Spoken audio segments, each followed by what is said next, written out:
1. Life is just a series of obstacles preventing you from taking a nap. T-shirt. Conleigh. I watched with my heart in my throat as the ball was released from Lincoln James, star quarterback of the Longview Liners, hand. The ball went into a flawless spiral, the absolute most perfect pass there ever was, only to stop short when the man who was supposed to catch it was slammed to the ground seconds before it hit his hands. Everyone everywhere who loved the Longview Liners like I did collectively groaned. "No!" I cried out, pissed off and outraged that the man didn't catch the ball.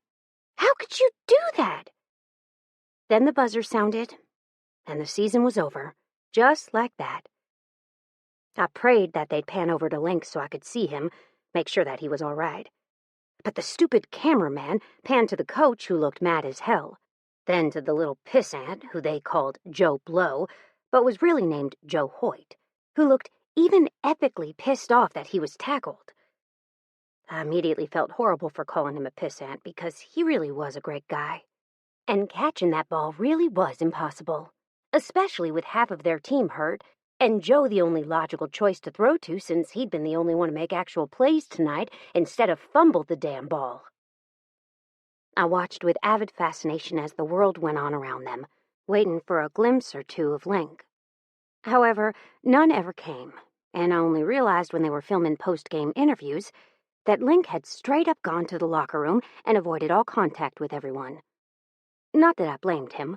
Link was always a sore loser, and he'd told me before that he was forced to put on a happy face and play nice when he least wanted to. My phone chimed on the chair beside me, and I smiled when I saw my mom's name on the screen. She'd put a sad face with huge fat tears on it, and I knew that she and my stepfather, Steele, had been watching the game just as closely as I had been. A couple of years ago, my mother wouldn't be caught dead watching a football game. They reminded her too much of my former stepfather. But now, she'd cuddle on the couch with her big bad biker president and stay there for hours watching a game with him. Me? I'd always loved the game of football. I loved it even more now that I got to watch Link's tight ass running around on the field, though he thought I hated it, and I allowed him to think I hated it because me and Link had a weird relationship. Another text came in while I was replying with my own sad smiley face to my mother, and my heart started to pound. Other things in my body started to act weird, too, like my vagina. That thing was always betraying me, especially when it came to Link James, my one-time, not-so-much boyfriend. I say one-time loosely, though. At one point, we'd discussed being more than friends, but then he'd gotten too big for his britches, so to speak, and had forgotten all about little old me. Sure, he still texted every now and then, like right now, but it wasn't like how it used to be when we talk every single night. I always made it a point to reply to him, always. But I was never overly friendly. I had to protect my heart because I'd had it broken by one too many men over my life. My father, my first stepfather, and then finally Link. I couldn't handle being broken again, especially a second time by Link James, professional football player and owner of many hearts, including my own. "Link, you up?" I swallowed past the lump in my throat and replied. "Conleigh, yep, lots of homework to do. I'm not sure this master's degree thing is for me." I really was thinking that. The more that I studied and the more I got away from the actual nursin' part of nursin', the more I realized that maybe I'd made the wrong decision. Originally, my goal had been to become a doctor, but that would take way too long for me to accomplish. And on top of that, the required schooling was so intense that you couldn't really work or do anything else while in school. In the end, I changed my major to nurse practitioner with a plan to possibly explore the option of becoming a doctor once I had established myself financially. A long time ago, my mother, brother, and I had been poor. And when I say poor, I meant the kind of poor where eating ramen noodles once a week was a treat, and I was stealing shoes from the store for my baby brother. That kind of poor. My mother wasn't the one to do that, though. Nope, it had all been me. But as I got my bachelor's degree in nursing and then pursued my nurse practitioner's license, I only had one goal in mind: to never be poor again. I didn't want to be poor. I couldn't handle being poor. And the one thing I could do to ensure that I wasn't was to educate myself and find a very well-paying job. Link. Then quit. I rolled my eyes. He told me that before. Conleigh, I can't just quit. Not everyone gets multi-million-dollar contracts to play football, you know. I have to pay my bills and my school loans. School loans were scary to me. For someone who feared being in debt, putting thousands of dollars on credit to be paid after I finished my degree would be downright debilitating if I let myself think about it too hard. Like right now. Link. You have a degree from what I remember. You also have a job utilizing said degree where you make pretty good money, or so my dad tells me. Why don't you just keep doing that job? Your mom said that you liked it the last time I was over there. I felt my stomach drop. Link still thought that my ultimate goal was to continue in school to become a doctor. He hadn't realized that I'd changed my degree path, and he'd gotten the wrong profession and hadn't taken the time to learn the right one because he was too busy trying to save my soul by staying away from me. At least, that was what I got from my mom. Mom was never one to pull punches with me, and from what her husband had told her, Link thought he would hurt me. And in order not to do that, he stayed away even though he supposedly didn't want to. I called bullshit, but it wasn't like I could force someone to be with me who didn't want to be. Just thinking about it made me angry, which was why I did what I did next. Conleigh. Sorry you lost. Link. Night. I chuckled at that. Link really didn't like to lose. Even more, he hated being reminded of that loss. Well, I didn't like being reminded that he didn't want to have anything to do with me, so there was that. Instead of dwelling on it like I usually did, I turned my focus to studying for my exam tomorrow and tried not to think about how much I hated this class, as well as the subject that I was studying in general. The next day dawned bright and early, and wouldn't you know it, Link's face was the first thing I saw as I turned on Sports Center. I immediately turned it off and skipped my normal morning routine, knowing that if I saw Link's face again, I'd likely lose my shit. Link had a way about him, a way that made me lose my train of thought and caused me to forget that I was a grown-ass adult and not a teenager with a crush on an older man who didn't want her. It had been 8 years since I'd met the man, but with the way I still felt about him and how much his rejection still stung, you would think it was yesterday. 8 years ago. I was not happy to be there.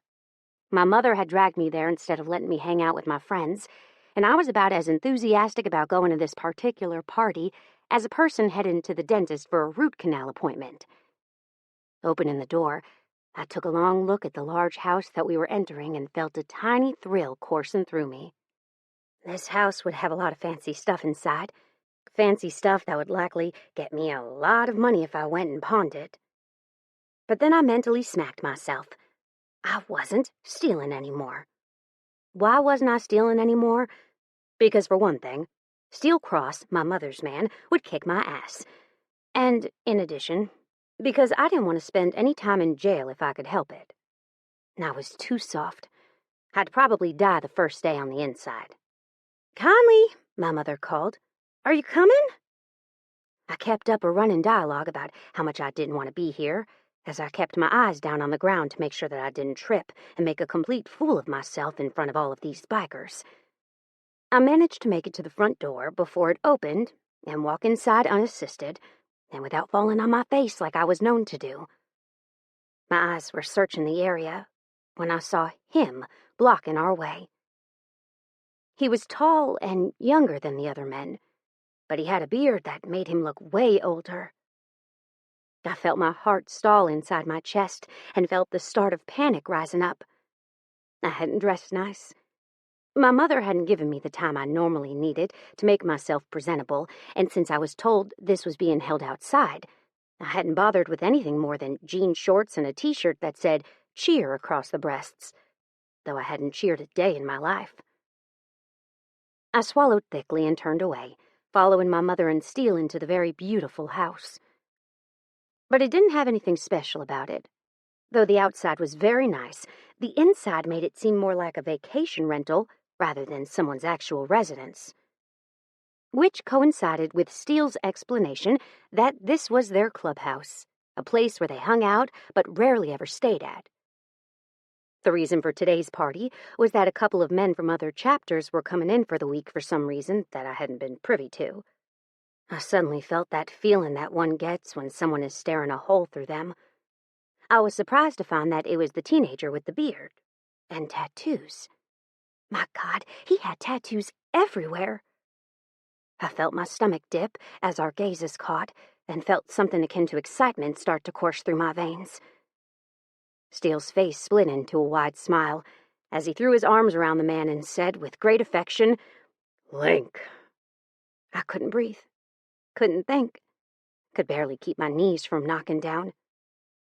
"Link," Steele said, stepping away from him and shifting sideways to allow Link to see us more fully. "This is my woman Winnie, her daughter Conleigh, and Cody, her son." My eyes widened at hearing Steele say my mother was his woman. Link caught both and started to chuckle.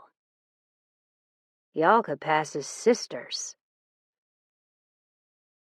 Chapter 2. If you drink a gallon of water a day, you'll be too busy pissing yourself to worry about other people's problems. Nutrition fact. Link. I was still pissed off about the text Conleigh had sent me 8 hours later. Since we'd lost the game, we were no longer in the running for the playoffs, and we were officially off until next season began, leaving me with not a goddamn thing to do but think about how much that girl pissed me off. Instead of dwelling on how she always knew just how to press my freaking buttons, I did the one thing that I knew would piss her off even more. I called her Mom. Finding her name in my contacts, I pressed go and put it to my ear. "Hello, Lincoln," Winnie Cross, Conleigh's mother, drawled. "To what do I owe this pleasure?" She knew exactly what I was going to ask. I sighed. "Is it time yet?" Winnie laughed. "You know what he's going to say." 8 years ago when I met Conleigh, I was warned away from Conleigh by none other than Steele Cross, the president of the Alabama chapter of the Dixie Wardens MC. Normally, I would have completely ignored anyone and anything that got in the way of what I wanted, but it was hard to tell my father's club president that he could go fuck himself and that I was going after his new stepdaughter anyway. So instead, I'd become friends with her when that was the very last thing I wanted to do. A few years after meeting Conleigh, and the same day that I'd been drafted to my team, I joined the Texas branch of the Dixie Wardens MC. However, when we'd gotten to Bear Bottom, the residents had started calling us the Bear Bottom MC, and it had just kind of stuck. We'd officially changed our name 6 months later, despite the anger and uprising that it had caused our fathers, original members of the Dixie Wardens. But we decided that we didn't want to follow in our father's shadows, and found that the best way to do that was not to use the Dixie Wardens name at all, but to instead go with Bear Bottom Guardians MC. Of course, our loyalty was always with the Dixie Wardens MC, and we'd always have their backs if they needed us. But we were branching off on our own into something entirely new. In a show of respect, we had a Dixie Wardens MC rocker added onto our cuts. We still referred to ourselves as Guardians, though, which was still kind of rough on all the old-timers that had put the Dixie Wardens on the map, so to speak. There was Silas McKenzie, the president of the Benton, Louisiana chapter. There was Gordon McGrew, the president of the Little Rock, Arkansas chapter. Oh, and my personal favorite, the man who liked to make my world a living hell by denying me what I wanted so dearly, Steele Cross, a.k.a. Big Papa, who was the president of the Mooresville, Alabama chapter. Those 3 men had been downright pissed that we didn't take the Dixie Wardens name and had almost gone so far as to demand that we use it or not be affiliated with them at all. That was where Ezekiel McGrew, Gordon's son, had come into play. Ezekiel, better known as Z, was the brains of our small band of misfits, and also the one who had seen the posturing for what it really was. Posturing. The older presidents were used to getting what they wanted, and Z had suggested that we give it to them. Not by bending to their order to use the Dixie Warden's name, but by going with the bare-bottom Guardian's name and letting them figure their shit out on their own or not at all. Eventually, the three presidents accepted our decision, but not before it had caused a little bit of animosity between our clubs, meaning that there was still some lingering bad blood between myself and Conleigh's stepfather, Steele Cross. Unfortunately for Steele, I met Conleigh before I became a member of the Bare Bottom Guardians MC, and all of that stuff between the two factions had gone down. Because, if I hadn't, Conleigh wouldn't even know who I was right now. And if she did, she would hate my guts, because Steele really did dislike what I stood for. Change. Winnie laughed. He's in a bad mood today. There's an unsolved case that he can't seem to solve, and they're running him around in circles. Not to mention, he bet on y'all last night to win, and... She left that part hanging. I winced. What if I just went ahead and continued on with this relationship, and we just agree that he said I could? I suggested. Winnie snorted. Honey, you're the one holding you back. Steele's probably never going to agree because he thinks you're a playboy and too full of yourself. Despite what you might think, when you pulled back right before you were drafted, that was all on you, not on him. That was true. When I was drafted, Conleigh and I were fairly tied. However, I hadn't been able to handle all the things that came with being drafted, playing professional football and everything else I was expected to do. That, and Conleigh had started school clear across the freaking country from me, making me realize that it probably wasn't our time. Then there was her stepfather, a man who'd always intimidated me since the day that my father had joined his MC, telling me that I needed to stay away from his girl because she was too young. So I had. And now, 8 years after meeting her, she was 24 and I was 27, and I'd had an epiphany. The time was now. I was wasting it. Conleigh was no longer across the country. She was less than an hour away from me, going to school in her spare time while also working as a nurse at a local hospital. I'd purposefully stayed away from her for too long, hoping that she'd finish school and her stepfather would lose the grudge he held against me. But then last night, she'd said that she didn't like school, and I realized that maybe it was time to do me now. Fine, I said to my future mother-in-law. How many grandkids do you want? Winnie squawked. I'm too young for grandkids. I chuckled. Well, maybe you should start preparing yourself now.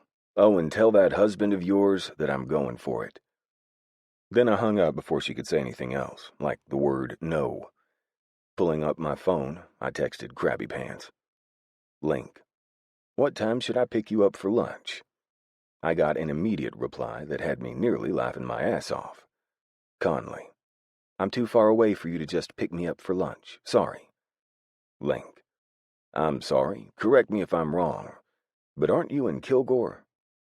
The dots that indicated she was replying went on forever, making me chuckle. Putting the phone down on my bed, I stood up and shucked out of my underwear, walking to my closet to find a brand new pair, along with jeans and a Liners t-shirt. Then I thought better of that t-shirt and pulled it off before tossing it into the bottom of my closet, settling instead for a solid navy blue one that didn't declare me as a member of a losing team that the people in the surrounding area would still be pretty miffed off at. Once I was dressed, I picked up my phone that still had those 3 dots rotating and headed out the door and toward my lunch date. I grinned when I saw the blinds flip up and immediately backed down at the sound of my Harley arriving in her driveway. She had a cute little rental on the outskirts of town, and it was more than obvious that she cared for the little place. It also happened to look a whole lot like the one I'd purchased just a year ago. Sure, I could have easily afforded something more, but what was the point? I only utilized half of the house I had now. If I had more, that'd be just one more thing I'd have to clean. My eyes took in everything, and aside from the flowers planted next to her mailbox, almost everything about it was nearly identical on the outside to my own. There was a small front porch with 3 steps leading up to a red door. The house was painted white and the shutters were red. Then there was the one-car detached garage that had a bright red goddamn door, also exactly like mine. What the hell? Was my place and hers by the same builder or something? This was uncanny how similar our houses were to each other. Then the blinds flicked again, making my lips twitch. Getting off the bike, I hung my helmet on the handlebars and started up the well-groomed path, stopping to study the flowers. Red and blue. That was so Conleigh. My girl wasn't a pink girl, nor was she a purple girl. I didn't think I'd ever seen her in anything that even remotely resembled those colors. Black, yes. Brown, double yes. Blue jeans, hell yeah. Dresses, fuck no. Conleigh was not a girly girl. Conleigh was a functional girl. That was why, when she opened the door in a goddamn dress, I was so fucking surprised that I almost questioned whether I was at the correct house or not. When I saw the long, flowing brown hair that was the color of dark chocolate, I knew that it was her. The makeup and the dress, though, those both threw me off.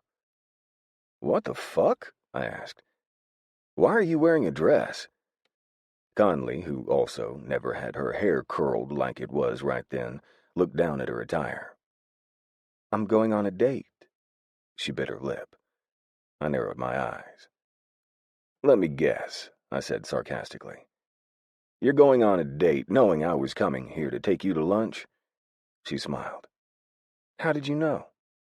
About that time, a car purred to a stop behind me, and I turned my head to study her date. He wasn't anything special. About 6 feet even. He was skinny as a rail and had a fucking pink shirt on that I knew Conleigh secretly hated. He was the epitome of the type of man who would not do it for her, not even a little bit. But then she smiled at the little prick as he stepped out of his shitty little eco-friendly car and acted like I was the interloper here, not him. "Tyson," Conleigh called. Tyson looked at me, glanced at Conleigh, and then smiled. Hello. Are you ready to go?" If I would have been in his shoes, I would have been straight up hostile toward a man who was sharing the same space as my date. This Tyson loser looked like he'd blow over with a stiff wind. Then he reached his hand out to her, and Conleigh's hand connected with his, and I started to pay attention to other aspects about the man. Not only was he skinny and wearing a pink shirt, but his hair was perfectly styled, and he had soft hands. I looked down at my own hands. They were big, weathered, and had scars on top of scars. I had one on my right pinky from a pair of size 16 feet stepping on it. The spikes that helped with purchase on the grassy field punctured the skin. Then the same thing had happened on the other hand, but unfortunately, not only had it punctured the skin, but it had also nearly crushed my left ring finger. Wearing a wedding ring would definitely be tough, that was for sure, seeing as it was about twice the size of my other fingers, which were quite big to begin with. I had calluses from lifting weights without hand protection, and my fingernails were all bruised in some way. And then there was the fingernail I didn't have at all on my right ring finger. Yeah, I didn't have pretty boy hands like this guy. I certainly didn't have hands that were the same size as hers, and probably felt nicer than hers did either. So, there was that. "You ready?" I heard him ask again. What a pussy. "Yes," Conleigh said with false excitement. "Totally." Then he led her over to the smart car that was only just a little bit bigger than my bike and stuffed her inside. When he walked around the car, Conleigh's eyes connected with mine. She didn't read anger in my eyes, though. No, she read the challenge. And I knew that she was going to understand it, too. Her lips pursed and she looked away, but she kept glancing surreptitiously at me through her hair, wondering if I was still watching her. She needn't have worried. I was watching every move she made. Chapter 3. Me. I need to do a thing. Body. You did a thing yesterday. Conleigh's secret thoughts. Conleigh. Who was that man on your front porch? I wasn't even halfway through the date before I realized that I'd made a really stupid decision. I'd finally accepted one of the doctor's countless offers to go out on a date. Doing so only after Link said he was on his way over, and was learning too late that he was a real piece of work. He was everything I hated in a man, and I knew without a single doubt in my mind that I would never go on another date with him. I was so stupid. Agreeing to go on the date was going to make it incredibly awkward when I turned him down for future dates, and then I'd have to see him at work. Yeah, the date idea was incredibly stupid. Stupid, stupid, stupid. All of it had been done just so I could avoid Link, and honestly, I wasn't sure why I'd done it. It had been a split-second decision to say yes to him, and I was regretting it now. I knew that if I didn't have a valid excuse to give to Link, he'd take my no as a yes and take me out to lunch. Then I'd start spending time with him, and my stupid traitorous heart would fall in love with him all over again. And honestly, I wasn't sure that my heart could take any more of him leaving me behind. I already thought about him too much as it was. "Are you even paying attention to what I'm saying?" Tyson asked. I frowned and focused back on the man who was clearly not on my mind, and smiled, or at least I tried to. "Yes, I'm sorry," I apologized. "My stomach hurts." Tyson lifted his lip in a silent snarl. "The stomach bug that's been going around at work?" My heart soared. Yes, maybe. I think I should be going home now. Tyson stood up and backed away, his eyes a little wide. I stood up before he could protest and started toward the parking lot. It took me until I was at the door to realize that I hadn't driven. Tyson had. Son of a bitch. I contemplated, turned around for a whole 2.5 seconds, and then decided against it. I didn't want to be in Tyson's presence any longer. There was only so much I could hear about how well he had done in school and how if I was studying more, I'd be doing better. Hell, a broken heart was almost preferable to listening to this jerk-face treat me as if I was a lesser being because I didn't want to continue further with my schooling. I pushed through the double doors and contemplated my next step. It was only after I'd gotten to the parking lot that I saw the biker leaning against his bike. I narrowed my eyes at Link and stalked over to him. "What are you doing here?" I growled, crossing my arms. "Getting lunch," he lied. "Why?" "Yeah, right." He didn't answer. "You don't like sushi," I countered. Link's lips twitched. "I've heard that taste change as you age. Maybe mine have." I rolled my eyes. "You're full of shit." "Where's your date?" he asked. I almost told him exactly what I thought of my date, but then Link's mouth kicked up at the corner, causing me to feel like punching him instead of explaining anything. This cocky, rude man was the reason I'd said yes to the date in the first place. Now I remembered. I looked behind me to see Tyson exiting without any to-go boxes full of his leftovers. And I had a moment of sadness realizing I wouldn't get to finish my California roll. That one was my favorite. And I didn't get to have it very often because I was trying to pay for school without taking out any more loans, which wasn't really working out all that well for me. Though I made fairly decent money as a nurse, I was the low man on the totem pole. I was the first one to get sent home if we were slow, and the last one considered for overtime. I never got any of the good overtime days with the holiday pay because the other nurses wanted to work them to get the time and a half plus the holiday pay bonuses. Meaning I was left either not working on those days or complaining about it to get one of those shifts, and I would not complain. I wanted my fellow nurses to like me. I wanted to have friends. I hesitated. "Tyson, are you ready to go?" Tyson looked like I'd just asked him a question he couldn't answer, and I had a bad feeling about what was about to come out of his mouth next. "I'm sorry, Conleigh. I don't think that's a good idea. My car is pretty small, and you might pass that bug to me. That would be bad. I don't deal with sickness well." I heard Link's low, slow chuckle behind me. Then he opened his mouth. "Aren't you in the medical field?" he asked. How would he know that? I frowned and looked at Link to see his eyes full of mischief and gleaming with excitement. God damn it, why did he have to look so good? "Yes." Tyson admitted, momentarily stealing my attention from the way Link looked. Then you should be used to sick people, Link countered. But I'll do you a solid this one time. I'll take her home, and you don't worry about ever talking to her again. Sound good? Tyson let out a relieved breath. Thank you. I had no doubt in my mind that Tyson would be back. He'd hounded me for months until I'd finally given in. He wouldn't give up just because Link told him to. Would he? Hope you feel better, Conleigh, Tyson rushed out. Bye. Then, without my precious California roll that I'd only had one bite of to help me forget about this debacle, I watched Tyson get into his stupid little smart car and practically peel out of the parking lot. I was sure if his car had been capable of it, he would have. I turned to Link and felt my stomach jolt at the smile that lit his face. He was fully bearded today. Not out-of-control beard, but well-maintained I'm sexy as fuck beard.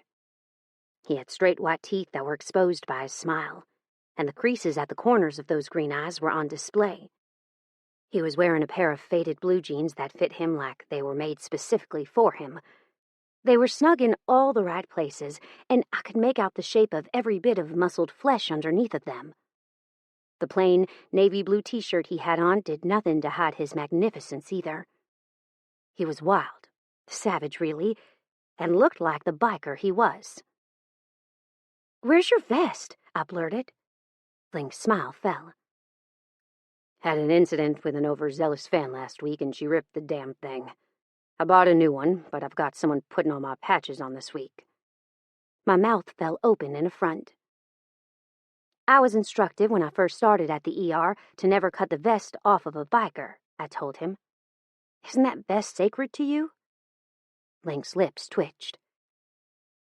If it's life and death and you need to cut the vest, most of us won't have a problem with it. Yes, it's sacred to us, but we like our lives a little more than we like the vest. Do what you gotta do, unless it's a 1%er. Then don't touch his cut at all. In fact, you should probably work around it or let one of his MC brothers take it off him if need be. And it's not a vest, it's a cut. I hadn't thought about that. Do we normally get a lot of 1%ers here? I questioned. I hadn't always known about bikers. In fact, when my mother had met Steele, I'd been in awe because not only was he a biker, but he was also a cop. But Steele was a regular guy, doing regular things. I'd thought they were all like that TV show where they ran guns and did drugs while fucking woman after woman, while their old ladies were at home raising their children. But he's proved to me that most bikers weren't like that. Most. No, he answered my question. Honestly, we get less 1%ers around here now that we're here than we did even 5 years ago. Though you're in Kilgore, and there's also another unofficial MC who kind of helps keep the area safe. Who? I asked, surprised to hear of an unofficial club in Kilgore, let alone an official one like Link's. They call themselves Free, he answered, standing up. Do they have chicken in there? I thought about that for a moment. I think so. What about steak? He pushed. Yes, I said. They have steak in some of the rolls, so I'm sure they can make you a steak to eat on its own. Good, he grunted. Let's go finish lunch. I didn't bother to tell him that I hadn't even really started lunch. I had one bite of my California roll, and it was the end piece, the smallest part. I also didn't bother arguing with him. I was there. I was still hungry, and I had no ride home. I wasn't a stupid girl by any means. I sighed as I followed him back inside the sushi place I'd just come out of moments before, and tried not to let my eyes stray down past his waist. That way, I could tell myself that I wasn't staring at his ass. I was staring at his very well-defined back. It was okay to look, wasn't it? Looking didn't constitute feelings. Table for 2, I heard Link say to the woman who had seated Tyson and me not 20 minutes before. She glanced at me. Her eyes widened, and I found myself flushing. Link's eyes were mischievous when he said, We have an open relationship. I don't mind when she sees other men as long as she comes home to me. I sighed and followed behind the startled server, happy when she led us to a table next to a window that overlooked the parking lot. That way, I could people watch and not Link watch. The less I looked at him, the better. I was already going to have to ride home with him. I had to prepare myself for having my body pressed to his. "You look weird in a dress," he said once we were settled. I gave him a blank look. "I feel weird, too." "Why did you wear it?" he pushed. "Because I thought it might piss you off if you happened to see it." It was a little on the short side, and I had no doubt in my mind that when I got on the back of his bike later, I'd have to hike it up to almost my waist to be able to get on. "Because," I shrugged, "I wanted to." He didn't call me on my lie, even though I was fairly sure he saw it for what it was. The waitress came to the table then and took our drink orders, and it just so happened to be the same one who had taken my order when I'd arrived earlier. "Water again?" she asked politely. I shook my head. "Sweet tea, and a beer, whatever you have on tap." Her eyebrows rose, but she politely wrote down what I wanted anyway. Her gaze turned to Link, and she reeled. "Aren't you—" Before she could finish, I started to laugh. He gets that all the time. You have no idea. He's not Link James, though. His name is Bonnard. I call him Bonnie for short. The waitress's shoulders drooped. "That sucks. He's one of my favorite players." I doubted it. If he was one of her favorite players, there was no way in hell that I would have been able to convince her that he wasn't the Link. She would have caught on to my bullshit in a millisecond. Link James was a popular man, and the football world loved him. The big bastard. "I guess the beer's for me, but let me have a water also." Link smiled politely. He didn't show his teeth, though. "Thanks for that." Link sighed when she walked away. "You have no idea how exhausting it can get sometimes." I did. It happened while I'd been with him more times than I could count over the years. Even in college, he'd been a big deal. Now back home, he would have been recognized in a heartbeat, and I'd have had no hope of going out to eat with him. Link James was a popular man, and honestly, the only reason nobody recognized him in this restaurant was likely due to the hoity-toity atmosphere. The restaurant catered to a more refined crowd. I'd never been to this particular one because it was just too fancy for me. I preferred places that didn't look down on me for not eating with a fork when I didn't want to. "What was that look for?" my non-date asked.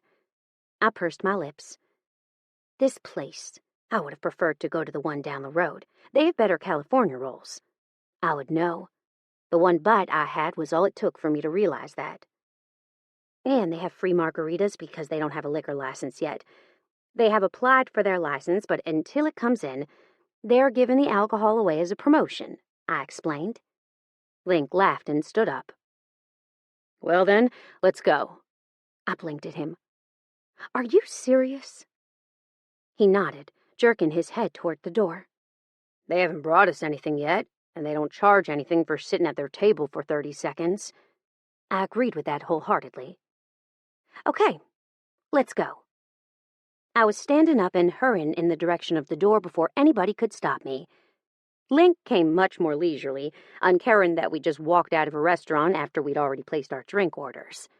But I reminded myself of the lady's face as we'd ordered our drinks and gave 0 fucks. Only once I was outside, I was reminded of the fact that I was wearing a dress and it happened to be super tight. "I swear I won't look at your panties," Link drawled as he saw me sizing up his bike. I grinned and hiked my dress up, happy that I'd thought ahead to slip the tight Under Armour workout shorts on underneath it. "No worries," I said as I hiked it up to my navel. The look on Link's face was priceless, and it also made something low in my belly squirm. I ignored that feeling and watched as he threw his leg over the bike. "You want to go for a ride?" I'd been staring at the bikes in front of me, wondering what it felt like to be on one when he'd come up behind me. "One of them is yours?" I asked softly. I didn't want to turn around. I wanted to be able to speak to him without tripping over my own tongue. The man was gorgeous. Heart-stoppingly, panty-melting. All I have to do is smile to get what I want gorgeous. That one that you were staring at, Link pointed, coming up to my side. It had been the one I was staring at. It was all black. The handlebars, the brake cords, the engine, the gas tank, the helmet hanging off the handlebars. All of it was black. I liked it a lot. And it looked older than all of the others, but also very well cared for. I liked older things. One day I wanted to get an old house like the ones Joe and Chip renovated on Fixer Upper and make it beautiful again.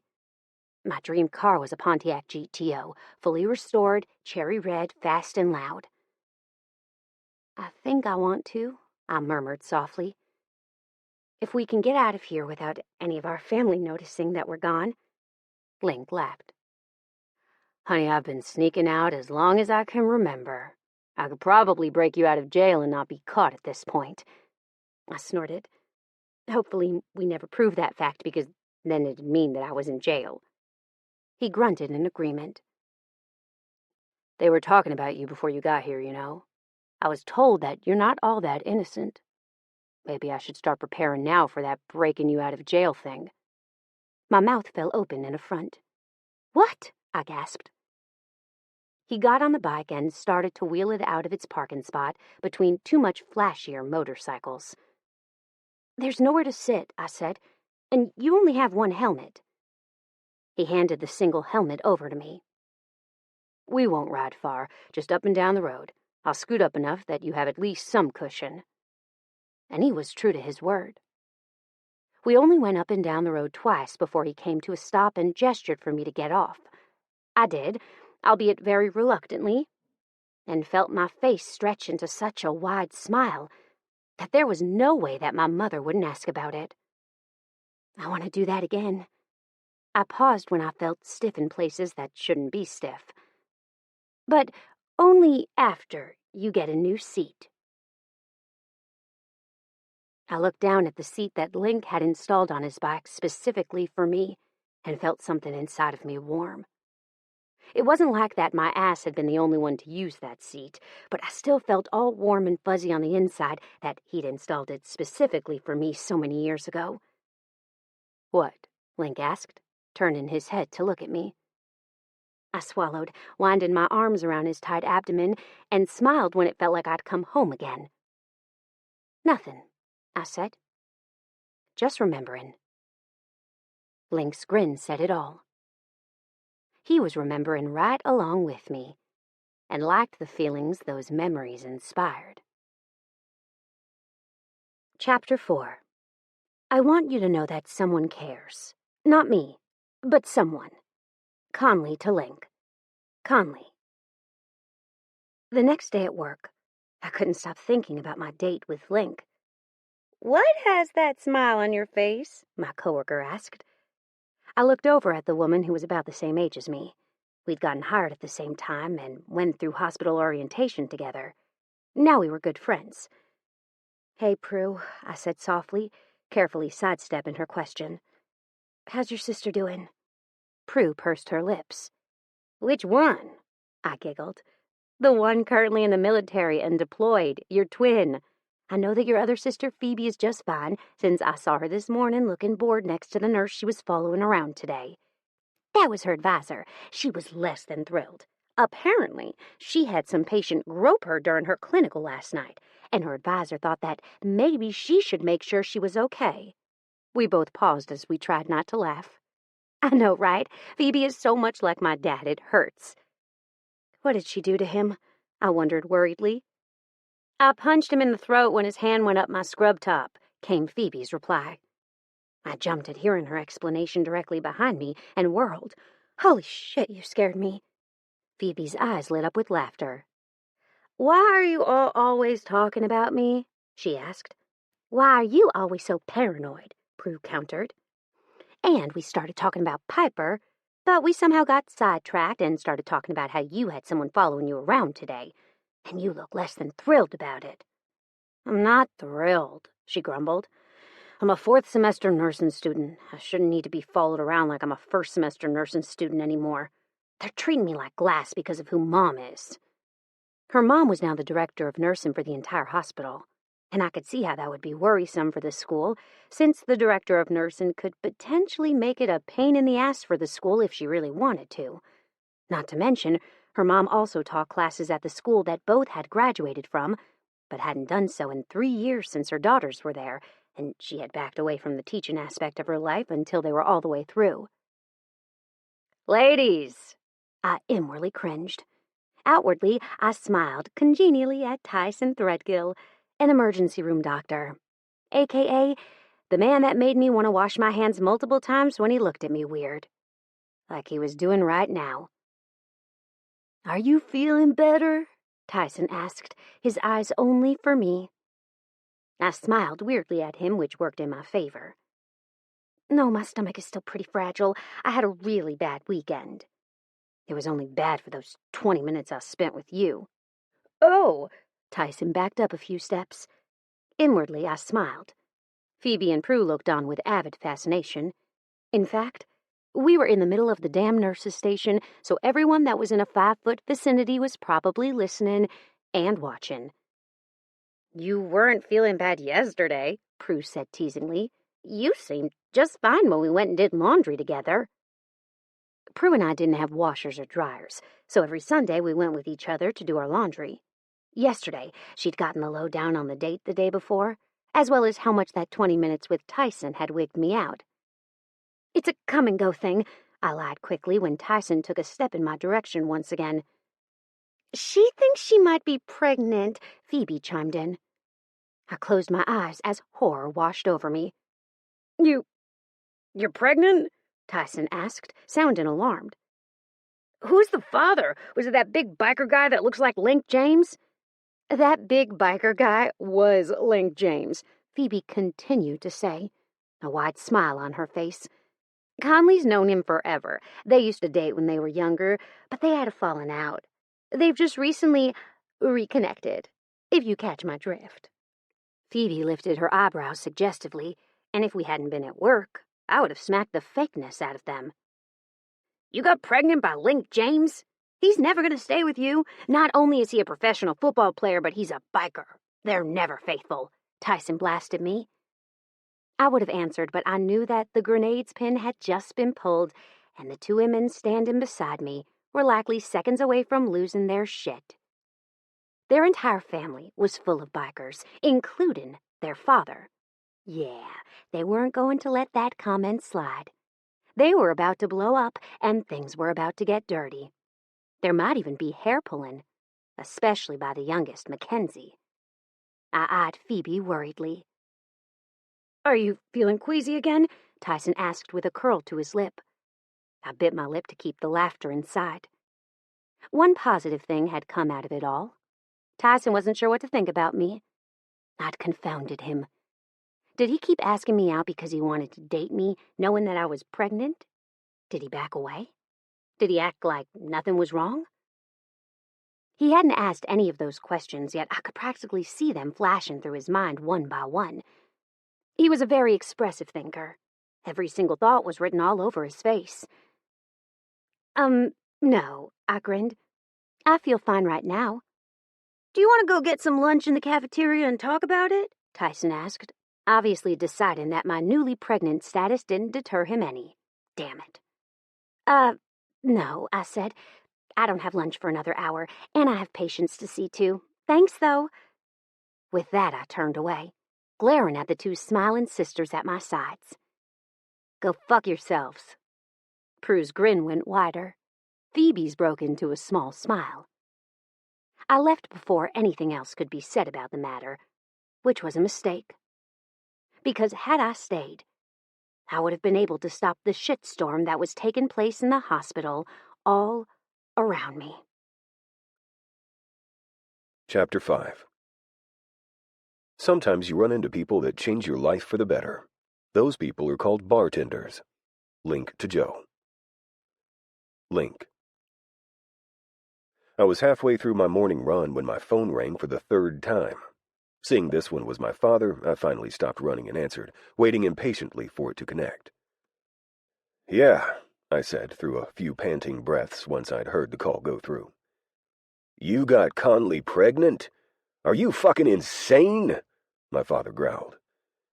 I pulled back and stared at the phone with mild surprise before pressing it back to my ear. Come again? This is not the time to be cute with me, you little shithead, my father continued. It's all over the goddamn papers. I told you to stay away from her.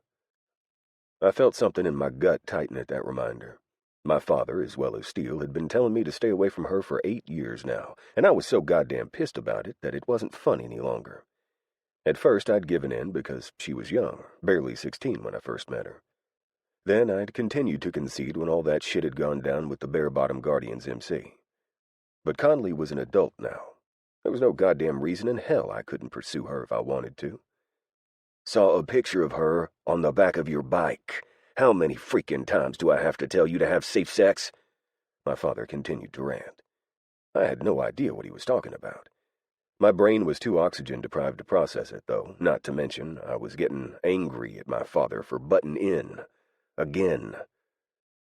Listen, I'll call you back when I get back home from my run, I grumbled. Now just wasn't the time.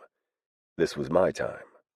The time where I did what I wanted while I thought about nothing but the goddamn audiobook I was listening to. I'd made it another hour before I decided that I'd run far enough. Tonight I'd hit the gym, and I didn't want to be too tired to do the leg workout that I planned to do. And if I pushed myself any harder on the run, I might very well get to that point. Slowing down to a walk for the last mile, I breathed deeply and waited for my heart rate to go back to normal. My phone pinged again in my ear, but I ignored it. Messages and calls were a normal thing for me. They were certainly normal when my publicist was trying to get me to agree to give interviews that I didn't particularly want to give. I was getting to the point where I was about to tell her not to call me for at least 2 weeks because she was aggravating me so badly. Then again, everyone was fucking annoying me at that point. Everyone but one woman who refused to answer my texts. A woman who had a very good reason, too. A woman I'd screwed over. Badly. Once upon a time, but was determined to make something happen with somehow. Someday. If I could only get her to talk to me. Surprisingly, miracles did happen, even for already lucky guys like me. Because when I got home from my run, Conleigh was standing on my front porch examining my bushes, and I forgot everything that I was supposed to do that morning. Calling my father back was put on the back burner. Answering the 25 emails that my publicist had sent while on my run was pushed to tomorrow. Oh, and going to the clubhouse for a party? That was definitely put off as well. I hesitated at the bottom of the drive, unsure what to say. What's up, Conleigh? I didn't want her to leave because I said something stupid, so I settled for something that wouldn't make her go for my throat. She looked over at me. Are you aware that our houses look exactly alike? I grinned as sweat dripped down the length of my face. Yes. I noticed that when I came over to take you to lunch and you blew me off, remember? Conleigh flushed bright red. So, about that. I started up the driveway and stalked toward her. When I got to her, I stopped and crossed my arms over my bare chest, very aware that the move put the muscles of my arms on display. She didn't disappoint. She looked, and she liked what she saw. Then again, our attraction to each other had never been one of our problems. We wanted each other, badly, but both of us were too afraid to admit it. It was the other stuff that didn't come as easy, like the fact that she hated what I represented, a rich man who wasn't easy to push around and who didn't like that she was trying so fucking hard to do everything on her own when it would be easy for someone like me to help her. The stubborn little shit. Can we go inside? She asked, her eyes warily scanning around my neighborhood. The area where I lived was a quiet neighborhood in Bear Bottom, Texas, about a 40-minute drive from where Conleigh lived in Kilgore. She was looking around like someone was going to pop out of the bushes and take a picture of her, plastering her all over the papers. Conleigh, I laughed. Nobody is going to take your picture again. I say again because it had happened before. A few days after I was drafted #1 by the first team that I played with, I'd gone to see Conleigh at her work. I'd been excited, and I'd wanted to share that with her. Unfortunately for me, I'd literally just become the hottest commodity to women everywhere because of my pretty face and muscular body, not to mention the promise of that big paycheck I'd be bringing in. All it took was one single picture of the two of us together, with me hugging her tightly to my body, and she was labeled as a poor girl that I had befriended because she was on the outs with her parents. From there, my die-hard fans began doing their own research. Females ages 8 to 63 dragged poor Conleigh through the mud, and it was all because of that one innocent picture. About that, she snatched the keys out of my hand before I could even head in the direction of the door. We need to talk. My brows rose as I watched her use my keys to open the door and then followed her into my house. I winced when I saw how dirty it was. I'd slacked since we lost last week, and I felt bad about it now. I hadn't wanted my housekeeper to come in and clean it because I didn't want to talk to my good friend's wife, and I still couldn't hide how damn disappointed I was that we lost. She'd forced me to talk, and honestly, I was not in the mood to talk to anyone. Well, anyone except a girl looking around my house as if she was having a moment of déjà vu. It's creepy, isn't it? I laughed as I threw the door closed. Even the same paint colors. At least from what I could tell. When I'd been standing in front of her house as she'd opened her door, I could see inside, and I noticed that her paint colors seemed to be the same neutral beige as my house, and the floor plan, at least what I could see of it, seemed to be the same as well. Wow, she shook her head. You even have black furniture like me, too. I had black furniture because it was the easiest thing to match. That and black was one of my favorite colors. Not that I didn't want to talk to her about the floor plan or how eerie it was that our houses were so similar. I wanted to know why she was there. Between the way she was acting and her cryptic comments, I was beginning to get a bad feeling. So, she hesitated. I don't know how to say this. My brows rose. Say what? She looked down at her fingers and played with her fingernails for a few short seconds. Conleigh, I growled, walking past her into the kitchen. Once I got there, I grabbed a bottle of water off the counter. Just tell me. She followed me inside and then took a seat at the bar where she folded her hands primly out in front of her. I leaned my sweaty ass against the counter and watched as she gave me a slow perusal. She stopped and stared a little longer than she should have at my dick, which caused it to twitch despite my near exhaustion. She smiled, and her eyes finally met mine. Those beautiful eyes had always captivated me, even when she was a 16-year-old hell-bent on convincing everyone that she was able to take care of herself. I don't know how it happened, but at one point yesterday at work, while I was trying to avoid the doctor that I went out on that date with, and somehow, well, he now thinks that I'm pregnant with your baby, she blurted. I stared at her for a few long moments before I burst out laughing. That explained all the calls this morning. That also explained why I'd gotten over 20 emails in 1 hour from my publicist. Whoops. Damage control couldn't be implemented if I wasn't around to tell her what was going on. What if Conleigh really was pregnant with my child, and I was happy about it? She couldn't implement damage control if she didn't know what damage she was controlling. She'd never issue a statement on my behalf saying that I didn't love Conleigh and that she was a lying piece of shit, something she would never say regardless, since she was much more professional about how she worded things than I was, if I hadn't answered any of her emails to fill her in on the situation. I got a weird call from my dad today, I admitted. I had no clue what he was talking about, and I just thought it was due to my being oxygen-deprived because of how hard I'd been running. He's probably freaking the fuck out. Conleigh bit her lip in frustration, something she'd always done since I'd first met her. My mom was the one to call me, she admitted. She saw the picture of us on your bike going to that other restaurant. We were laughing in the picture, probably when we saw that guy pumping gas in his underwear. Underneath it, there was another picture of me in the hospital with Tyson standing in front of me. She pulled up the photo on her phone and slid it across the counter to me. It would have dropped to the floor had I not been quick and caught it before it could teeter over the edge. I stared at the photo with amusement. How exactly does something like this come up? I asked with laughter tinging my voice. Did you just blurt out that you were having my love child? I kind of liked that it had happened. I'd been contacting Conleigh for months, texting, calling, stopping by her old place, and not once had I gotten any sort of reaction out of her. She'd been awesome at hiding behind her walls. I had a feeling that a lot of that had been because my team was the wild card in playoffs, and we were in the media's eye. She wanted nothing to do with the media at all, and hadn't since it had nearly ruined her chances at some scholarships that she was going for during her first year in college.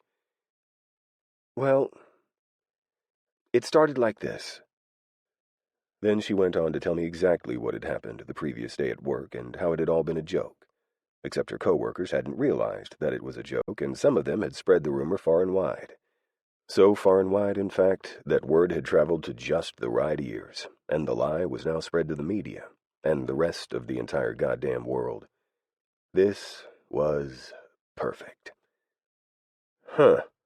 I tried to hold my elation. That's unfortunate. Conleigh gave me a worried look. What do we do now? I tried not to smile, which I just barely accomplished by the skin of my teeth. It wouldn't do for her to know that I was actually quite entertained by any of this. She also didn't need to know that I was enjoying the fact that she'd made such a large faux pas. I guess now I gotta get in touch with my publicist, I finally said.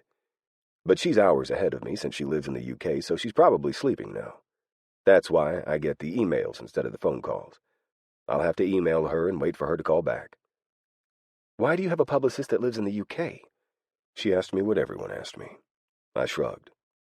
Honestly, because I started asking around with a few of the guys, and they all recommended somebody completely different from the next person.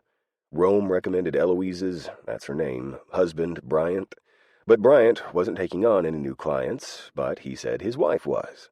She is British, and little did I know that they were in the process of getting divorced at the time that I needed a publicist. Anyway, long story short, she lives in the UK. She's really good, though, so I keep her.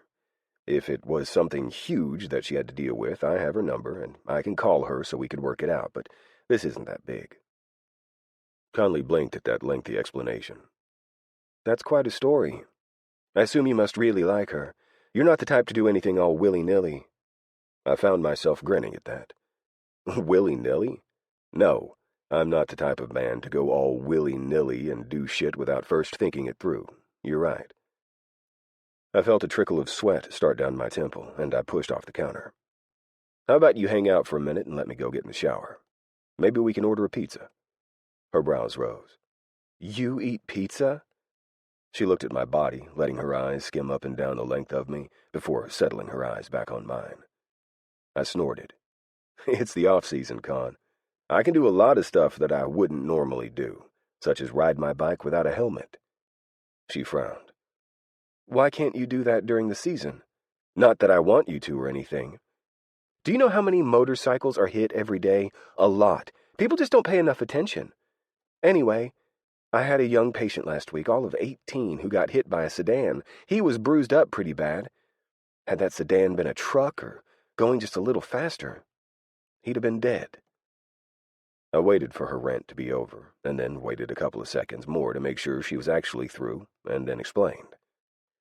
I signed a seasonal clause on safety. During the season, from the start of preseason workouts to postseason, I will not, under any circumstances, participate in any extreme sports.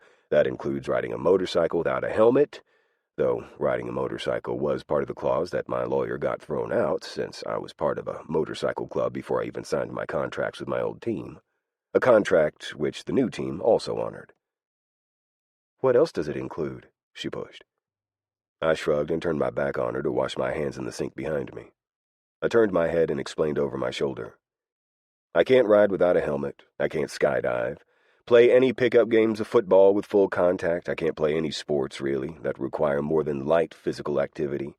I can't get into any fights. I can't go to concerts and stand in a large crowd. There's a bunch of shit. She snorted.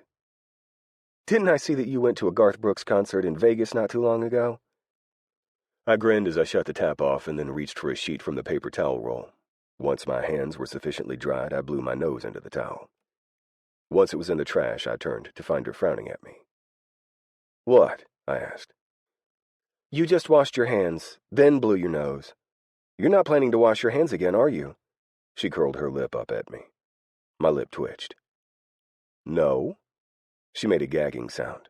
That's gross. I shrugged. It's my house. I can do what I want. She snorted. I'm sure you do what you want, when you want, wherever you are.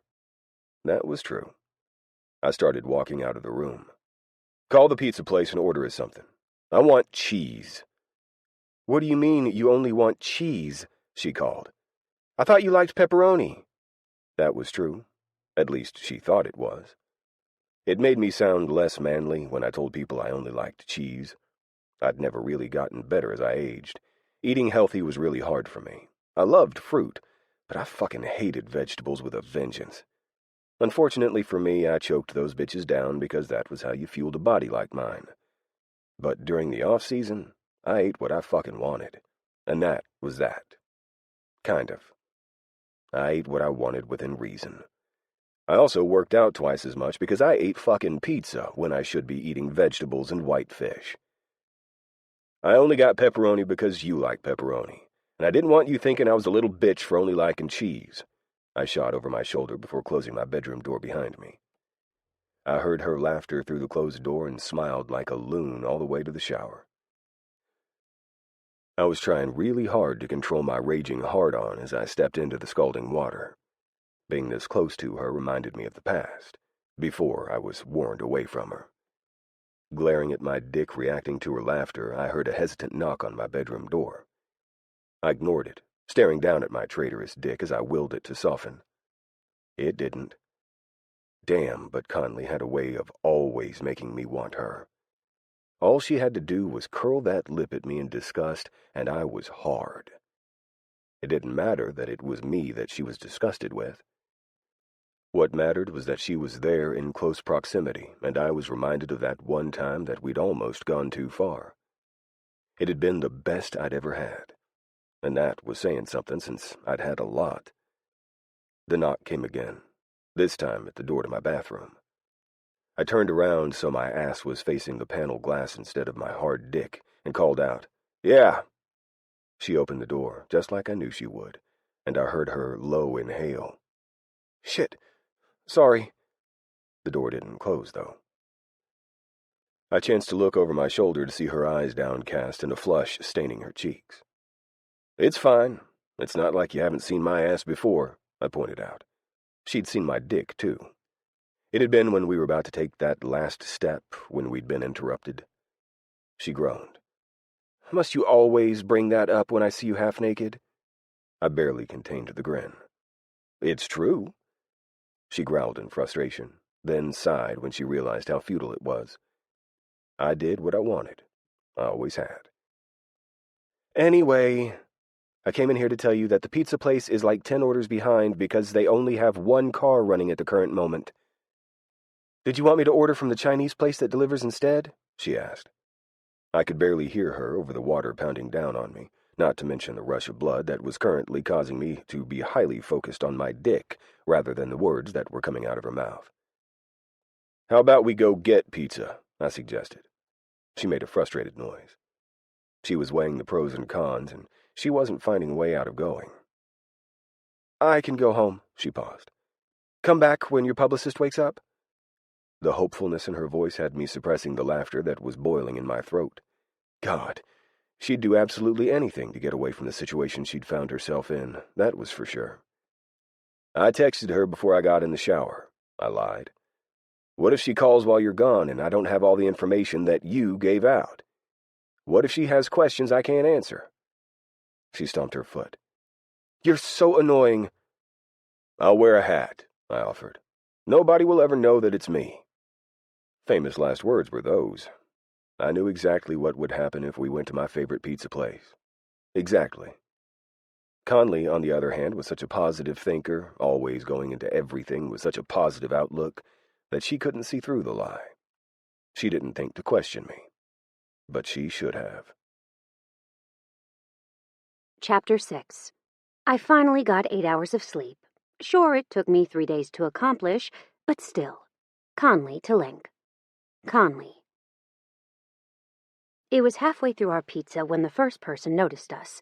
Not that I thought about it. It had likely been even before that, but that particular fan had been the one ballsy enough to actually go out of her way and ask for the autograph. I tensed as the fan came up to the table and stopped, her eyes shining with an inner light that showed that she really was a die-hard fan. "Can I have your autograph?" she whispered feverishly. Link was about to say no. I could see it written all over his face. I said, causing the girl to drag her eyes away from Link. Could you hang out and wait for us to finish dinner? I asked, pointing to Link's piece of pizza that was halfway extended to his mouth.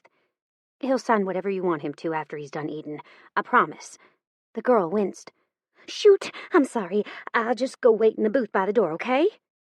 Then she was gone, leaving me and Link looking at each other. That was nice of you, he admitted, taking the bite of pizza he'd been about to take a minute before. Some of the other players' wives and girlfriends are really quite rude. I'm not a girlfriend or a wife, I muttered. Link shrugged one shoulder. Not what I meant. It's rude whether you're my girlfriend or my sister. Normally, the manager does a better job at keeping them away from me. That was true. Then what he said had me glancing at him. What do you mean the manager normally does a better job at keeping them away from you? Exactly that, he answered. I clenched my hands into fists. Then you knew you'd be recognized, even with your hat? I wanted to smack him. Yes, he answered. But that's also why I came here. I leaned back and crossed my arms over my chest, giving him my best, I'm trying not to kill you face. I don't think you understand the magnitude of what happened, I said carefully, trying to contain my anger. I already dodged 2 reporters today, both of whom remembered who I was from back then, and I can already tell that this is going to get blown out of proportion. I don't like being in the spotlight, Link. Link leaned back as well.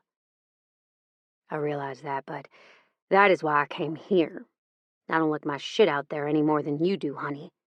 And the owner is a friend of the club. His son is in the club. He wouldn't let the fans here get out of hand, and he won't let them take pictures. You pretty much have to know this place and who owns it to even find the place and get in the door. He had a point.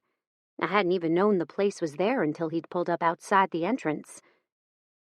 My shoulders slumped, and I leaned forward until my head was resting against the table as I groaned. I made a mess of things, Link, I said into my arms. I felt a very big, warm hand land on my neck, and things inside of my body started to rapidly spring to life. Any time that I was in Link's presence, things started to happen inside of me. It was like my body just started to do things that I didn't want it to do, and I had absolutely zero control. I stayed there for long moments, allowing the steady kneading of the heel of his hand as it soothed the sore muscles in my neck. He didn't pull away until I lifted my head after what felt like hours later, blinking at the brightness of the low-hanging light that was directly above the table. I want to quit school, I blurted. He blinked at me. Then do it, he suggested, not missing a beat.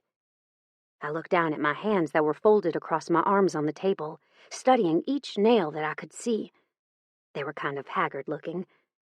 I hadn't had a chance to get my nails done in so long that I couldn't possibly begin to remember when the last time was. It had been years. I want to get my nails done, I murmured. I thought I'd done it so softly that he hadn't heard, because he didn't respond. The music was beaten softly in the background of our conversation, and there were quite a few people in the establishment making a hum of quiet discussions thrum through the air as well. But then he picked one of my hands up and brought it to my face, his large thumb sweeping over my middle finger. Then get them done. He had an answer for everything. However, life wasn't that easy. One couldn't just drop what she was doing and do what pleased her. I shrugged, feeling my heart start to pick up again with my hand in his. What was it about this man that affected me so much? He was stunning, and he always had been. The years that I'd known him had been kind to him. He'd aged, sure, but he'd matured and filled out in all the right places. His beard, which had always been beautiful, had lightened, and I could now see just the slightest hint of bluish lights along the silky black on his jawline. His eyes, those beautiful eyes of his, had laugh lines at the corners, and his lip had a new scar. That game was bad, I murmured, my eyes never leaving his lip. I thought my heart was going to fall right out of my chest when I saw you take that hit. He didn't pretend not to know what I was talking about, because there was only one game in the last 8 years that I could be talking about. Over the course of Link's career, he'd been lucky.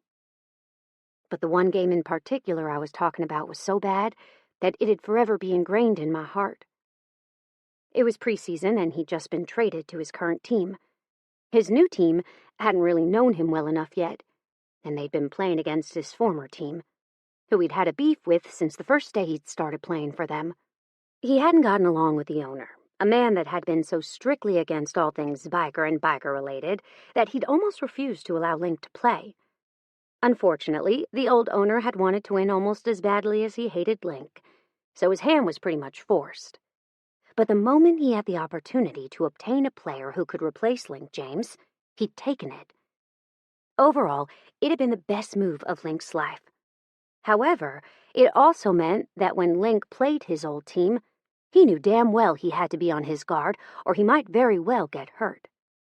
At first, it hadn't been obvious to everyone else, but since Link and I had been keeping in touch with texts and short phone calls when all this shit had started, I knew that Link hadn't had it easy. Even when he told me that the time wasn't right for us, which had broken my heart, I'd still been worried about him.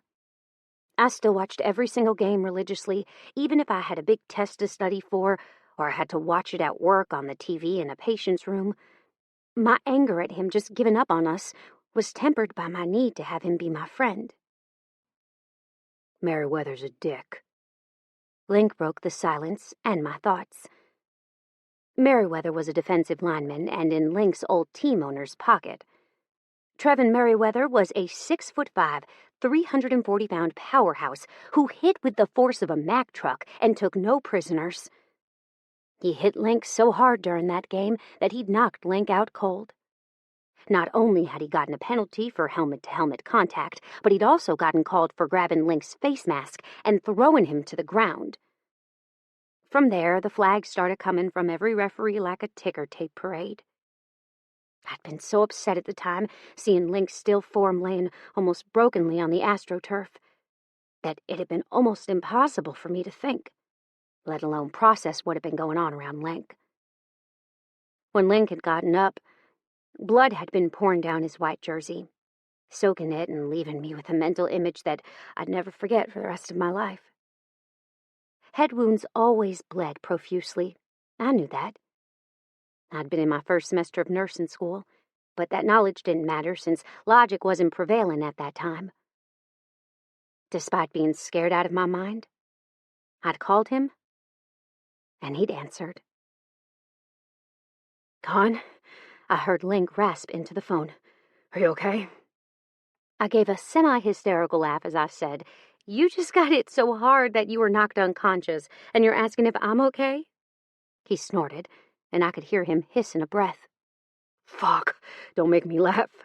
I think my ribs are broken." I felt something twist in the pit of my stomach. "Really?" I breathed. God, I hoped he was kidding. If he'd really broken his ribs, he'd be out for weeks while they healed, and that was exactly what his old team wanted, since they were both in the running for a wild card spot that would take them into the postseason. "No," he hesitated. "I think. Just fucking sore as hell. Goddamn Merriweather." Goddamn Merriweather was right. If I'd been capable of taking down a 345-pound man by myself, and I'd been in the same room as that piece of shit, I would have done it. Happily. And I think Link knew that, because he started to chuckle. God, I loved his laugh. How he could laugh when all I wanted to do was cry was beyond me. But my God, just hearing him made me feel a ton better. Which it shouldn't. He left me, not the other way around. But, "Ow, fuck!" Link hissed. I felt something in my gut lurch at hearing him in pain. "What?" I whispered furiously.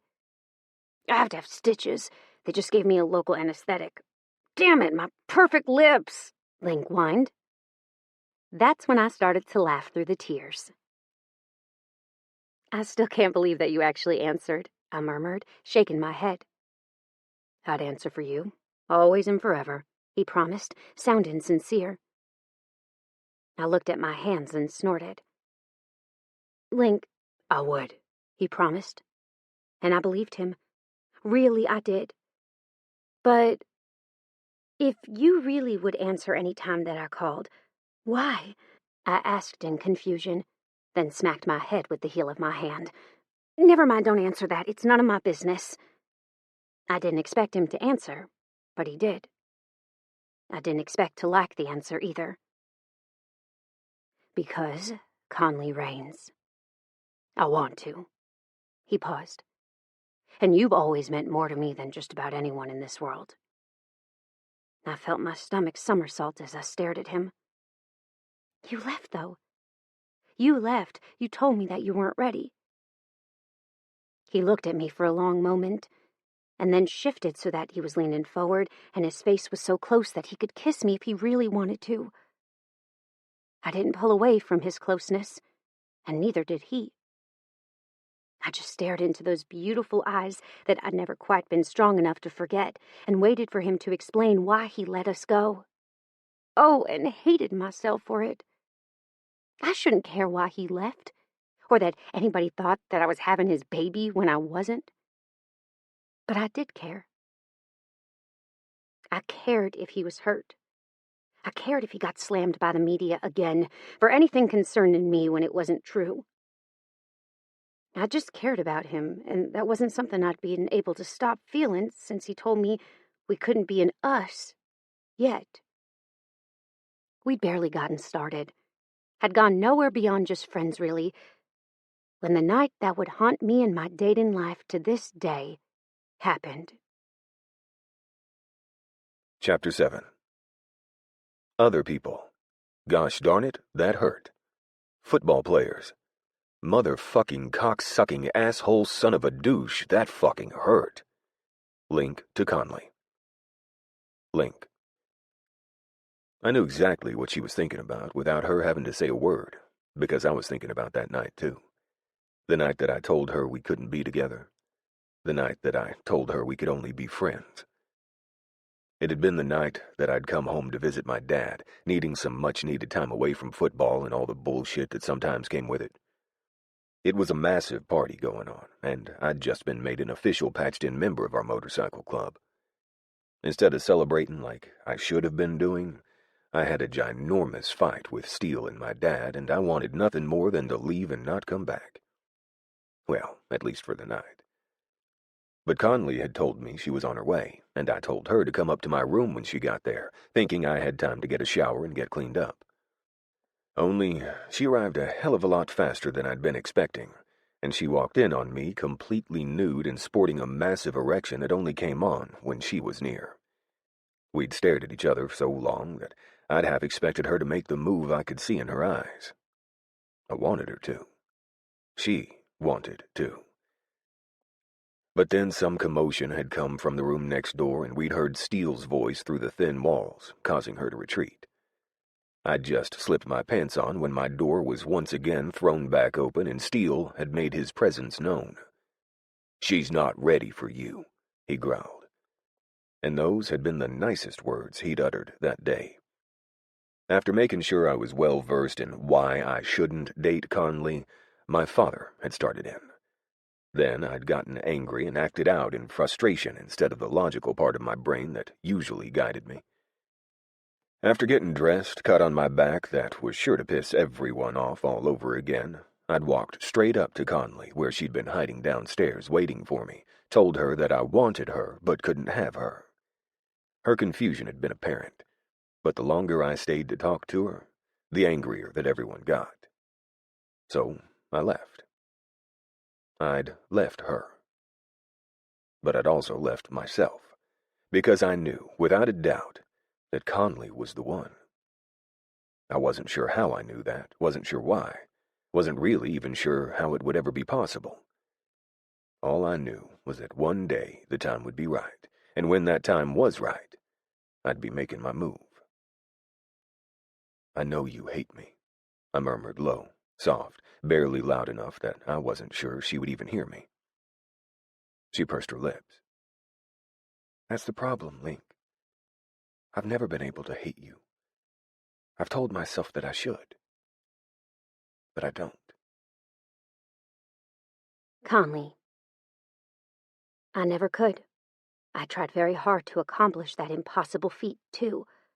I'd been mean to him, I'd ignored his calls, I'd avoided any and all interactions with the man. And look where that got me. I've ruined your life, I moaned, pressing the heel of my hands into my eyes. They're going to go crazy with this. I expected quite a few things.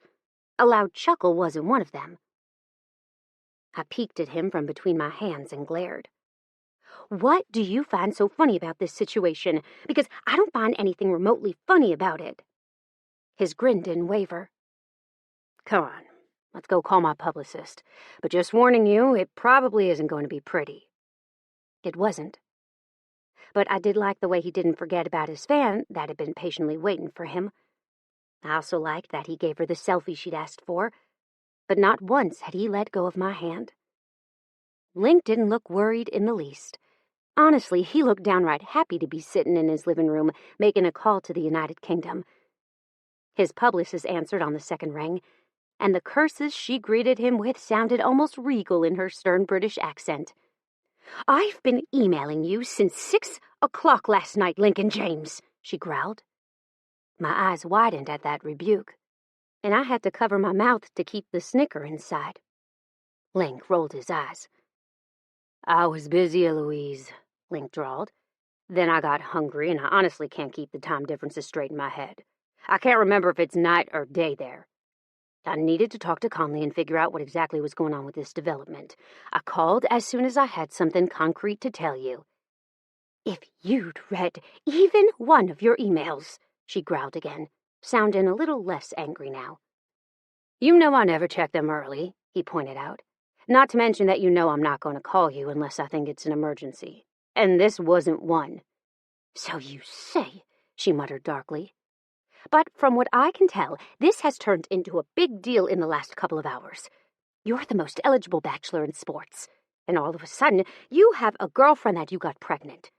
That's a big deal whether you seem to think it is or not. Plus, with that loss still heavy on everyone's hearts, I nearly groaned when I saw Link's face darken. You're popular news right now. Wonderful, Link muttered. I bit my lip, suddenly feeling awful that I'd let Phoebe run her mouth and hadn't immediately nipped the problem in the bud before it got to that point.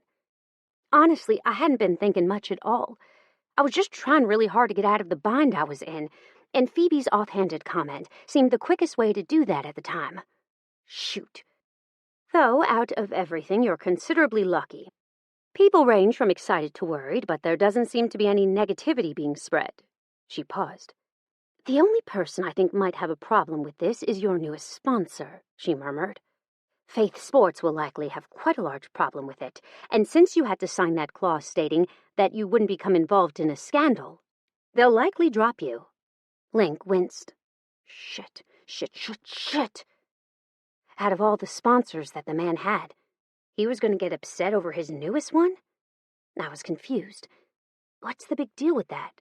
Just apologize. Eloise grunted negatively. That can't happen. This is the one sponsor that Link's been vying for since he started his career in the NFL. This one is big to him. I looked over to Link with raised eyebrows, waiting for an explanation. Faith Sports is an organization that helps athletes like me. They gave me a scholarship when I was in college. A chance. They help athletes from single-parent households like the one I grew up in and make sure that they have every available opportunity to strive for greatness. They've helped thousands of kids exactly like me get college degrees, making their hopes and dreams come true. They mean a lot to me, and I've been trying to team up with them for a long time, but they're very selective about who they allow to work with them. The last person that they partnered with was Furious George Hoffman from the Longview Lumberjacks. Together, they raised over $10 million to help kids, and I want to help too. I was now at an all-time low. Son of a bitch! Son of a bitch! I had really screwed up, and it was going to take me putting myself out there to fix what I'd broken. What if I gave a statement? I rushed out. The woman who hadn't shown a care in the world that a woman kept chiming in on what likely should have been a private phone call started to disagree almost immediately. That's a no-go, she said. After the last time, they're not going to let this one go. The last time that Eloise was speaking of had been another football player, Merriweather, the same man that had hurt Link on his first official game played against his old team, badly, had been caught in a scandal very similar to the one that Link and I found ourselves in, only 2 weeks after the pregnancy had been announced. The woman had been found dead in her home with scant clues as to who had murdered her, and she had been pregnant. All fingers had pointed in Merriweather's direction, yet nobody had been able to pinpoint the crime on him, and he'd been playing ball ever since. In fact, he was currently on one of 4 teams left in the playoffs in the run-in for the national title. Also, everyone knew he'd done it. Merriweather was an asshole, apparently a murderous one. "Balls," I muttered. "My best solution right now is to just live your life. Only time will prove that you're not pregnant," Eloise explained. "But I do have a suggestion." I was almost scared of what this suggestion would be, and I had a feeling that I was sure the hell not going to like it. "What's that?" Link asked with curiosity tinging his voice. "I suggest that you appear to be dating," she said hesitantly. The automatic shout of no halted on my lips when Link said, "Oh, that's a good idea. I think it'd work even better if she was my fiancé." My mouth fell open in surprise. "We can't do that. Your dad and my stepfather are going to kill me when they find out it is all a lie." Link grinned. "I'll email you, Eloise, and let you know what we nailed down. Sound good?" I groaned when she agreed, and then pursed my lips when I looked at Link to see him staring at me expectantly. "You owe me," he said. That was true, but I didn't owe him this. No good could possibly come from this. I just knew it. "Come on," Link cajoled. "You told me at lunch that you didn't hate me." It was the lip that he curled downward into a pitiful pout that had me wavering. I frowned. "I don't hate you, Link, but I don't particularly like being in the spotlight, which because of your job and who you are is exactly where I'll be." I looked down. Then without meeting his eyes, I whispered my biggest fear. "I also don't want to be screwed over in the end. You may not intend to hurt me, but I just know that you will." He glowered. "I'd never, ever hurt you." I crossed my arms over my chest. "Your words hurt me when I thought we were going to have something. You didn't mean to hurt me, but you still did. That's what I'm saying. It's inevitable. You won't even mean to do it, but it will happen, and I don't think pretending to be your fiancé will help anything. The media isn't stupid. They'll know if we're faking. They follow you around enough that they'll notice if I'm not around. It's not something we can just say and not do." He crossed his arms. "I never said that I didn't want to have a relationship with you because I do. You may not be my fiancé, but you'll damn well be my girlfriend." I snorted. "I won't be your girlfriend." I couldn't. I'd barely recovered from having him pull out of my life so abruptly last time. If he did it again, I would for sure never recover. Which was why I'd never let him get that close again. A person knew their limits, and my limit was Link James. Or at least what he made me feel. "Link." I stood up. He did too. I felt a shiver run down my spine. "It'll be fine," he promised, coming closer. I didn't believe him. But that smile of his did me in every time. All he had to do was curl those perfect lips upward and aim that smile at me, and I was putty in his hands. "There are ground rules," I relented. He whooped in excitement. "You'll do it?" "I'll be your pretend girlfriend," I amended, "and nothing more than that." He studied me for a long few moments, and then that stupid smile of his slowly lit up his face again. "We'll see," he challenged. I shook my head. "We won't see anything. I'm giving you 3 months.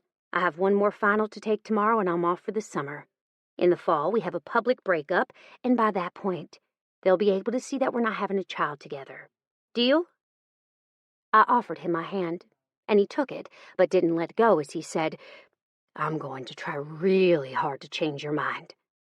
I smirked at him. You won't. Chapter 8. Wait for someone that tells strangers about you. Text from Conleigh to Link. Link. Day 1. I have to go to an end-of-the-year banquet, I said. I need you to come with me. Why? She asked, sounding tired. I looked at my watch and frowned. Why do you sound like something a cat dragged in? She snickered. Because I am? Con, I hesitated. What's wrong? Nothing, she murmured. I just came into work after studying all night long for my final. I thought you had the day off, I muttered. We were supposed to go on our first date today. Our first fake date, she corrected me. And I'm sorry, but I'll have to cancel. They called me into work because that stupid stomach flu is going around the ER employees.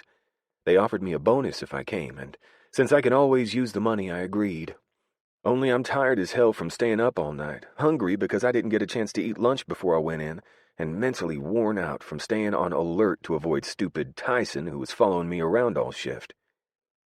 I found my heartbeat accelerating at hearing about that little prick doing anything to her, even following her around or looking in her direction. Oh, I sighed. I'll cancel my reservations then. Do you have time to talk about the banquet, or do you need to go? She murmured something to someone who must have been near her, and then I heard what sounded like wind. Was she outside? Sorry, I went out the ambulance entrance. Give me 2 shakes to get around the building. They have a helicopter here waiting for a transport. She huffed, sounding out of breath. The wind in the background sounded murderous, and I wondered who the pilot was that was flying them out. Ezekiel was the pilot for the local flight crew, Angel Transport. Z was also one of the original members of the club, right along with Bayou, our club president. Z was a jack of all trades and had 3 jobs. Full-time, he worked for both Angel Transport as their helicopter pilot, and he was also a member of the bomb squad that was utilized, should the need ever come up, by all the law enforcement agencies in the surrounding area. He also worked part-time picking up shifts at the sheriff's department, usually on weekends, to keep up his peace officer's license. Oh, and let's not forget on the days he wasn't working, he painted, tattooed, and was generally an artistic motherfucker. The roar of the wind grew quieter on the other end of the line, and I assumed that she'd made it around the building. Needless to say, Z was an overachiever. My assumption was answered moments later when she said, Okay, there, what's up? There's a banquet I have to go to this weekend, and I was hoping you'd be able to go with me. I repeated my earlier comment. Oh, she paused. Is it formal? Why did I get the feeling that she was repeating, please don't be formal in her head while she waited for my reply? I grinned. Formal. She growled in frustration. Link, she whined. You know I don't wear dresses. I knew what I was about to say was a low blow, but it was 100% true. You wore a dress for Tyson McFuckface, I countered, sounding hurt. And I had been hurt at the time. But it was more than obvious to me now that she'd only worn the dress because of me, and not McFuckface like she'd implied. Shit, she breathed. I'll have to find someone to help do my hair. I frowned. Do your hair, but not help you find a dress? She paused. I'll need someone's help with that part, too. I chuckled. I'll ask one of the guys who their wife uses. How's that? I have friends and all, but they're just about as useless as I am when it comes to girly stuff, she murmured. I think Prue might be worse at it than me. I don't think I've ever seen her with her hair down before, to be honest. Prue? I asked. The girl you work with? Yes, she answered, sounding surprised. You remember me talking about her? I did. Yes, ma'am. The sound of the wind picked up again, and she groaned.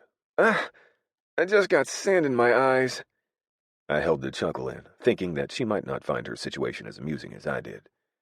Moments later, the roar picked up even more, and the only thing I could hear was Conleigh's low cursing as if from a distance. It was at least a minute later before the sound was far enough away that she was able to speak again. You okay? I asked once I could hear her. Yes, she groaned. I think I got something bad in my eye. It really hurts. I felt my stomach flip at the thought of her being hurt. "Go back inside and have someone look at it," I urged. "I will," she murmured. "This day has been just peachy. I swear to God, had this final been my first final, I would have quit. I thought nursing school was hard with all the pick the best correct answers, but swear to God, these are even worse. And honestly, I think the teacher does it just because he can." "Teacher sounds like a douche," I admitted. "He is," she agreed. "And he hates you." I frowned. "He hates me?" "Yes," she snickered. "In class, he always uses you as an example. Like if we're given patient A, which is always you, blah, blah, blah, what would we do in this situation kind of thing? Not to mention, on the days that you win, he really comes back in a sour mood. I really do think he hates you. No joke." I started to laugh. "Football is a big sport. Some even call it a religion." She scoffed. "I'll see you later. I gotta go get this looked at. It hurts super bad." After we said our goodbyes, I contemplated what to do next, wondering if we were too new to be visiting each other at work yet. Probably. Maybe. My phone vibrated in my hand while I was still contemplating my next move. I pulled it out and snorted at what I read on the screen. Z. Your girl couldn't stop looking at me. Link. Fuck you. And just saying, you shouldn't be texting and flying, especially with a critical patient. Z. Not a critical patient. A heart, but same thing. And I'm not texting you. The awesome flight nurse that I work with, who is the best ever, is texting you for me. I grinned at that. Z. I also didn't embellish in the least. She's totally hot, and one day I'll capture her charms. I rolled my eyes at that. Good luck with that, buddy. Z was a commitment phobe, and on a good day he barely even said hello to women. There were times that I wondered if he was gay with the lack of attention he paid to women. But then there were other times when I'd see his eyes lingering on a certain curvy woman who came to the clubhouse once in a while with her friends, told me he did indeed find women attractive. Not responding to the message, I shoved my phone in my pocket and decided on my next move. I walked up to the security desk and smiled at the oldest security guard on the planet and tried not to walk around the desk to help him when he came to his shaky feet. "Excuse me," I said, "but could you point me in the correct direction?" The security guard, whose name tag read Mr. M, nodded his head. "Sure, son." "I'm looking for my girl. She's a nurse in the ER. How would I find her?" I asked, raising my bag of food. "I brought her lunch." Mr. M smiled, and I saw a row of straight white teeth that were obviously dentures. They even moved when he started to speak again. "Right through that door, Link James. By the way, I think I about shit my pants when you were hurt a few years ago. If I'd been able, I'd have crawled right through that darn TV and ripped that old Merryweather a new one with my bare hands." He paused. "The code is 0911. My eyes widened slightly as he spewed information much faster than I would have expected for a man his age. Then the grin formed on my mouth. "Thanks, sir." I offered my hand to him. "And I'm okay now." The old man put his frail palm in mine and had a surprisingly strong grip. "Tell Conleigh hello for me when you see her. She's one of my favorites. Always shares her cookies with me." I grinned and dropped his hand. "No cookies in here, though there is cake. I think there might very well be enough for you, but I'll let her bring it out." Mr. M grinned. "She shares her special cookies with me, boy. Go on now. I have to go back to work." I didn't point out that he hadn't been doing any work when I'd walked in, but instead chose to nod my head and go in the direction he'd pointed me, punching the code in, all the while wondering what the hell kind of special cookies Conleigh was giving the old man. Walking through the door, I came to a stop and took stock of the room that I found myself in. The area was a large white room with curtains parting hospital beds along the far wall. A nurse's station was directly to my left, and to my right were the trauma rooms, and the only reason I knew what they were was due to the fact that they were labeled Trauma Room 1 and Trauma Room 2 right beside the door. There were quite a few people in the area. 2 women were sitting at computers at the nurse's station, and 2 doctors were also writing something. One of them was Tyson McFuckface in patient's charts. My eyes did a second scan of the room, and I finally came to a stop at the curtained-off bed all the way to the right. Conleigh had a stethoscope in her hand, and she was leaning both fists at her hips as she nodded her head at a patient. She was wearing navy blue scrubs with bright turquoise tennis shoes. Her brown hair was up in the familiar bun that women could accomplish in a half a second with very little effort, and she had a slight smile on her face as she nodded every few seconds. "Can I help you?" I looked over to find Tyson glaring at me, and I smiled. "Yes, actually. I'm here with Conleigh's lunch." "You can leave it here," he suggested. "I wasn't born yesterday, moron," my look said. "I'm sure I could," I said. "But I want to talk to her. I haven't seen her since yesterday." Tyson's face soured, but it was the woman beside him that caught my attention. "You're Link?" the woman asked. She had curly blonde hair that reached mid-back, and she had a beautiful face. She was gorgeous. But she wasn't Conleigh. "Yep," I confirmed, my eyes going to her name badge on her left breast pocket. "Prue Mackenzie, by chance?" The woman beamed. "That's me." I laughed and offered her my free hand. "Nice to meet you. Conleigh talks about you all the time." Prue's eyes shined. "Good things, I hope." "Well," I hesitated. "Mostly." Prue threw her head back and laughed. She was really pretty, and when she laughed, she was even prettier. But I had a thing for a foul-mouthed little pain-in-my-ass who was in a perpetually bad mood. One with a heart of gold, a killer smile, and a touch that threw me off balance. "Link, what are you doing here?" I turned to find Conleigh hurrying toward me. I took her in, studying everything. She had a pen mark in her right hand and a pocket full of what looked like Band-Aids, alcohol swabs, and pens. It was her eye that caught my attention, though. I placed the food on the tall counter at my side and walked forward until I came to a stop directly in front of her. She didn't back away, but looked at me quizzically as I lifted my hand and touched one finger to her puffy eye. "Looks bad," I said softly. "Did you get whatever was in your eye out?" Conleigh grimaced. "I had Dr. Fernaldi look at it. It's an abrasion on my cornea. It'll hurt for a few days while it heals." "She's a trooper," who, I assumed, was Dr. Fernaldi, exclaimed as he too held out his hand to me. "I'm a big fan. It's nice to meet you." I took it, shook it twice, and then dropped it to turn back to Conleigh. "Ouch," I told her. "Good thing you have tomorrow and the next day off. Is the redness from you touching it?" She nodded. "It should be all cleared up for the banquet this weekend, don't worry." That was the last thing on my mind. I'm not worried about it. You're the most beautiful woman in the room regardless of what you wear or what your eye looks like, honey. The "aw" from Prue, as well as the gag from Tyson, had me grinning at the girl in front of me. She drifted closer to me, but not because she was happy about what I said. She moved so that she could lower her voice so that only I could hear what she had to say. "Laying it on thick, aren't you?" She snickered so only I could hear.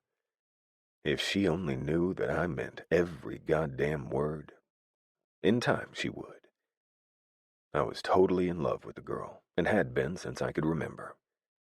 What would she say if I told her that there'd been nobody but her since I'd met her?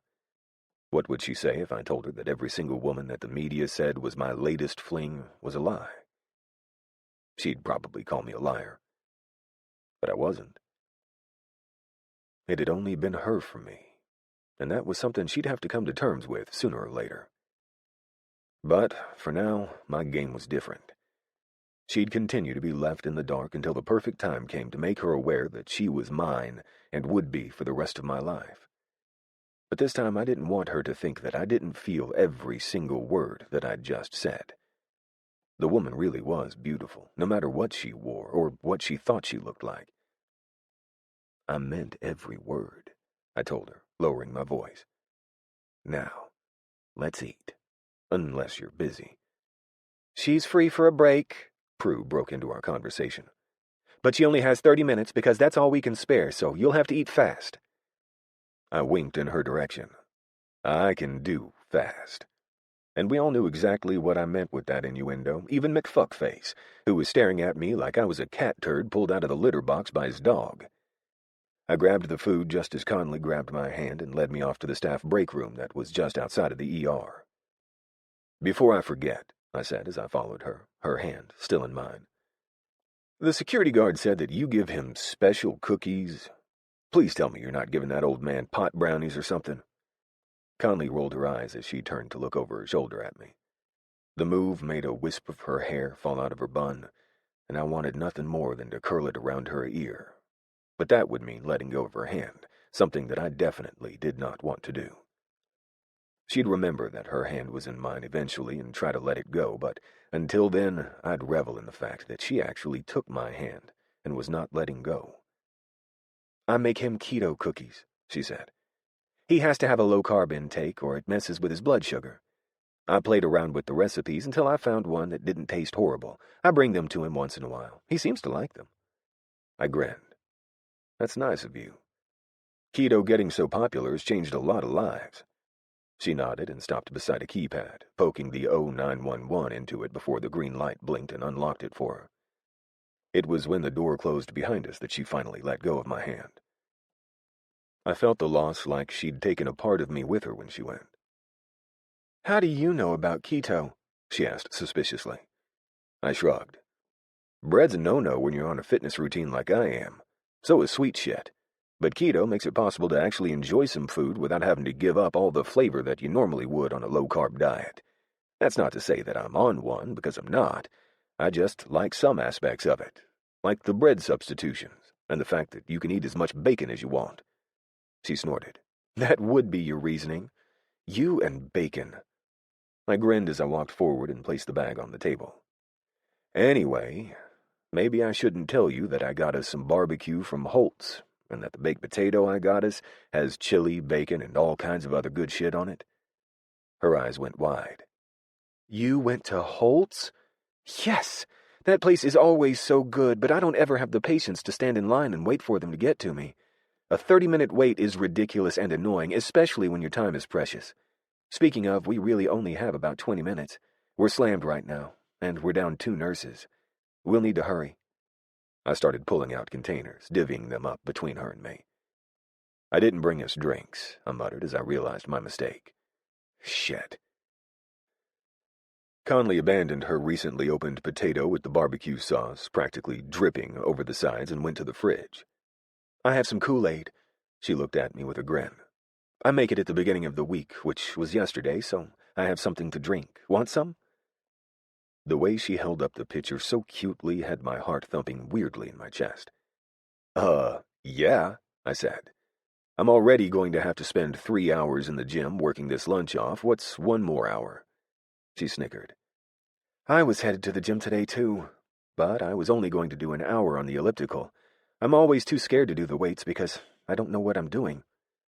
An idea formed in my mind, and without thinking, I blurted it out for her to hear. Want to go with me? I asked. I have an interview tomorrow, but afterward we can go. It'll be around 10 o'clock. I can show you how to do a few exercises, and you won't have to be embarrassed at all because I can take you to the gym at the center where the team works out. It'll be abandoned that late in the morning. She snorted. That late? I nodded. That late. The players are usually there early, before 6. Some of them go late, after 5. During the day, it's a ghost town. She pursed her lips. I guess I could do that. As long as they don't force me to come work on my second day off, that is. I prayed that that wouldn't happen. Good. I paused. Would you be interested in going to an MC party tomorrow with me? It's a birthday celebration for a club member's son. Conleigh scrunched up her nose. I'm not really good with kids. I felt something inside of my chest flip funny. Me neither, but this is going to be a little bit different from what you're used to. Rome's son, whose birthday we're celebrating, lost his battle to leukemia about 8 months ago. Tomorrow would have been his 5th birthday. To ensure that Rome's not alone, we decided to throw him a birthday party. Going to watch the kid's favorite movie, eat some of his favorite food, and just celebrate his life. Her face fell. That's awful. And really sweet. It was. It was really, really awful. Rome was in a bad way for a while there, I told her. But Izzy, his girlfriend, is helping him through it. But he still has his bad days, and we think Matthias's birthday might be one of them. Conleigh sniffled and wiped away a tear that had slipped from her eye, then cursed. Ow! I got up and took the pitcher from her and stole 2 foam cups off the counter before heading back to our seats. I eat fast, woman, I told her as I poured us both cups filled to the very top. If you don't eat yours, I will, and I'll enjoy it, too. She snorted and sat down, digging in without another word. We ate in silence. The only thing that could be heard was our chewing and the way the fork protested when we scooped too much onto them. I finished in 7 minutes. Conleigh took 15. After enjoying a second glass of Kool-Aid while she finished hers, I took the opportunity to just watch her. Conleigh didn't beat around the bush. She enjoyed her food and didn't make any attempt to pretend like she didn't. And when she was done, she leaned back in her chair and groaned, patting her belly. I can't finish any more, she whined. She'd eaten merely a quarter of her potato while I'd downed the entire thing. I smiled and got up, tossing my shit into the trash, all except for my fork. Conleigh got up and did the same, but instead deposited hers into the fridge so she could eat it later. When she went to throw her fork away, I stopped her. No, I brought dessert. Her eyes went wide. What did you bring? I pulled the last box out of the bag and held it up to her. Oh, she said, looking at the clear packaging. I love chocolate cake. I've heard their chocolate cake is to die for. It was. I'd had it a couple of times, and had been dreaming about it ever since. Sadly, since it was so high in calories and carbs, it was one of those you shouldn't have that items that I saved for a rare occasion. Like wooing the girl that I was in love with. I flipped open the lid on the container and set it down between our 2 chairs, taking a bite before she could even sit down. I groaned at the flavor. God, this shit is like crack, I told her. Maybe you shouldn't eat it. You'll crave it like I do, then. She narrowed her eyes. You just want to eat it all by yourself. That was true, too. I'm just trying to save you. Trust me on this, I countered. She rolled her eyes. It can't be that good, she said as she took a forkful and brought it to those perfect lips of hers. Her pink tongue poked out of those perfect, plump red lips, and I nearly orgasmed on the spot. With my hand the only thing to keep me company, I was a little bit like a firecracker, explosive and ready to go off the moment the fuse was lit, and boy did Conleigh Rains light my fuse. Once she closed her mouth around the chocolate cake, I felt like everything slowed to a standstill as I watched her eyes roll back in her head. Then that goddamn moan left her mouth, and I knew that the moment I got somewhere that I could whack off privately, I would. Oh, God, she breathed shakily, her eyes full of pleasure coming to me. You're not lying. This is better than anything I've ever had in my life. I knew that she'd think that. I also knew that she would taste better than that cake. By a landslide. It's good shit, isn't it? I croaked, trying to downplay my arousal. I've always thought the same. Since they've opened, I've gotten the cake twice. This'll be my 3rd time. It's been just as good each time I've had it. She groaned as she finished licking the fork, then eyed the rest of the cake. That's how we spent the next 3 minutes. Each of us took a bite, moaned and groaned, and then watched while the other performed their task. It was when the last bite was on my fork that I turned it and offered it to her. She leaned forward and closed her mouth around my fork, and I swear to God I felt it in my soul. So good, she breathed, licking her lips. Her eyes were dilated, and her breathing accelerated. Her breasts were swollen, and I could just barely make out the tips of her nipples behind her loose scrub top. It was at this point that I was wondering if she was doing this to me on purpose. My dick, however, didn't care if she was doing it on purpose or not. All it cared about was the fact that she was making the kind of noises that I was sure she would make if I was inside of her. Shit, Conleigh sighed, placing her fork into the container. I better go. I've been longer than I intended to be. Link? I finally looked at her face. Thank you so much. My day hasn't been all that great, and it's only going to get worse because the cafeteria is serving stupid tuna sandwiches. Those are the worst. Her eyes were so sincere that I just knew that having a tuna sandwich really would have made her day worse. She wasn't kidding about that. You're welcome, I rumbled. Anytime. The 45-minute drive over was worth it. Rescheduling interviews for really early in the morning, was worth it. Conleigh was worth it. Chapter 9. I need a double shot of whatever a toddler is on. Conleigh to Link. Conleigh. I was on my way to Link's house, and I couldn't begin to tell you why. I had just come off of a long shift, and I was tired. Tomorrow I had a final at 12, which meant that I had to study at least for a little bit. But I couldn't stop myself. After the nice things Link had done for me that day, I couldn't deny it. I wanted to see him.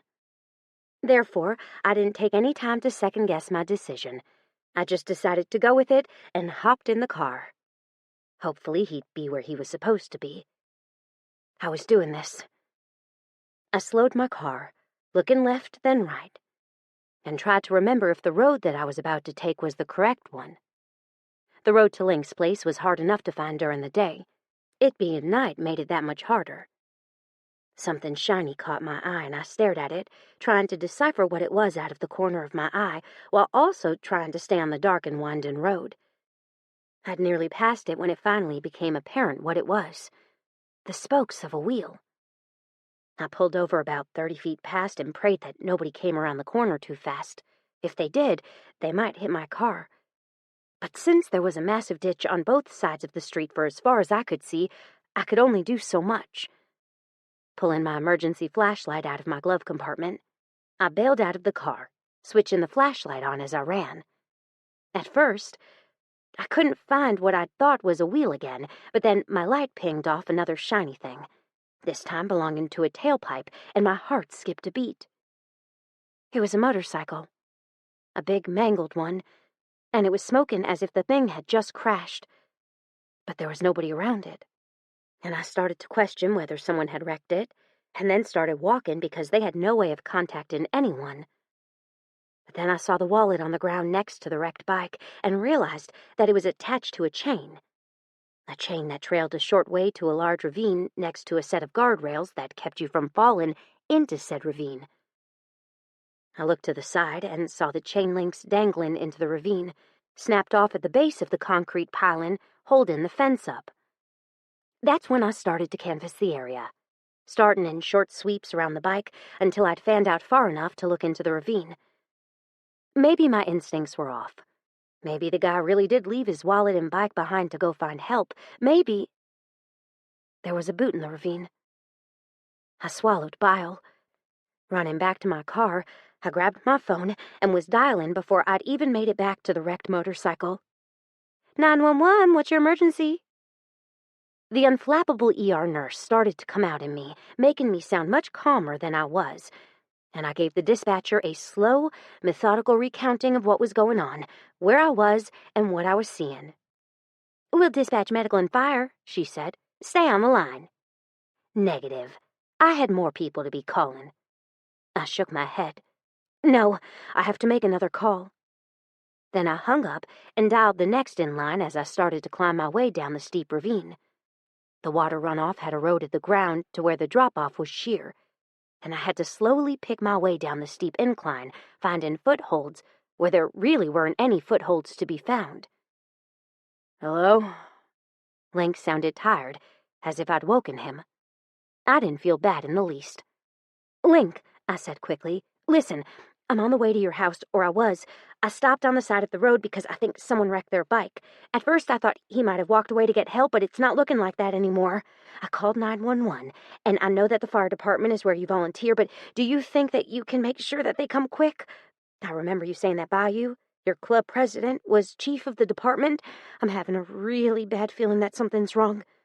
I can't find the man that was on the bike, but I found his bike, his wallet, and I can see a boot down in the ravine." "Where are you exactly?" he asked, sounding much more alert and oriented. I gave him the details and then said, "I'm going to have to put the phone in my pocket now. I need both hands, and it's hard enough trying to hold on to the flashlight, too." Link didn't squabble with me. He only agreed. "Just keep me on the line." I did, shoving the phone into my front scrub pocket while I inched my way down. Finally, I hit the bottom and winced when my feet sank down a couple inches into the mud. Ignoring the way that they squelched as I moved, I gingerly started to sweep my flashlight in shallow arcs again, pausing briefly on what looked like a snake about 8 feet away from me. Fear climbing in my throat, I moved my light away from the snake and went back to sweeping, gasping when I found a bare foot. I followed that bare foot up, moaning when I saw the body attached to it. The guy was big, really big, and he looked like he was in really bad shape. He wasn't moving, but his eyes were wide open and he was staring at the light. "Oh, God," I moaned, hurrying toward him. The water slogged around my feet, and I knew that I was splashing mud halfway up my leg, but all I could see was that man lying there, halfway submerged by the same mud I was trying to navigate. The moment I reached him, I pulled my phone out of my pocket and placed it to my ear. "Link, there's a man down here. I found him. Hurry." With that, I put the phone back into my pocket, still connected, and started assessing the man like the trained ER nurse I was. I set the light down on the large boulder that was next to the man's head, but was miraculously at the perfect height, and started cataloging the injuries. He for sure had a broken ulna. I could see the white bones sticking out of his arm. He had a nasty gash on his face that was pouring blood, but his pulse was strong. "Broken arm, nasty gash on my head, what feels like a broken ass, and something's impaling me so that I can't move." I looked up to find the man's eyes on me. "You're trained?" I asked, bending over him to see about the impalement. He was right. He had what looked to be a piece of rebar sticking out of his side, impaling his flesh about 6 inches above his hip bone. "Holy shit," I breathed. Then the siren started to sound. "Glad you found me," the man said. I was too. Then the leather that was covering his chest caught my eye. I touched the patch above his heart. "Hoax?" The man, Hoax, did this grin-smile thing that said he was only doing it despite the pain. "Yeah, that's my name." Then he closed his eyes, looking like he was on the verge of passing out. I needed to keep him talking. "Are you in the motorcycle club? Bare Bottom Guardians?" I pushed. "Yep," he agreed. "I am. How'd you know?" I didn't see any point not to tell him the complete truth. "Link James," I started. "Link and I have this connection. I've known him since he first joined." "Conleigh."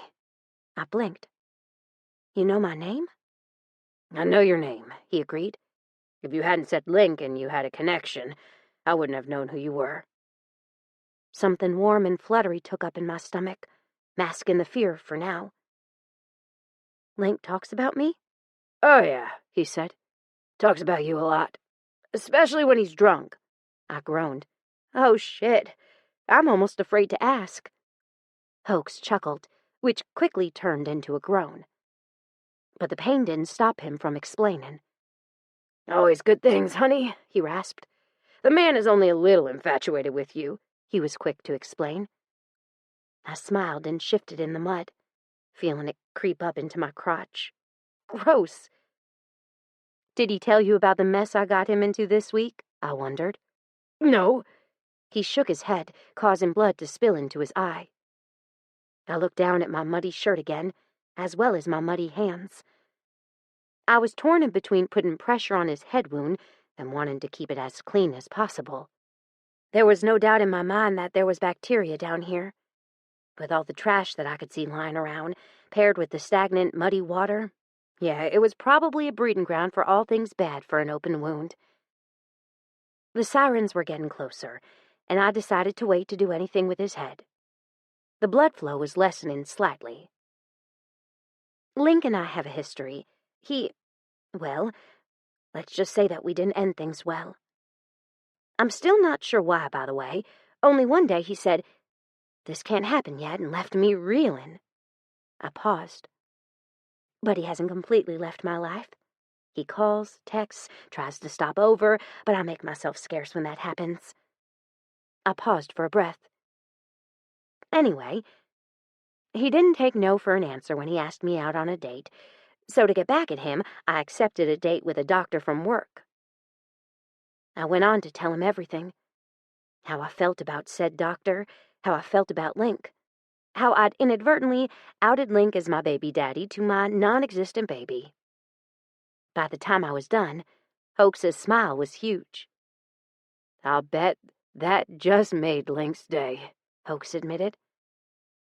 I thought about that for a long moment, and then grunted. To be honest, he wasn't really all that upset about it. Hoax grinned but didn't laugh. "That's because you just gave him exactly what he wanted, without making him work for it. You practically tied a pretty little bow to your sweet little head and then said, 'Okay, take me, big boy,'" he explained. I frowned. "I'm not sure what you mean." Hoax rolled his eyes toward me, avoiding an answer. "Even if you hadn't introduced yourself, I would have eventually known who you are." My brows went up. Really? How? "Link," he said, shrugging his shoulders slightly, then wincing. "Link's been talking about you for so long that I can't even pinpoint an exact day. I know it's at least been going on since he joined the club, and when we were talking about switching the name from the Dixie Wardens MC to the Bare Bottom Guardians MC." What? I was surprised. You were once a Dixie Warden? He nodded once. "Yep, originally anyway.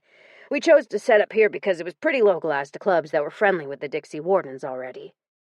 Mostly all of us were sons of original members of different chapters. For instance, my granddad is a member of the Benton chapter. Dixie is his name." I blinked once in surprise. My stepfather is Big Papa. "I know," he replied. "I told you I'd know who you were, despite the intro. But that is due to Link never shutting his trap about you, not because I ever saw you there. I was in the Marines until we branched off and changed our name to Bare Bottom Guardians." I finally said. I take it that the older generation wasn't happy about y'all wanting to change the name. How had I not heard this before? I felt really stupid for not knowing. This time, Hoax couldn't hold the laughing. "Oh, hell no. That was also when I started to hear about you nonstop." But before I could get him to expound on his answer, the sirens drowned out our conversation, and the lights started to color our world with a wash of red and blue as the emergency personnel arrived on scene.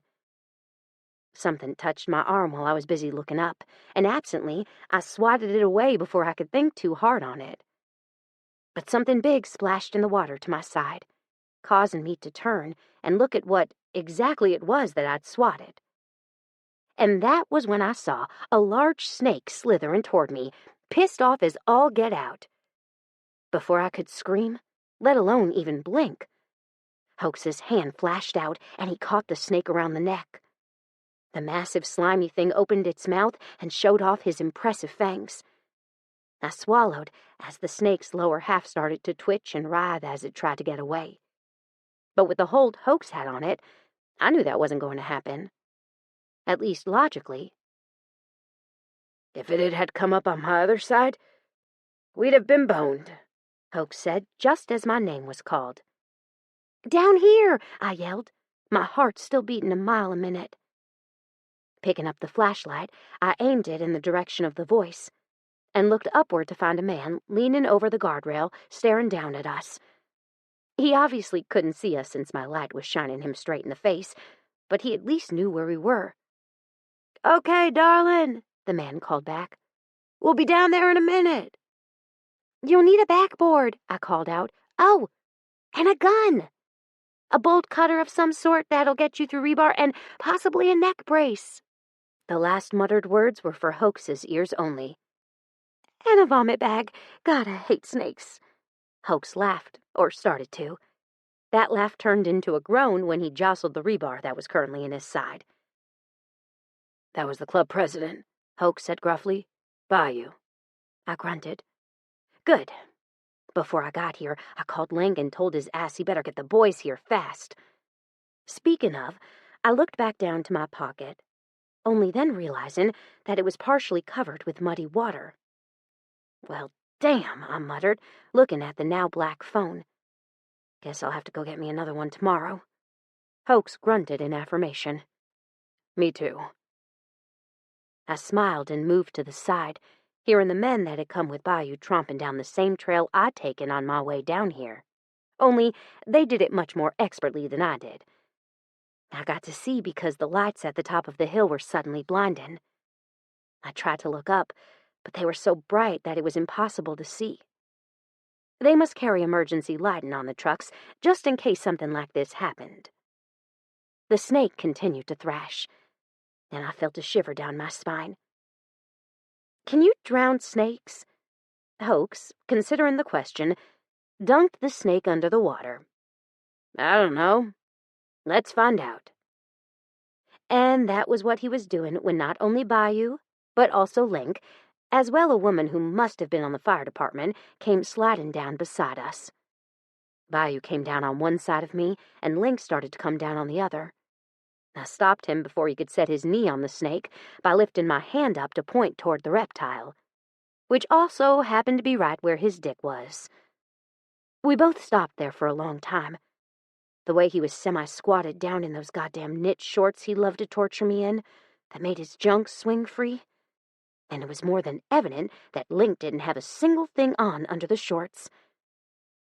"Here I am impaled by a goddamn piece of rebar, drowning a snake, and bleeding from a head wound, and you're allowing her to fill your twig and berries up instead of helping me," Hoax groaned. There was also a smile on his face that clearly showed just how amused he was with the situation. "Drowning a snake?" both Bayou and Link said at the same time, glancing toward where I had been trying to point. Still, Link didn't remove my hand. It was quite obvious that he was enjoying the touch. Why did I know that without him specifically saying so aloud? What with his dick getting hard and all, it was more than obvious. "Why are you not wearing underwear?" I finally asked, removing my hand with the utmost reluctance. "Focus, children," Bayou drawled. "Because you woke me up, and I sleep naked," Link explained, ignoring Bayou. He still wasn't really paying attention to the thrashing snake, barely being held underneath the water either. "It's okay," Hoax teased. "I'm only getting a nice mud facial over here. I can wait." The female firefighter, or at least I assumed she was a firefighter, scoffed.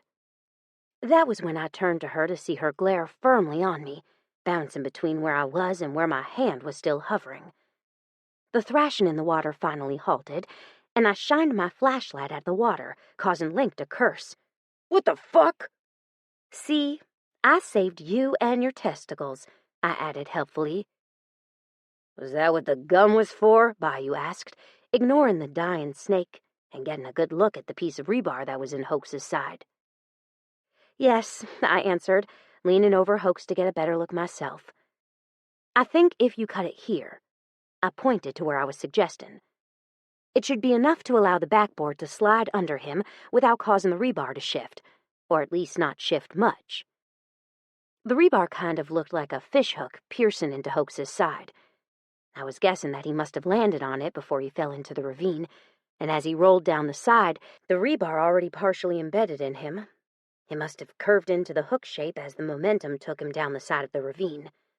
Unfortunately, enough of it was still sticking out that it would be impossible to move him without jostling the rebar and causing him more internal damage and pain. "Yeah, that's what I was thinking too," Bayou confirmed. "Good eyes." "He has a broken arm," I said, continuing with my list of injuries. "If y'all take care of the rebar and the head wound, I can secure his arm for transport." So that was what we did. Link took over dressing the head wound, the woman and Bayou worked on the piece of rebar, and I secured his arm. All the while, Hoax didn't utter a single sound of pain. "You ready, Hoaxy?" I teased, looking at him with a teasing expression. Hoax grimaced, but nodded once.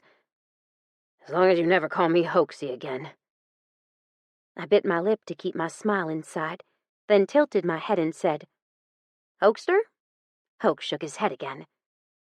While I was teasing him, Bayou and Link got him onto the backboard. It was then that another round of sirens sounded, signaling the arrival of the medic. Finally. They must not have been at their station for this kind of response time. "Finally," Link muttered, mirroring my thoughts. We're going to strap you down good and get you into the basket, Bayou explained what he was going to do. Then we're gonna heft your fat ass up. Hoax flipped him off. I'm not fat. Hoax most definitely was not fat. He was ripped like Link was, like Bayou was. What the hell did they put in the water here?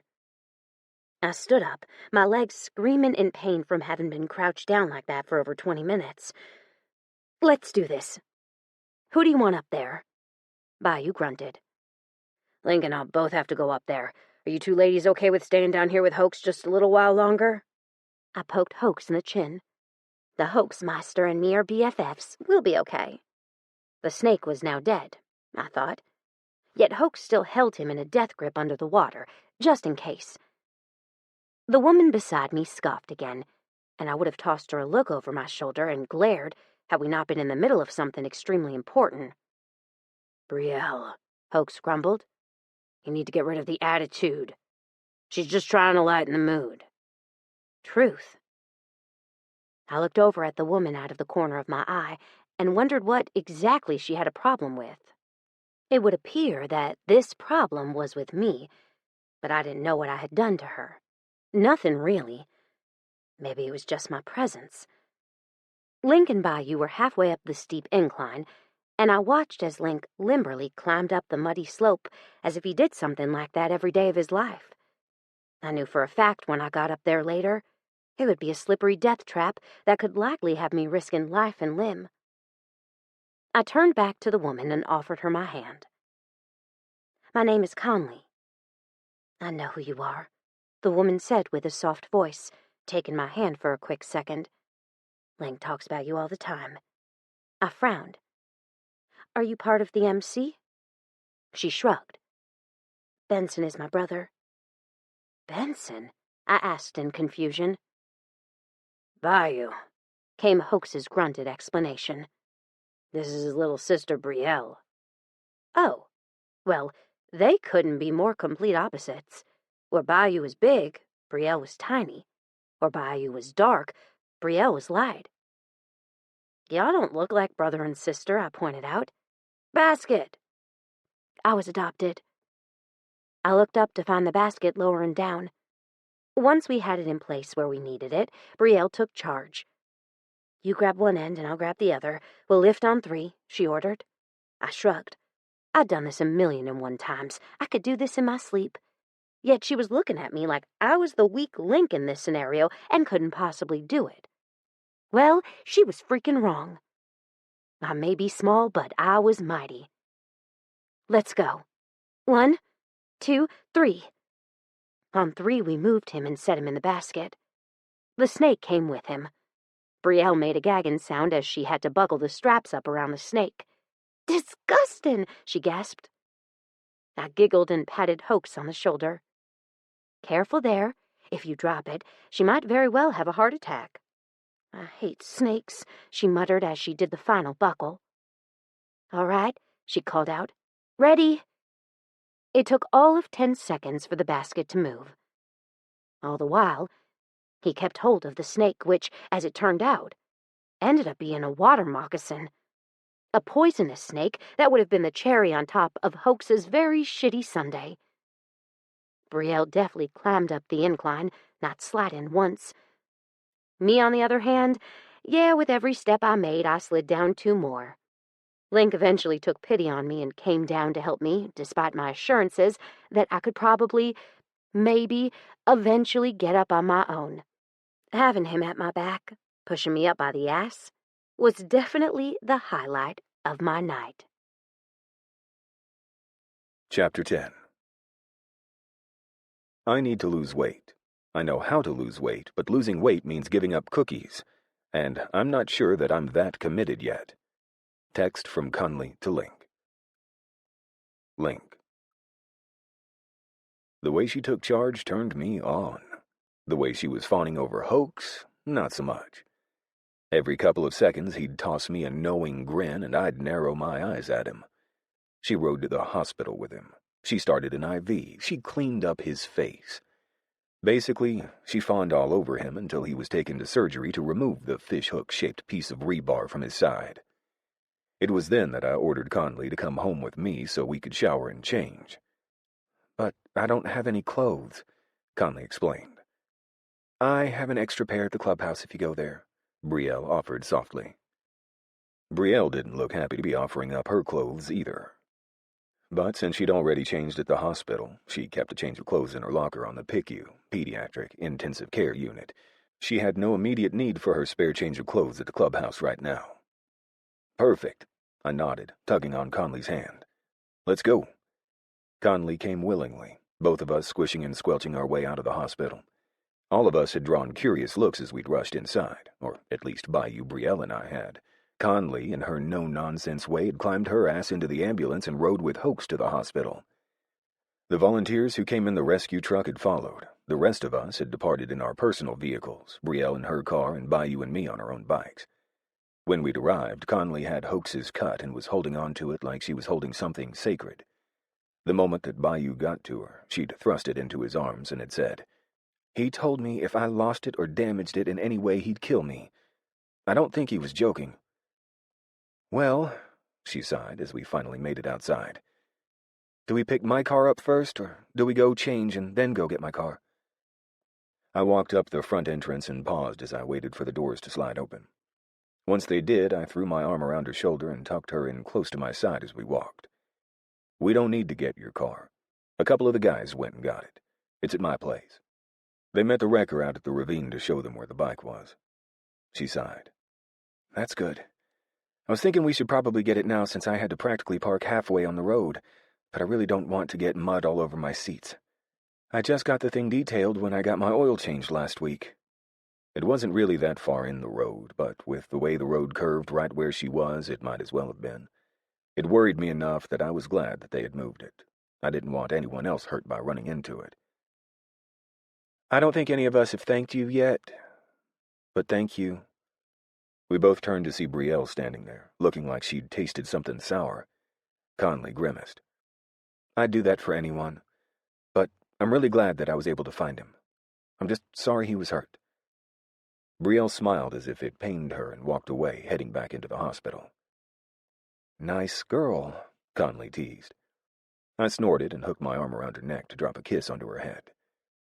"She thought she knew Hoax, and you just shattered everything she thought she knew about him." "What?" she asked, looking up at me. "Why?" She had a smattering of mud on her cheek, and there was flecks of it in her hair.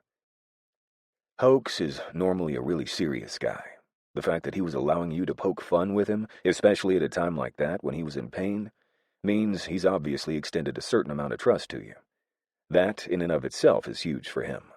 Women literally make him run in the opposite direction." I paused. "Touching is a definite no-no. Not to mention, you didn't just do a little of the touching thing, but a lot of the touching thing, something that Brielle has never, not ever, been able to do." "Well, shit," she sighed. "She probably hates me. I thought it was because I touched your penis in front of her, and she had a crush on you." I chuckled. "Nope.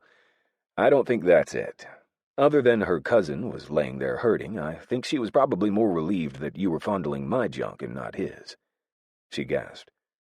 "I was trying to save you, not fondle your junk." I snorted. "That's true, but she didn't know that at the time." We reached my bike and both of us paused, staring at it. "What is that?" My whispered question made her laugh. "That's the snake. Hoax asked me to save it so he could stuff it." "How did it get there?" I continued. "The medic put it there. We had it placed in a biohazard bag while I was getting the IV started, since that was the first time he actually opened his hand to release it," she explained. "It's still twitching," I remarked with a curl of my lip. "And it's huge." It really was, too. "It was huge in the water, and it was huge when he dragged it into the ambulance, but all rolled up like that, it was still bigger than a goddamn large-sized pizza box. We had to send a runner to surgery for one of their large body-part biohazard bags." "God damn," I muttered, picking up the bag. "He owes me for this." "He wants us to drop it off at the stuffing place, too," she explained. "Can we do that in the morning? He made me promise." I just shook my head and dropped the snake into one of the saddlebags. "Yeah, that's fine with me. The only problem I can see is that I have to keep that shit with me until then." I mounted the bike, then held out my hand for her, loving the way she easily fit up against me. Despite her utter filthiness, she wrapped her hands around my body and plastered herself to me. Which was, of course, when the damn flashes started to go off. Hold on, darling. I started the bike and took off, and I still had to do some evasive driving to ditch the 4 reporters following us, hoping for Conleigh's sake that they didn't get the huge splash of mud on her ass in the pictures they took of us. When we arrived at my place, Conleigh was leaning on me heavily. Her arms were so loose around my waist that I'd locked one hand around her wrists and hadn't let go. When I pulled the bike into my garage and shut it off, I expected her to stir. She didn't. Letting her wrist go, I gave her leg a shake and said, "Come on, sleeping beauty. Let's go shower." "I'm so tired," she said. "I feel like I just ran a marathon," she said without moving her face away from my back. "Adrenaline crash," I explained. I got up, forcing her to either move or fall. She moved, then gave me the cutest glare ever. She glanced around and frowned. "I thought we were going to the clubhouse." I'd intended to, but when she'd started to fall asleep, I decided to come to my place. I had a shower at my place and a t-shirt she could slip on. What did it matter if she didn't have any clothes? I could go get her some tomorrow. We were, but then you fell asleep against me while on a motorcycle. I remembered there were only 2 bathrooms at the clubhouse to share between whoever wants to be there at any moment in time, and remembered that I have an interview at 7 tomorrow morning. "I can go get you clothes afterward," I explained, knowing she was curious. She stood up while still straddling the bike, and then leaned over to grasp the handlebars. I felt my cock twitch at the sight of her bent over so pretty, and took a mental picture for my spank bank vault. She threw her leg over once she was holding on, but her balance was still off and she started to teeter. I was there before the wobble could turn into a fall and helped her off the bike. She slumped into me when I didn't move away, the helmet on her head nearly knocking me in the chin in the process. "Whoa," I said, pushing her head away before she could give me a concussion. "Let's get this off before you mess up my beautiful face." She laughed and started to fumble with the straps. It took her a few tries, but eventually she got it, setting it gently on the seat. "Sorry," she murmured around a yawn, then straightened out of my arms and started a side shuffle toward the garage door that led into my kitchen. "Jesus, I'm tired." "After the day that you had?" I followed closely behind her, flicking on the lights as she moved slowly in front of me. "I don't blame you for being a zombie." She groaned.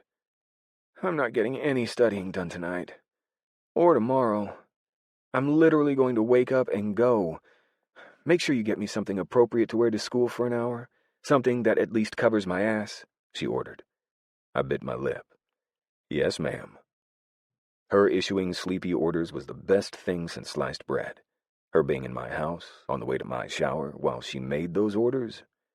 Priceless. "Let's go get you clean." She shuffled into the bathroom that was closest and slammed the door. I closed my eyes and then leaned my head against the cool wood. This woman had absolutely no idea what she was capable of doing to me. None. Chapter 11. Technically speaking, there is a lot of food in the house. Unfortunately, none of it is sweet or sounds good. Therefore, there is no food in the house. Text from Conleigh to Link. Conleigh. I woke up alone in a strange bed, but I wasn't too worried. I remembered everything that had happened last night. Everything. From the sweet way that Link never let go of me, to the way he'd practically doted on me. He'd luckily had the spare bathroom fully stocked with showering essentials, which I did find odd seeing as he lived alone and had no need for spare shower essentials, and I'd been able to take a shower, rinsing the day off of me along with the stupid swamp mud that felt like it'd never go away. I was fairly sure that I still had clumps of mud in my hair, but I would worry about those later at my own place. After my shower last night, I'd gotten out only to find that at some point, Link had deposited some clothes for me to wear, a gold and brown t-shirt that had the team's logo on it, as well as a pair of boxer briefs that were snug, despite them being made for Link's shapely ass. After donning the t-shirt and the 2 tight underwear, I rinsed my panties and bra out and hung them over the towel rack to dry. I went into Link's bedroom and belly flopped on his bed while he was still in the shower. And that was the last thing I'd remembered until just then, waking up in an empty bed with the house almost completely silent around me. The only thing I could hear was the air conditioner blowing through the vents in the bedroom. That's when I started to notice the smell of the pillow, and my brain started to fire on a few cylinders. Those few cylinders all centering on one thing: my vagina. Lynn could control me whether he was in the room or not, whether I talked to him that day, or whether it had been weeks. All I really had to do was think about him, and things started to get out of control. Down there. But having his scent in my nostrils, yeah, it was a recipe for disaster. Not that I really thought about what I was doing. After glancing once at the clock to see that it was barely 8 in the morning, I decided that I had time. Had time for what, you ask? I had time to masturbate to the smell of the man that I've had a crush on for so long that it was getting downright ridiculous. I should have moved on years ago. I should have ignored my feelings and pursued other more attainable men. But I didn't. Because I was a goner. I loved the stupid man. I let my hand skim up the t-shirt that I was wearing and felt my nipples tighten. The t-shirt was old and soft, one that had been worn and washed probably 100,000 times. It was one of the ones that he worked out in. I knew because not only had I seen him wearing it before, but I'd also looked at photos of him online. I had him set up as a Google alert, working out with the team in it. It felt like silk against my hardened nipples. My legs shifted restlessly under the same covers that Link curled his body up in every night. I turned and buried my nose in his pillow, smelling the scent of his shampoo, as well as the beard oil that he put in his beard to keep it shiny and pretty. I'd bought it for him for Christmas and sent it to him. He'd sent me nightly pictures for a week, showing me how well it tamed his once untamable beard. I groaned and let my hand slip underneath the large down comforter I was covered with. I groaned at the thought that he'd seen me last night and again this morning with so little clothing. Possibly seen things that I'd wanted him to take advantage of for a very long time. I wasn't a naive girl anymore. I knew my body's wants, likes and dislikes. I knew that it craved him more than it craved anything else in this world. All I had to do was think about him, his mouth, the way he would taste, and I was ready to come on the spot. Kind of like right now, I thought dreamily. My hand slipped under the band of his boxer briefs, hurriedly finding that tiny little bud between my labia that begged for his touch. It was distended and swollen. Ready. I licked my lips as I circled the tiny nub. Then I started to daydream about what he would do to me, what he could have done to me last night, what I would have liked for him to do to me last night. He walked out of the shower and saw me laying there, sprawled out on my belly in his bed, stopping momentarily to enjoy the sight. The towel that was wrapped around his waist wasn't the least bit effective at hiding his erection. The t-shirt that I wore had ridden up just slightly, putting the bottom curve of my ass and the faintest hint of pussy lips on display. It was enough for him to get ideas that I wholeheartedly wanted him to act on. He dropped the towel without a care and stalked toward me, his hands planted in the bed as he crawled up between my slightly parted thighs. The moment that he was close enough, he dropped down and pulled the boxers down while caressing one ass cheek, stopping once he reached that dimple between both cheeks to bite it. I shivered in longing, partially asleep but also semi-aware of what I was offering him by keeping my silence. I lifted my hips slightly, an invitation for him to do more. And he took it. Crawling the rest of the way up, he covered me with his body, and I felt the crest of his cock prodding at my untried entrance. Without any warm-up at all, he went up onto one elbow, shifted his weight, and wrapped his hand around his cock. At the same time, he nudged my legs open farther and notched the head of his cock in my entrance. Without warning, he filled me. I cried out, a riot of emotions running through my brain. It hurt, but it also was a good hurt, despite the sting at first, which eventually turned into such pure pleasure, the likes of which I'd never felt before. He pulled out and growled when he saw the stain of my virginity on his cock, hissing between breaths into my ear. "You're mine. So fucking mine." I came so hard that I saw stars. Hell, I came so hard that I might have even gotten his sheets wet. I collapsed, painting, and tried to recover from the most intense orgasm of my life. Faintly, I heard a floorboard creak, but when another wasn't forthcoming, I chalked it up to my imagination. Finally, after a few long minutes of recovery and inhaling big gulps of air that smelled exactly like lank, I got out of bed and checked for any wet spots. There weren't any, thank God. It'd look quite weird if I had to wash his sheets. After doing my business, washing my hands and brushing my teeth with my finger, since there didn't seem to be any spare toothbrushes, thank God, I went in search for clothes. There weren't any. 5 minutes later, I walked out of the bathroom and his bedroom after a search through his drawers, and finally decided to stay in the shirt and shorts he'd handed me the night before. I stepped out of his bedroom, the door to which had been just barely cracked open, and I made my way to the kitchen where I could hear coffee percolating.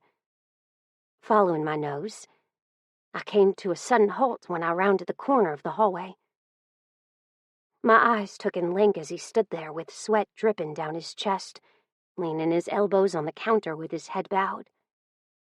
He was breathing hard, and I couldn't stop the images from my fantasy about him from flashing in my mind all over again. "Hey," I breathed. "I thought you had an interview." I saw the muscles in Link's back tense, as well as all the muscles in the backs of his legs. God, he was wearing those goddamn shorts again. The ones that let you see every single freaking muscle, vein, and appendage that likely shouldn't be seen. The damn man wore them all the time. Did he have any idea what those shorts did to me? Did to other women? Every single straight female would be panting after catching a glimpse of him in those shorts. Jesus, he probably ran in those shorts this morning. Didn't he know that having his dick on display like that could cause traffic accidents? Link came up from his hunched-over height slowly and turned to find me standing there. It was a phone interview. His shoulders were stiff, and I tilted my head to stare at him. But then, something he was holding in front of his pelvis caught my eye, momentarily distracting me. "What's that?" I asked, all thoughts of Link and his penis-bearing shorts momentarily forgotten. Link tossed the paper onto the counter and turned swiftly back the other way.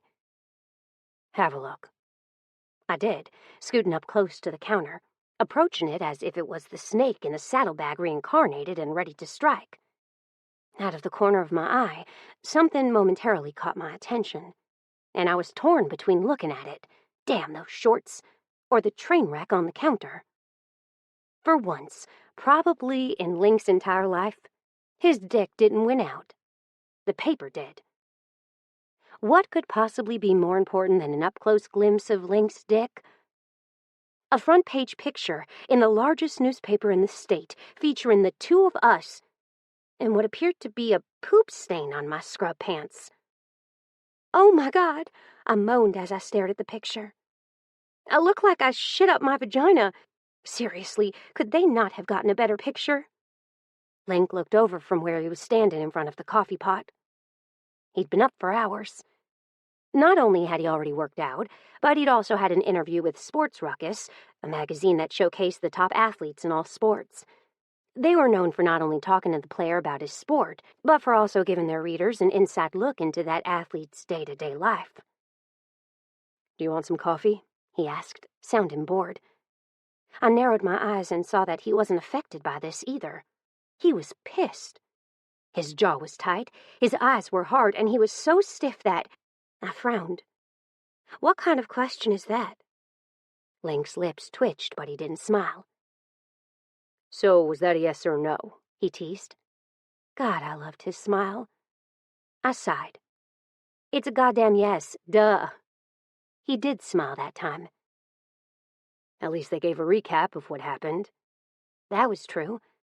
There was, at least, an explanation underneath the awful picture that said there'd been a wreck. I'd been the first person to arrive on the scene, and I helped save a man's life. They didn't have all the information, of course, because a lot of it couldn't be shared in order to protect Hoax's privacy. But they'd garnered enough tidbits from bystanders that they weren't completely in the dark. "Here," he said, handing me my coffee. I blinked when I saw that it was the right color, a pale tan. "You know how I like my coffee?" I asked in surprise. He walked away while grunting, "Uh-huh. I'm going to catch a quick shower. The clothes I went out and bought you are on the counter. I hope that they fit." My eyes went to the clothes after I finished watching Link walk away, his cup of coffee at his lips as he sipped his morning brew and moved down the hall. Pushing the newspaper aside with a huff, I got up and went to my clothes, marveling at what a good job he'd done picking them out. They all would fit perfectly. I was a medium top, large bottom girl. I had tits and all, but they weren't massive.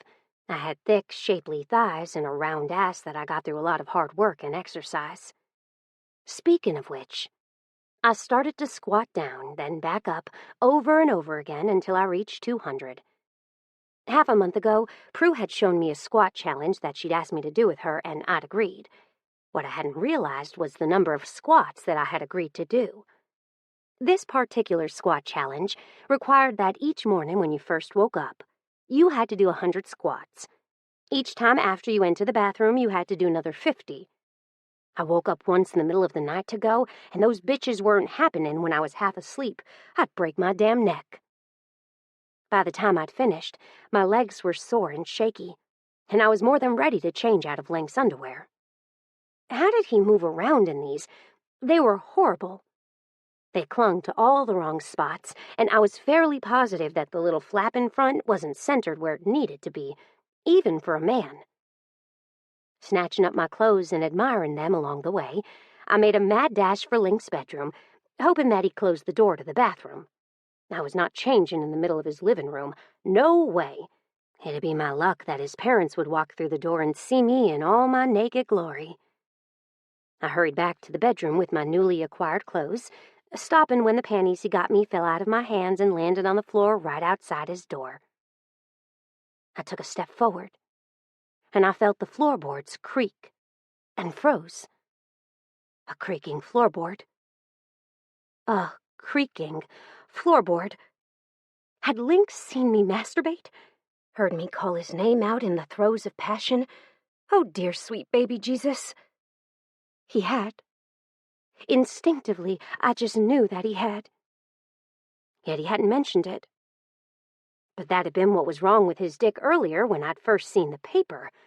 He'd seen me, and I'd made him hard. I, Conleigh Raines, had made Link James hard. Again. Score. Throwing the clothes onto the bed and checking that the door to the bathroom was indeed shut. I stripped off my clothes and reached for the first thing that he'd gotten me. The cutest pair of panties in the world. They were a bright neon green with purple stars all over them. Seriously, I'd have picked the same thing out myself. And on top of picking them out himself, he'd laundered them. I dropped them on the bed and reached for the bra. Unfortunately, in my haste, what I forgot to do was check to see if the shower was still running. In my rush to change, I didn't notice that I wasn't hearing anything coming from the bathroom. Nothing but a rhythmic sound coming from somewhere in his room, but I had no clue as to what it was. I'd just bent over the bed to grab the bra that matched the panties when I heard a grunt. I straightened and whirled, just now realizing that the closet that I'd closed earlier in my search for clothes was now open, and a very tall, muscular form was standing inside. Oh, and he just came in his hand and was staring at me like I was a tall drink of water that he wanted to gulp right up. Both of us stared at each other for long seconds as we tried to decide what we should do. He was the first to break, despite his precarious position. "I need a towel," he rumbled. I didn't want to get him a towel. I wanted to gather his release that was pooling in his hand, lubricate his shaft with it, and slide that fat cock of his into my depths. I swallowed hard. "Link," I breathed. "If you don't want this, You need to get away from me. You need to go into that bathroom. You need to take a shower, and you need to never speak of this again. Because I can't handle having this shit stopped a second time. I want you. And then, before my eyes, Link did exactly as I'd imagined him doing just a few short moments ago, though I didn't use my hand to do it. He used his. He fisted his cock in the hand that was coated in his cum and started to stroke that beast which hadn't deflated a single bit.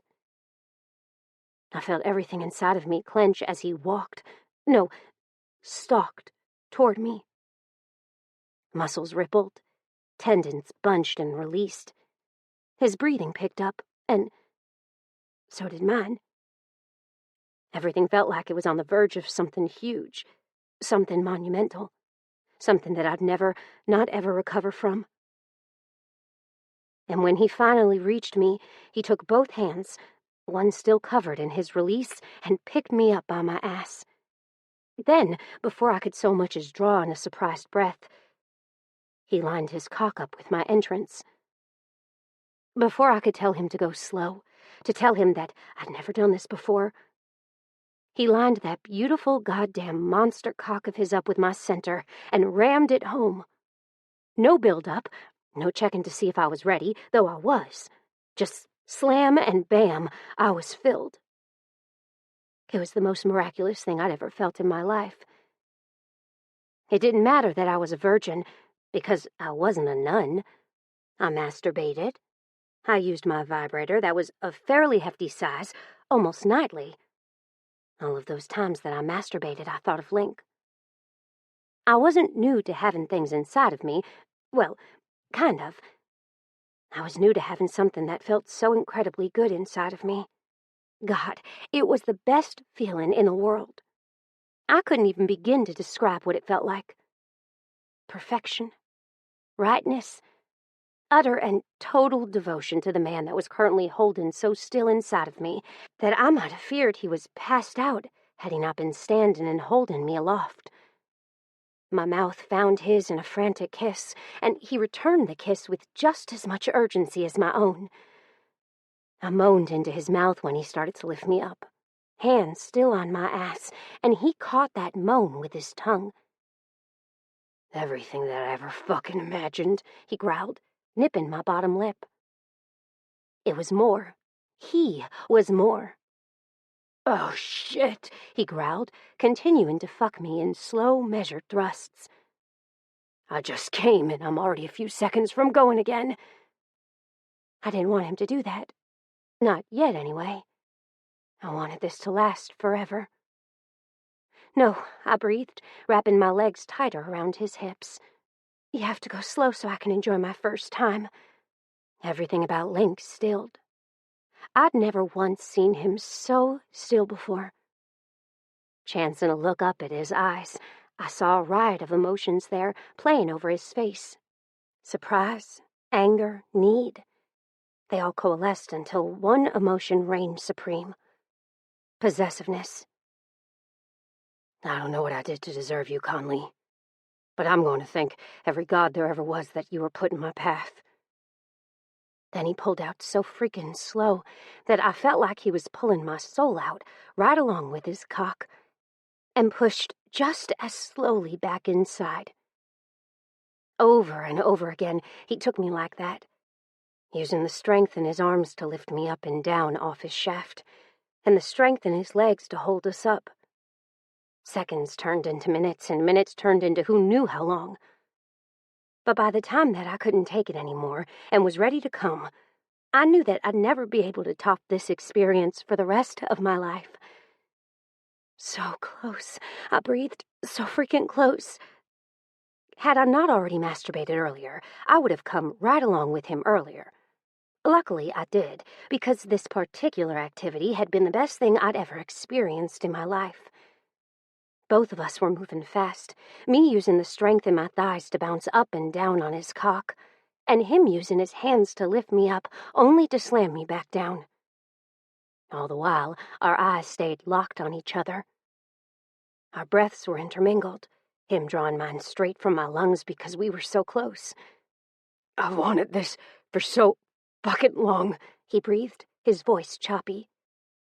My hands moved on his shoulders, and one snaked up the back of his neck to latch onto his hair. He hissed when I pulled, his eyes dilating. "You like it rough, honey?" he questioned. Did I like it rough? I had no idea. Would I take whatever Link wanted to dish out to me? Hell, yeah. "I'll take anything you want to give," I answered, so sure of the outcome that I'd give him anything he wanted. Link would never hurt me. Link would die before he misplaced one tiny hair on my head. So no, I wasn't worried about what he wanted to do to me or how I would respond to it. As long as it was Link doing it, yeah, I was down. He could tell me he wanted to do butt stuff right now, and I'd be like, "Sir, yes, sir." His mouth dropped to my neck on a particularly rough thrust, and something started to change inside of me. Things coiled that were usually loose.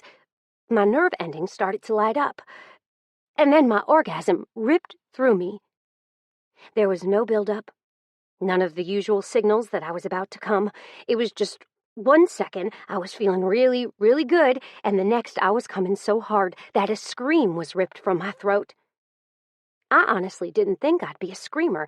I was usually a very quiet person, but apparently I wasn't a quiet person when Link had his fat cock stuffed inside of me. And he loved it. "God, I love that you scream for me," he said through clenched teeth. "And Jesus Christ, your pussy is clamping down so hard on my cock that I can barely get back inside." I would have replied, but my mind was too busy being blown.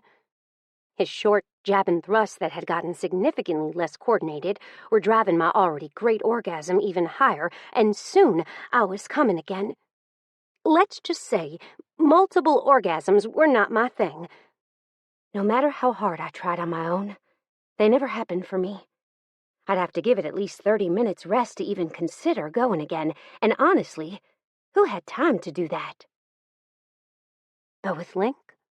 Well, let's just say he must be some kind of sex god or something to get me to come like that. Twice. And then he was coming. There was no shouting for him, no ass squeezing, no build-up, at least what I could tell. Nope, Link James did everything in silence. The only thing that told me he was coming in the first place was the way his entire body had turned rock hard and the hot splashes that I could miraculously feel jetting inside of me. We both stood there for long moments, both of us coming down from our highs. But still, he didn't go soft inside of me. He brought his face out of my neck and our eyes finally met again. "So, I guess our relationship is officially official," I teased. I was scared to death, and he could likely tell. As much as I wanted him to say yes, I also wanted him to say no. If he said no, I would be hurt, yes, but I'd also be able to move on because I hadn't gotten that much more attached than I already was. I did know that no one would ever compare to Link. The last barrier, sex, had finally been broken. I would never be able to lie to myself again that we weren't physically compatible. We were. Very much so. "It's been official for a very long time, Conleigh. You just didn't want to admit it." Link shifted his arms around me and walked me to the bathroom, his hard cock still inside of me, going deeper and deeper with each step. I closed my eyes and relished the tiny little aftershocks that were coursing through my body. It felt good.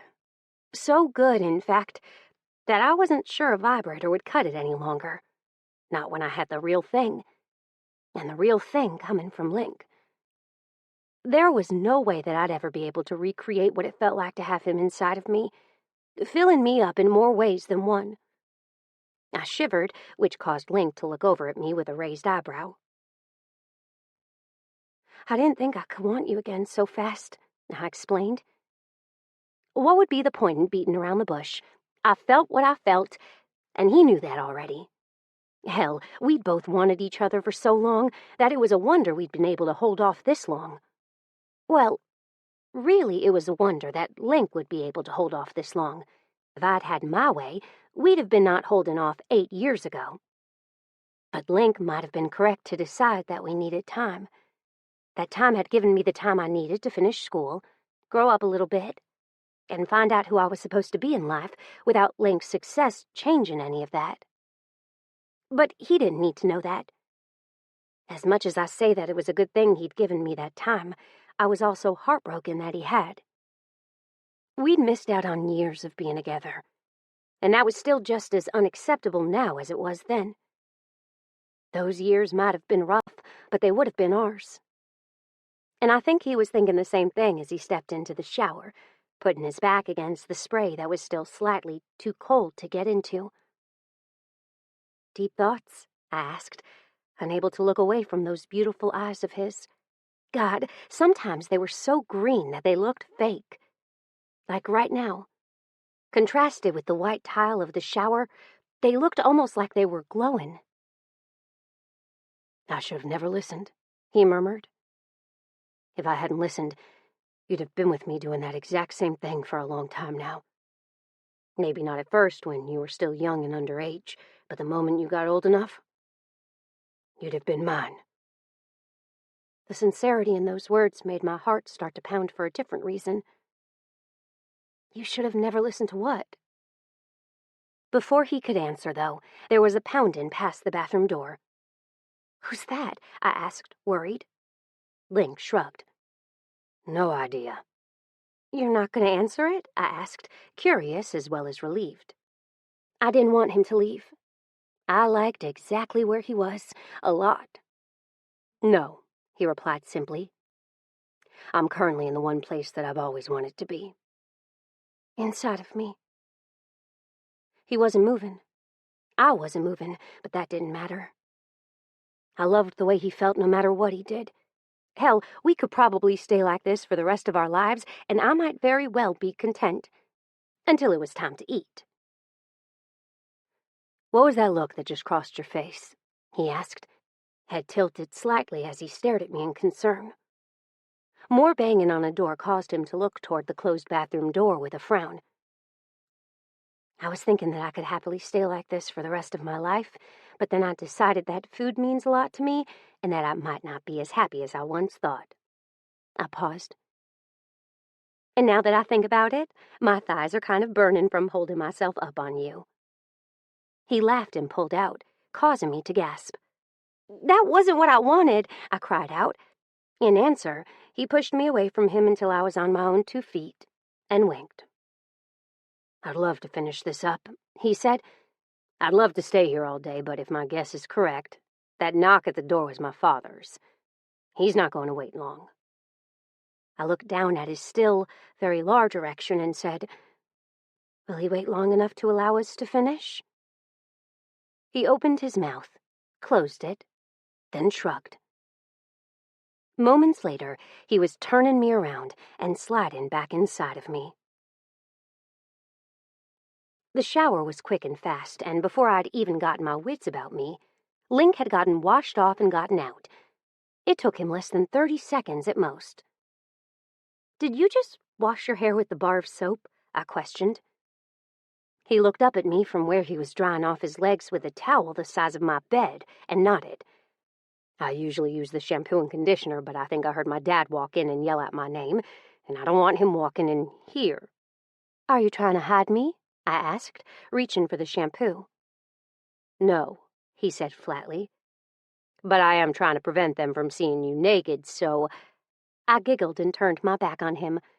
"Make sure you close the bedroom door when you leave." Link gave a grunt of reply and was about to walk out when he stopped and turned to regard me steadily. "Whatever you hear, make sure you talk to me first." My brows rose. "What makes you think I'm going to listen?" He rolled his eyes. "I wasn't born yesterday." With that, he walked out, leaving the door only partially closed behind him. I hurried through the rest of my shower just so I could hear what was going on and got out with a little conditioner still in my hair. My curiosity was so piqued, though, that I didn't want to take any more time out of my day to do it. I wanted to hear what Link and his dad and whoever was with him had to say. When I pushed through the bathroom door into the bedroom, I was met by the sound of my stepfather's voice. "Told you to stay the fuck away from her, Link," I heard my stepfather growl. "She's been through too much with her shit fathers. She's finally gotten her life on track, and you knock her up? Your fame is going to ruin her. Them. She can't handle all of that." Sadly, some of his words rung true. The fame and what had happened that first couple of weeks when Link had been drafted had really scared the crap out of me. It had also been depressing to know that everyone, man, woman, and child, thought I wasn't good enough for Link James. Me, a small-town girl who was dating the football star, who was everyone's golden boy. But then again, I'd been a young girl, not quite an adult, trying to find my way in life and still a little pissed off at the world. But I wasn't a child anymore. I was an adult, and I was allowed to make my own decisions. Sometimes, I even ate cake for dinner and nobody yelled at me. And if I wanted to have a baby with Link James, star quarterback of a professional football team, and one of the most eligible bachelors in the United States, then I'd damn well do it. It also pissed me off knowing that my stepfather had made that decision for me without first consulting me. It was my life. I might have chosen to wait anyway, but he hadn't given me a choice. Getting dressed in the first thing that I saw, which happened to be the t-shirt that I'd worn the night before. I slipped it on over my head and reached for the same pair of boxer shorts, too. Once I was sufficiently covered, though the boxer shorts likely weren't even needed since Link's t-shirt came down to my knees. I marched down the hall and into the living room, pissed off rage likely burning in my eyes. I'd just gotten to the opening of the living room that led into the kitchen when I saw my stepfather poking Link in the chest. Link was dressed in underwear and jeans, and the only reason I knew he had on underwear was because I could read the Under Armour that was wrapped around his waist. His jeans clung low to his hips, exposing at least an inch of the waistband of his underwear. He also had tattoos on his back. A lot of them. I had seen him shirtless, but the last time I'd been really able to study his back and the myriad of ink on him, he hadn't had nearly as many. They covered him from the back of his neck all the way to his underwear. I couldn't make out any one tattoo in particular. It was just a bunch of swirls, lines, faces, clocks, animals, and who knew what else, all morphed into one. Honestly, it looked rather cool, and the red that colored in a few places of the mostly shades of gray and black tattoo made the entire thing pop. Link's father's, Jesse James' eyes met mine over the top of my stepfather's head, and his mouth dropped open. Neither Link nor Steele had seen me come into the room yet. "I told you years ago that I'd give it time," Link replied calmly, despite having Steele in his face and touching him. "But she's mine now. Leave it alone." Steele's jaw tightened. "I knew you were trouble."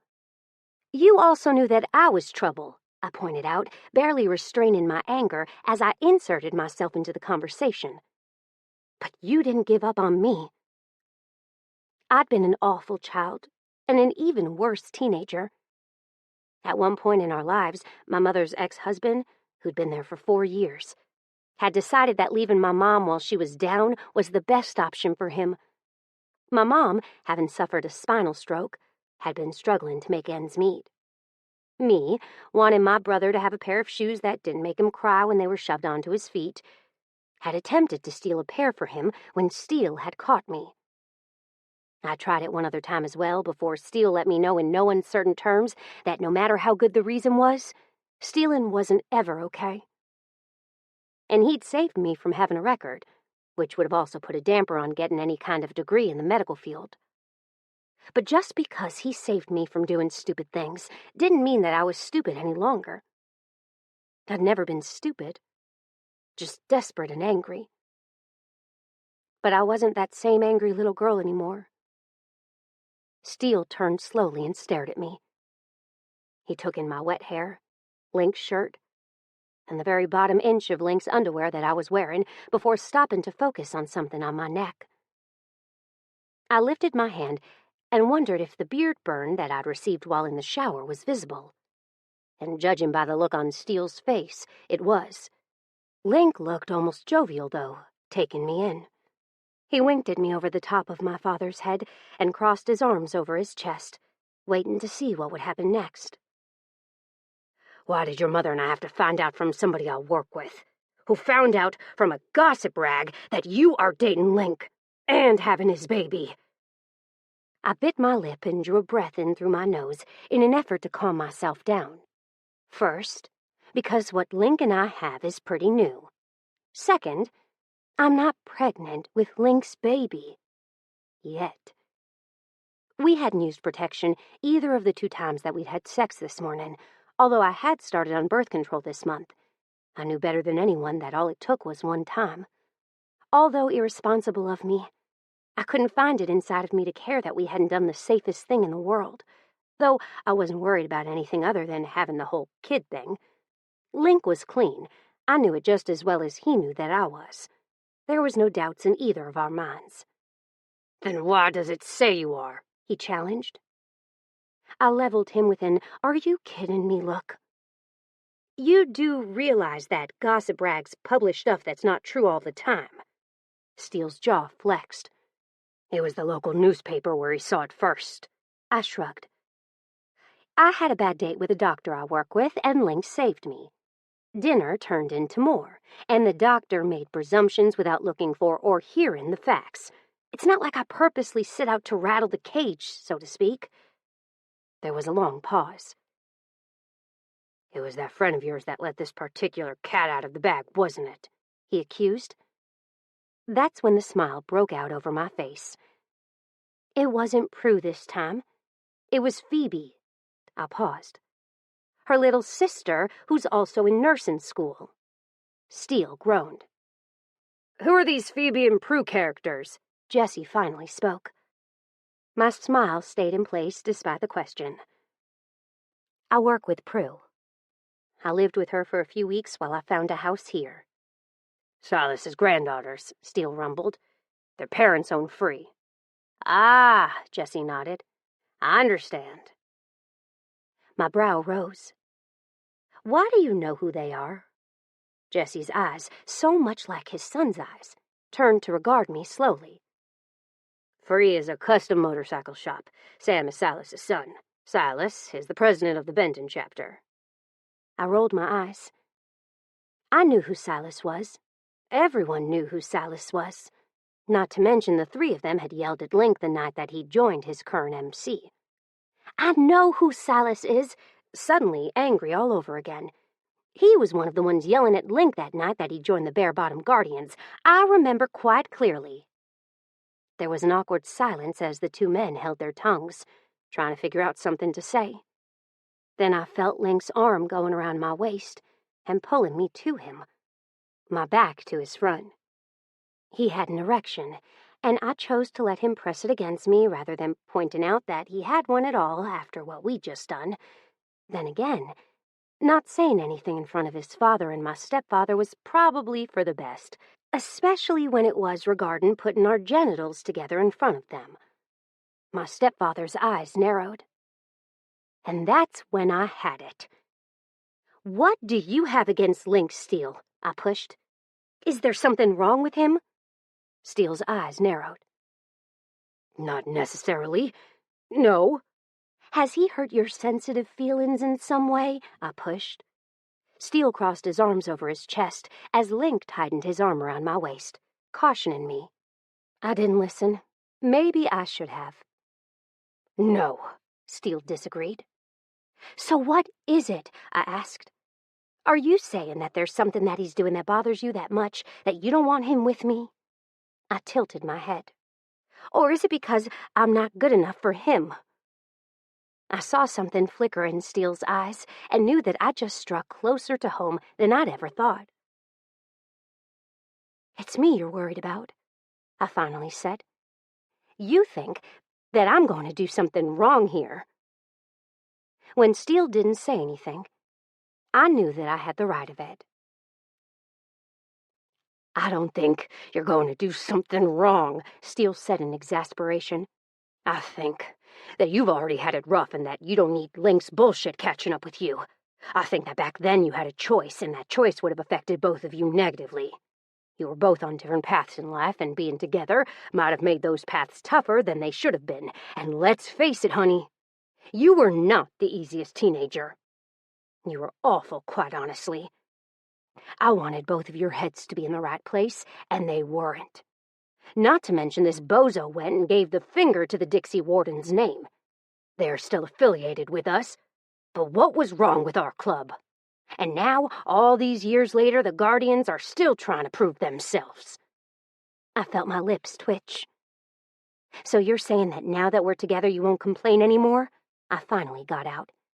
But it still smarts that the chapter you intended to start up in Texas didn't go the way you'd planned. And now that they branched off, finding their own niche in this world, you're upset because y'all don't get the recognition for it. It's gotta burn that 2 professional football players are bringing new eyes to the world of motorcycle clubs, and y'all aren't really a part of it. I wasn't trying to be a shit, but hell, Steele's reasons were subpar at best. Yes, I'd been a troubled teen. Yes, if we'd gotten together back then, things might have changed on our paths in life. Sure, Link had taken a leap of faith that not many would have taken when it came to a motorcycle club. But I didn't blame him one bit. It was hard to be in your parents' shadows, and what the boys of the Bare-Bottom Guardians did was try to form their own path in life, not take the easy road and ride on their father's coattails.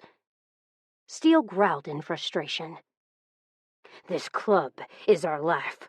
The Dixie Wardens have gone through a lot, and yes, it burns that they don't want to be our chapter here in Texas, but no, that's not why we're upset. We're not really upset about anything, at least not anymore. In the beginning, it was a big deal. Now I'm just pissed off that I was lied to. You were lied to? I laughed incredulously. How about you told the man that I wanted more than my next breath to stay away from me? And he did for almost 6 years. Steele shrugged. I signed up to watch over you, and I don't give a good goddamn who I hurt in the process to make sure that in the end, you're all right. That was actually kind of nice. Except he'd hurt me and Link and not anybody else. And I'm not going to apologize for watching out for you two. Sorry if it hurt that you didn't get to be together when you were both too young to realize that your lives were meant to go places that had nothing to do with each other. Can you honestly say that you would have gone to nursing school and then started taking courses toward your nurse practitioner's license had you been married to Link? Because I can't say that you would have. You would have been knocked up with 3 kids by now, wondering if you could have changed things had you given it time, Steele said, sounding not the least bit sorry.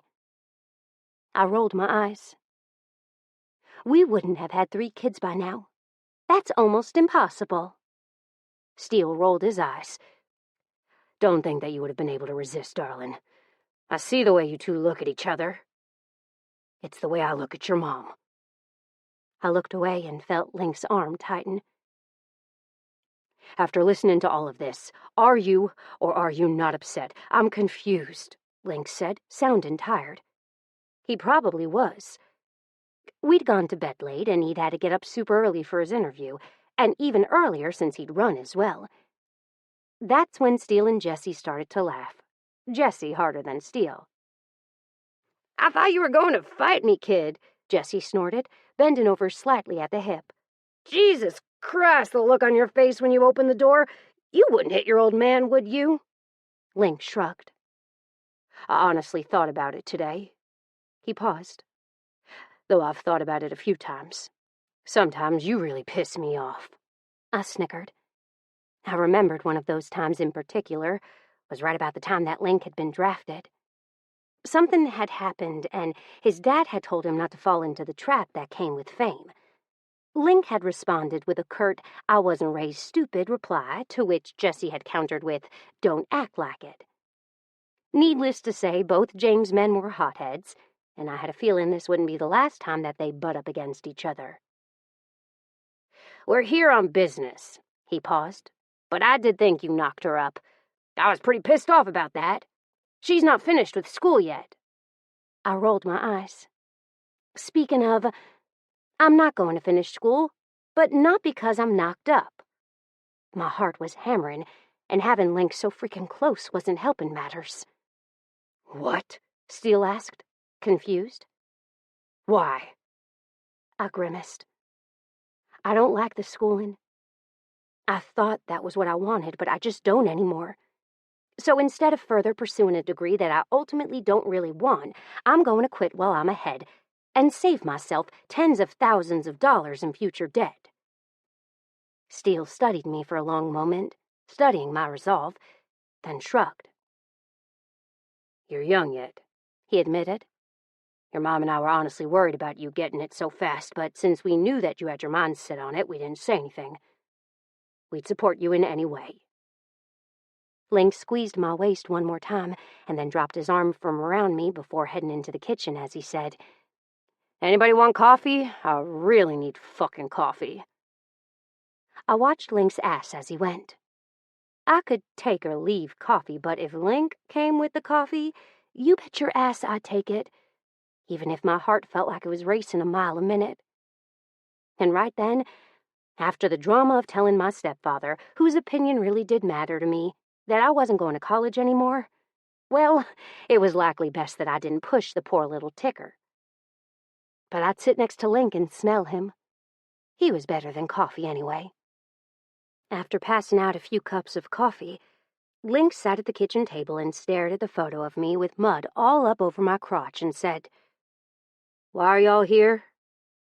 Link's eyes lifted from where he was staring at the picture to bounce his gaze in between Steele and Jessie. We're here because of this. Jessie flicked the paper. Though last night we hadn't realized that you two were involved with the accident until Silas called us when we were halfway here. I frowned. We weren't necessarily involved with the accident. We were involved with saving him, I corrected him. Jessie waved his hand in the air as if to clear it. That's true. We came because we heard about Hoax's accident. This, he tapped the paper again, was just a coincidence. Steele brought the paper closer to him and studied it. What did you do, sit in the water? I squatted down in the water, I corrected. Steele's eyes met mine and he winked. What's that in your saddlebag, Link? Does that say biohazard? Link got up and walked to his refrigerator, pulling out the same biohazard bag from the night before. He walked back over to the sink and threw it down unceremoniously. All of the men stared at it while I grimaced and backed away. It looks like it's still alive. So freaking creepy. I walked to Link's fridge and started to study the contents of it when Steele gave a whistle through his teeth. Happy there were no other weird things that shouldn't belong in his fridge, I withdrew the eggs and the bacon. Breakfast sounded marvelous. I'd just started to search for the skillet when Link brushed past me, pulled the skillet out of the cabinet above the microwave, who the hell put skillets up there, and retook his seat. Putting the skillet on the stove, I turned it on and got started with the bacon. The moment that was done, I pulled it off and placed it on a plate that I'd found next to the sink, and I'd covered in paper towels. Paper towels that had frozen characters on them. The moment the bacon cooled enough to be eaten, I had 3 grabby hands taking almost all of the bacon. There were only 2 pieces left, and those were the 2 that Link had grabbed himself and placed on another plate for me, and set it next to the stove. Rolling my eyes at their extreme hunger and rudeness, I got to work on more bacon. After that, I cooked everyone but me 4 eggs, toast, and walked it over to them each, saving Link for last. He brushed his hand against the inside of my bare thigh as I put the plate down in front of him, and I felt a shiver tear up my spine at the intimate touch. Just yesterday, I might have very well freaked out. But multiple orgasms, an intimate connection, a relationship declaration, and 12 hours later, I was a believer. Link and I may have very well been meant to be from the very beginning.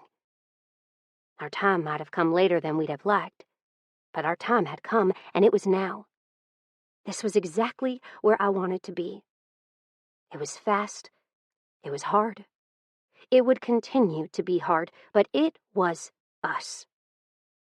Thanks, honey, Link rumbled, making my nipples harden. I turned before anyone could see the change, and went to make my own eggs, stopping at just 2. I probably could have eaten just as many as them, but I didn't want to stuff my face in front of Link just yet. That, and I had a feeling the moment our family was out the door, we'd be doing something that involved a lot of cardio on my part.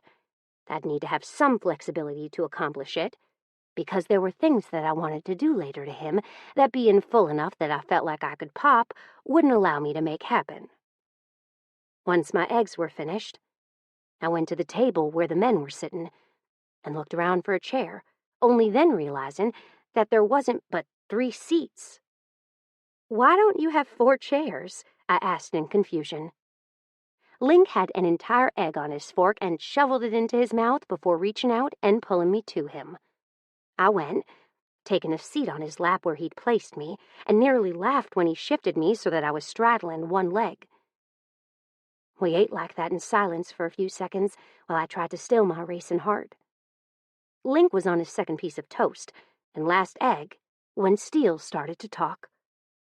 I looked at him when I shoveled my food in, seeing the seriousness in his eyes. "Got a problem," Steele murmured. I bit into my slice of toast and waited for him to elaborate. "What kind of problem?" Link asked, sitting back in his seat. He'd completely cleaned his plate, and there wasn't even runny yolk left over from his eggs to show. I looked at him. "Hungry?" "Starved," he agreed. Steele gagged. "If you 2 are done, I'll tell you why we came." I stuck my tongue out at Steele, but went back to my own breakfast and stopped making googly eyes at the man I was currently using as a chair. Link's hand started to slowly creep up my exposed thigh, but luckily, with the way we were sitting, I was covered, and the other 2 men at the table couldn't see what his hand was doing. I'd just put a bite of egg into my mouth when Steele threw a couple bombshells our way. "Had a tip that something we got going on at home is going to come crashing down on y'all," Steele rumbled. Link's hand still did scent up my thigh. "What do you mean?" Link rumbled. Steele's eyes hit mine for a second, then he looked away. It wasn't until Jesse's eyes did it too that I realized that they weren't really wanting to talk in front of me. Well, too damn bad. I'd be staying, especially since it involved Link and them. Steele sighed and pushed his plate away, wiping his hand down his trimmed beard before saying, "A couple of months ago, there was a motorcycle club that tried to move into a few of the chapter's towns. Benton, Louisiana, Mooresville, Alabama, and Bear Knob, Little Rock, Arkansas." I held my hand up before they could continue. "There's a town in Arkansas called Bear Knob?" Steele gave me his most effective glare that clearly told me to shut up. I held my hands up in the air. "Okay, all right, I'll shut up." I pantomimed zipping my mouth shut for added effect. Link's hand on my thigh tightened for a moment, causing me to smile. That smile fell off my face moments later when Steele continued. "This club is targeting everybody affiliated with the Dixie Wardens. They've gotten 4 other clubs loyal to us, and we have reason to believe that they're going to target y'all next," Steele explained. Link opened his mouth to ask something, and Jesse held up his hand. "Before you say that's not fucking possible, let me explain why it is," Jesse said. "I'll tell you about the one closest to us, and we'll go from there." Link sat back against his chair and waited impatiently. I shifted on his leg, which was really fucking hard, and starting to make my ass fall asleep, causing Link to move me into a better position. This time, my ass was squarely in his lap, and I could feel everything. Before I had too much time to get all excited about what I was feeling between my ass cheeks, Jesse's words caught our attention. "It started out with little stuff," Jesse began. "The club, the Wind Furies MC, came into what the local MC considered theirs, made nice, acted like they were visiting, and watched." Before I could think, "That's not illegal," Jesse continued. "Once they get the lay of the land and see what kind of people you are, they make their plan. They try to decide whether they should approach you or just set an example," Jesse said. "With the MC that's closest to us, the Wind Furies MC decided that whatever they said wasn't going to convince that MC to just turn on us, and instead started setting their club members up. Various accidents began happening with the club members. At first, it was pesky little shit like flat tires and vandalized bikes. Then the accidents started. It was when the fourth member of the MC got targeted, and also the VP, that things finally started making sense. But in case they were too clueless still to realize that they were being targeted, the Wind Furies decided to leave a little note.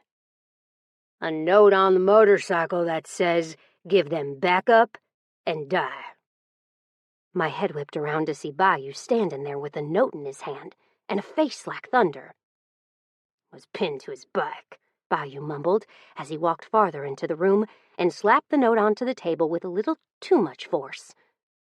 My eyes automatically went to the paper, and my head tilted as I read the hastily scribbled letters. If my dad weren't here explaining it to me right now, how the hell were we supposed to connect the dots to them being the Dixie Wardens? Link questioned. This doesn't make any fucking sense, and not to mention, there was no build-up here. It's only been Hoax's accident.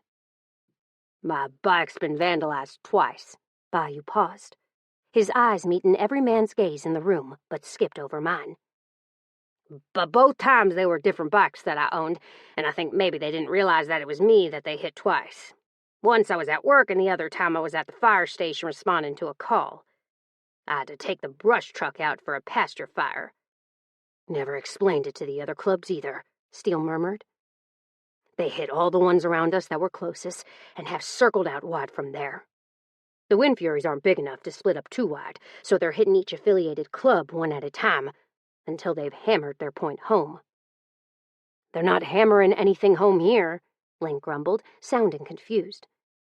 If you hadn't come to explain, which means you had to learn about it beforehand, then we'd still be wondering what in the fuck was going on, and who it was that had caused the accident. All very true. Something was missing here, and we still didn't know what.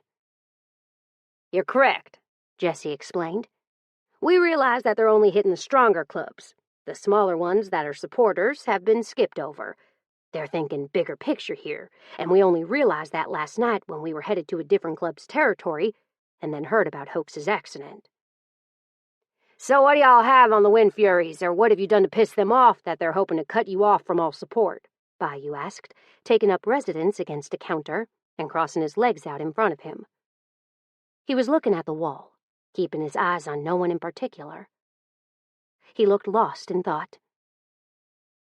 We've arrested their president and vice president of their MC, one in Mooresville and one in Benton. Both times it was them trying to cause trouble. He paused. The man that's now in charge was likely the smartest of the entire bunch, and without anyone to hold his psychotic hand and keep him in line, he's kind of turned into a little bastard who's too smart for his own good. What does he look like? Link questioned. And what's his name that he's going by? Jesse produced a picture and tossed it on the table. It slid a few inches before coming to a halt by Link's plate. That's when I gasped. That's Dr. Threadgill, I gasped. Tyson! A slew of curses left Link's mouth as he started to lose his shit. Who is Tyson Threadgill? Steele asked, leaning forward. The man that asked me out on a date, and I went to make Link jealous and turned out to be a weirdo. I told him I had the stomach flu, and then it turned into me being pregnant with Link's baby, I blurted. You're pregnant with Link's baby? Bayou asked in surprise.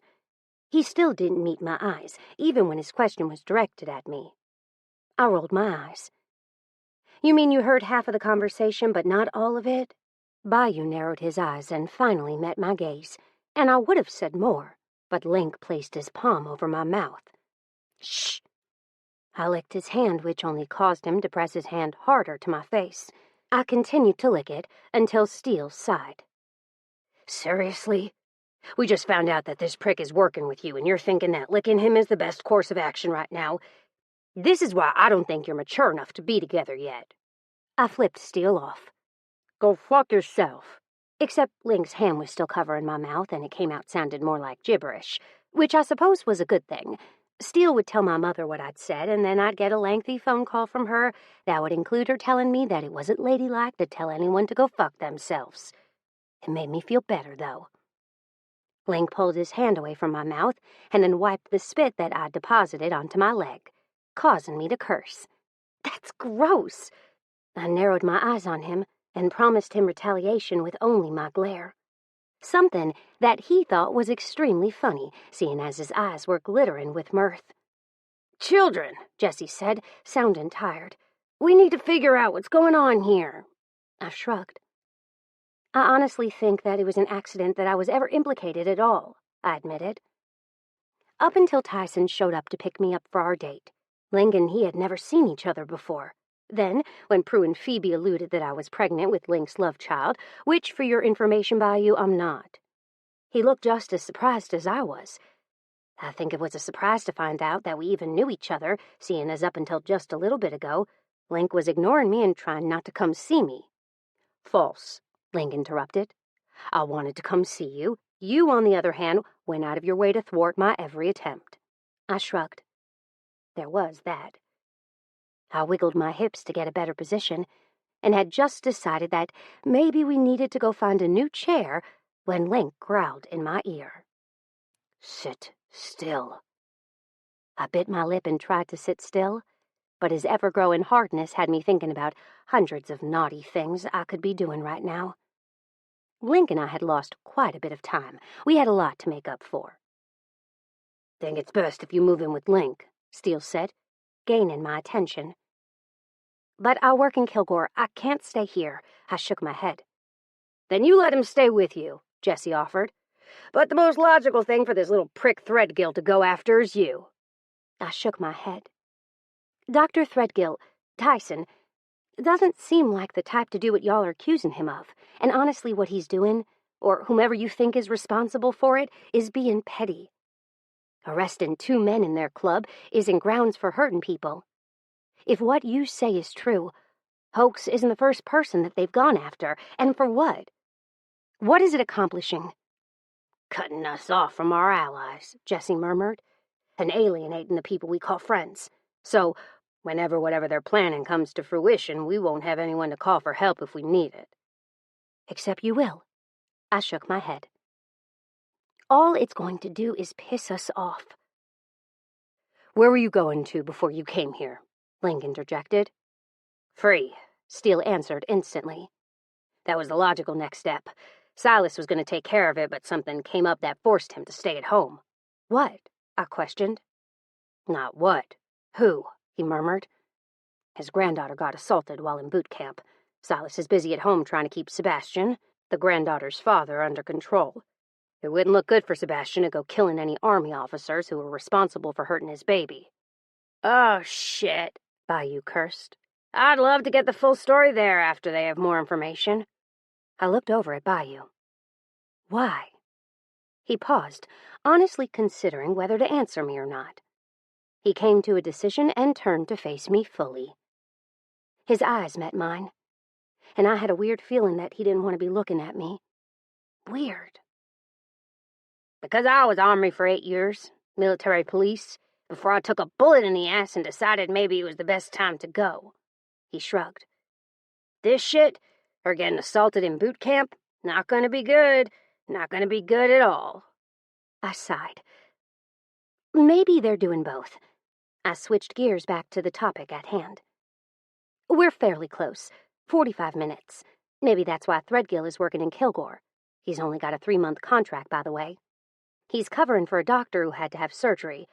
He's only got 2 months left before he's done." "That's what we were thinking, too." Steele stood up and gathered plates. "That's where we're headed next. Little prick Threadgill is good, though we know him as Tanter. But we're hoping to see a few of his crew at some point. Maybe let them know that their scare tactics aren't working." "Well," I hesitated. "They're kind of working. They're taking out a few of the pawns on the board." Steele exhaled deeply, and I stood to walk over to him. The moment I was close enough, I threw my arms around him and squeezed him tight. "I'll be okay, Steele. Link will watch out for me," I told him softly. Well, I hadn't asked him yet or anything, but I had no doubt in my mind that he'd be very careful with me. Link and I were a long time coming. This thing we had was meant to be. And just like I wouldn't let anything happen to him, I knew without a shadow of a doubt that he'd do the same for me. Steele turned from where he was rinsing off the dishes in the sink and wrapped those steely arms of his around my head, squeezing just this side of too tight. "Don't think that you're going to get much breathing space, girl," he laughed softly. "Link is worse than I am." I turned my head to stare at the man in question and saw his eyes on me. They were soft as he took us in. He winked at me and turned to address something his father said to him, and I sighed. "I'll let him stay with me, but if he gets to be too much of a handful, I'll just kick him out and do it alone," I teased. Steele gave me one more squeeze that made my ears hurt, then let me go. His eyes studied my face for a long moment, and then a smile appeared on his face. "There was one other reason that I didn't think it was a good idea for y'all to be together." I frowned. "What?" "Y'all are super fucking intense apart. Together it's like nothing can penetrate that shell y'all have made for yourself. Don't let yourself go blind to the world outside because all you can do is focus on each other." With that, he patted me on the cheek and walked away, stopping to slam his hand down on Link's shoulder. At one time, that move might have rocked my man, but now, as big and muscular as he was, he hadn't even flinched, let alone rocked him. "Take care of my girl or I'll kill you," I snorted, but Link stood up and turned so that he could face Steele fully. "As long as there's breath in my body." He left the rest hanging, but Link's words made my heart jump in reaction. God, did this man have any idea what he did to me? "Gag," Bayou grumbled and stood. "All of y'all fools falling in love around me. Just keep that shit on your side of the fence, for Christ's sake." I rolled my eyes and walked away, heading to the bedroom where I had to get dressed and get my hair dried before it permanently set into its wavy, never-gonna-be-tamed ways. Just as I was heading out, Link caught me by the wrist and made me stay. Bayou made his way up to Steele just as I turned and regarded Link. "Stopped by and saw your grandpa on the way here," Steele said as he stuck out his massive hand. Bayou seemed to go preternaturally still. "How's my pop doing?" Bayou asked, offering his hand to Steele. Steele took it and shook it before letting it go. "Dixie is staying young." Steele grinned wide. Bayou held up the hand that Steele had just shaken. "That's enough. I really don't want to know." I did. Eyes gleaming, I said, "What did you walk in on him doing?" Bayou reached out and pushed my face away, causing me to laugh. Link walked up behind me and secured his arm around my waist, pulling me back into him once again. "Nobody wants to know what their parents or grandparents are doing," Link teased. "It's gross." "It's not gross," I paused. "When it's not your family." "Well, then let me tell you about what I walked in on your parents doing." Jessie started to laugh. I made a gagging sound. "Gross!" Everybody had a good chuckle at that, and I noticed that Steele didn't look the least bit repentant on being caught doing anything to my mother. Yuck! Chapter 12. Dating Conleigh sometimes requires you to answer questions like, "What's the name of the guy that played in that movie from before I was born?" Link to his father. Link. 1,000 thoughts were zipping through my head, and not one of them didn't center at least a little bit around the woman that I loved. Yes, that's right, the woman that I loved. There was no denying that fact. I'd loved her since she was 16, and in a perpetually bad mood. Now, at the age of 24, I only loved her more. It was a deeper, purer kind of love that I knew could withstand the test of time. Anything could be thrown at us, and we'd persevere. What I felt for Conleigh was like a homing beacon in my soul. It told me that I was going in the right direction, as long as Conleigh was in my sights and my destination. "Yo," Joe said, interrupting my thoughts. "Are you going to use that machine or just lay on it?" I flipped Joe off and started to bench press the set and stopped when Joe leaned over and pushed his crotch into my face. "God!" I shoved the weights up hard. "You're such a dick." Joe started laughing and jumped back just in time to miss having his dick and balls hit with 350 pounds. Once I racked the weights, I sat up and offered him my best glare. I was able to hold the glare for all of 2.5 seconds before I bust out laughing. That was just another example of why Joe was never going to grow up. I didn't think it would ever be possible for him either, to be honest. He'd forever be a kid at heart, and kids were still fascinated with things like fart jokes and their wieners. Joe bent over to laugh. You should have seen your face. The door to the weight room slammed shut, signaling someone entering, but neither one of us turned around to welcome the newcomer. You wouldn't have been saying it was funny when I took off your dick with the bar. I tossed my sweaty towel at the little shit. Why would anybody be taking a dick off while y'all are lifting weights? Conleigh asked from behind me. I looked at the woman, my woman, over my shoulder and grinned. She was all hot and sweaty, and I wanted to lick every single drop of it off her body. Slowly. Today she'd come to the players' gym with me and alternated between running and power walking around the track while I got some weights in. Since I wasn't supposed to be more than an hour, she'd agreed to hang around and work out, though she said that she might very well combust, and I might have to peel her remains off the track once I was done. She was wearing these tiny, little skin-tight black short shorts, a black tank top that had pink in cursive stretched across the boobs, and her hair was up in a messy ponytail. Hell, even her sneakers matched her outfit. She had a bead of sweat that was clinging to the stray wisps of hair that were too short to go up into her ponytail, and while I was watching, the droplet traveled down the front of her neck and disappeared into the valley of her breasts. Jesus Christ. My dick was now hard, and I still had 2 more sets to go. I swallowed hard and looked away, gesturing for Joe to take the bench, then thought better of it when I thought about where I would have to stand in order to spot him. There was no way that he couldn't have a spotter with this much weight on the bar. Joe went to take his spot, and I held up a finger.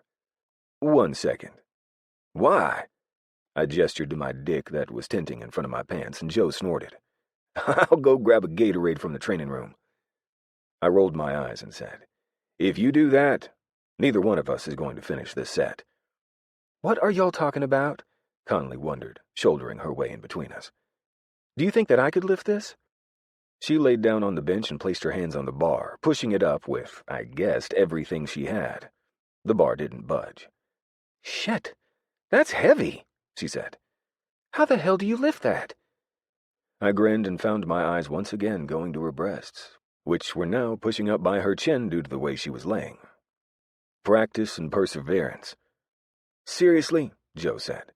I'll be back in 10. At the shake of my head, Joe sighed. 20 minutes. With that, he was gone, leaving me alone to stare at Conleigh some more. What's so bad about the training room? She asked, doing an ab curl and ducking under the bar as she stood. Once she was upright, she bent over the bench, 1 foot planted on either side, and stretched out her hamstrings by touching her toes. Her hair dragged along the padded bench, and I could make out the outline of her thong beneath her extremely tight shorts. There was no help for it, at least none that I could see. Hey, come here for a minute. I snapped my fingers, gesturing with my head. Like the trusting woman she was, she followed behind me. I led her down the short hallway to a closet that I knew was empty, and opened the door. Where are we? She started. I pushed her inside and followed her in, slamming the door closed behind us. As the room was plunged into blackness, she gasped. Link! Before she could say another word, I was on her. I pressed the entire length of my body up against her back and crowded her into the rows of shelves that were at the back of the small room. Once she had nowhere else to go, I urgently lifted the hem of her tank up with one hand and slipped my other hand in her shorts. She gasped the moment that my fingers delved in between her smooth pussy lips, and I groaned when I felt the tiny little bundle of nerves so hard and ready. My girl knew exactly what she was doing to me. Likely that had been her plan all along, since the moment that she'd dressed in this outfit that morning. After her test, we went to my place and grabbed a couple of changes of clothes, as well as a few toiletries and perishables out of my fridge. At her house, she gave me a corner of a drawer to put my things away. I'd, of course, seen her grab the clothes she was currently wearing out of that drawer, but never in 1,000 years could anything I had imagined do justice to what she actually looked like wearing them. Ever since you put these shorts on, I twisted my fingers. I've thought about nothing but this. She felt silky and smooth on my rough fingers, and the more I drove them into her, the wetter she got. Grinding my erection into her, I said, "I'm going to fuck you right here." With that, I plunged 2 fingers into her pussy, loving the way she whimpered and pushed back into me. My cock was hard as a rock, but I could die happy right now knowing that my life was finally complete. Having Conleigh in my arms had been my dream for so long that I still couldn't believe that she was mine, and she was willing to make a go of us. "Link." She grabbed onto my wrist, her tiny fingers not even making it all the way around the girth. "I'm close." I could tell. Her pussy had tightened on the invasion and hadn't let up since. "Then come," I suggested. Her hips shifted and she started grinding her clit into the palm of my hand. It was the hottest thing I'd ever felt in my life, her coming on my hand. Seconds after I told her to, she came apart completely. Her pussy clamped down on my fingers that were slowly rocking inside of her, and my hand was drenched in her juices. Without taking too much time to think, I pulled my hand away, shoved the world's sexiest shorts down, and bent her over. The moment I had her where I wanted her, I left one hand on her ass, spreading her juices in an arc with my wandering thumb, and the other went to the front of my shorts. Once my cock was exposed, I took it and aimed it at her entrance. Luckily, I found her on the first attempt and slowly slid inside. Ecstasy and agony rolled over me in a double-edged sword. She felt like hot silk as I filled her. My stomach cramped with how hard I tightened my abs, but there was not 1 second where I contemplated stopping. A stomach cramp was well and truly worth it if I got to feel her wrapped tightly around me. I moved in and out of her, at first loving the way she felt, only to realize that the angle we had was all wrong due to our height differences, and 1/4 of my length wasn't even making it inside of her each thrust. I pulled out of her and turned her around quickly, grabbing her around the waist with both hands and lifting her up high. Once I had her where I wanted her, I pinned her to the shelves with my upper body and grabbed my still wet with her juices dick and eased it back inside of her. This time, there wasn't a single centimeter that didn't fill her completely, and I felt her entire body lock with how deep I was able to go. The moan that left her lips when she felt my cock plunge deep inside her made my heart pound in my chest. My God, she was so fucking hot and wet. I was gliding in and out of her like I was made to be there. Her wetness was coating my dick and dripping down to my balls, which were slapping against her ass with each measured thrust. Whatever the fuck was on the shelves that I had braced Conleigh against was rattling with our movements, and every few thrusts something would fall off. All I could hope was that it wasn't something fucking poisonous, because at that moment in time, I couldn't have stopped even if I had accidentally mixed a homemade bomb by blending together whatever cleaning chemicals that were dropping at my feet. My balls started to draw up, and before I could tell her that I was close, the hand that was resting on my shoulder curled. Her nails dug deeply into my shoulder, and I had half a second to think that she was breaking the surface with those tiny claws when she started to pulse around me.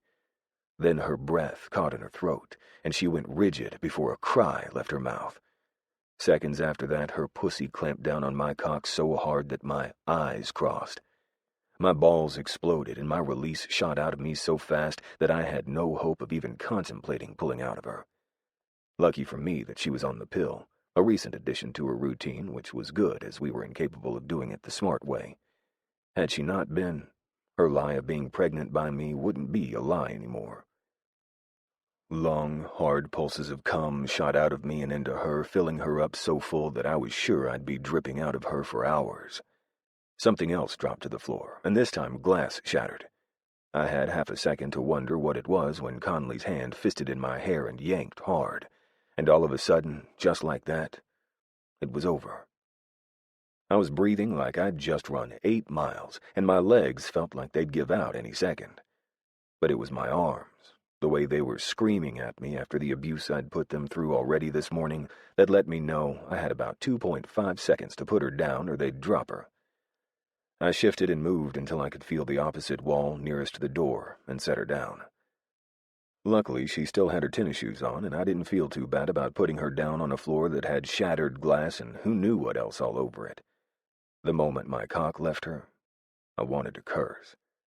The way she felt around me made me realize that I wanted to take up permanent residence inside of her, though that would probably look funny when one of us had to perform our jobs. "There a light in here?" she whispered, sounding embarrassed. I searched for a light and realized that I'd seen one, but on the outside, as we'd come in. I searched for the door handle and twisted it open, blinking rapidly when I saw the bright light of the hallway. Reaching only a hand out, I felt for the switch and grunted when I found it. Sweeping my hand up, I flipped the lights on and blinked even harder as I tried to get my eyes to adjust, closing the door as I did. Once I turned around, I surveyed the damage. We were in the supply closet for the athletic trainer, or at least her stuff. There wasn't much on the floor but ace bandage wraps and gauze packets. The glass that shattered, however, was a jar that had been holding about 800 condoms. All of the condoms were spread out over the ground, green ones and blue, red, and ribbed, too. "Wow," I said as I bent over and dug her shorts out of the mess on the floor. "I guess I should count myself lucky that this wasn't the chemical closet where the janitor keeps all his supplies." "You didn't know which one you were coming to as you brought me here?" She laughed. I shook my head and handed her the shorts she'd been wearing. Glass shards fell out of them, and I shook them out to loosen any other stray pieces. She took them as she reached up over the shelf above her head and grabbed a piece of fabric that the trainer usually put between our skin and ice packs that we used on various parts of our body. Then, without a hint of embarrassment, she wiped herself clean from between her legs, making me horny all over again, and reminding me that my dick was still very much hanging out of my pants. "Hand me one of those two," I rasped. Her eyes met mine, and whatever she saw there had her glancing down, eyes widening slightly at what she found. "You cannot seriously be—" she started. "I can, and I am," I shrugged. "I don't know what it is about you, but my control is shot whenever you're around me." She sighed and threw the towel she'd used to clean herself down on the floor, then shook out her shorts until her underwear came free of the tangled mess, as well as a few more shards of glass. "I'm going to get glass shards in my vagina because of you." She narrowed one eye at me. "Do you even care?"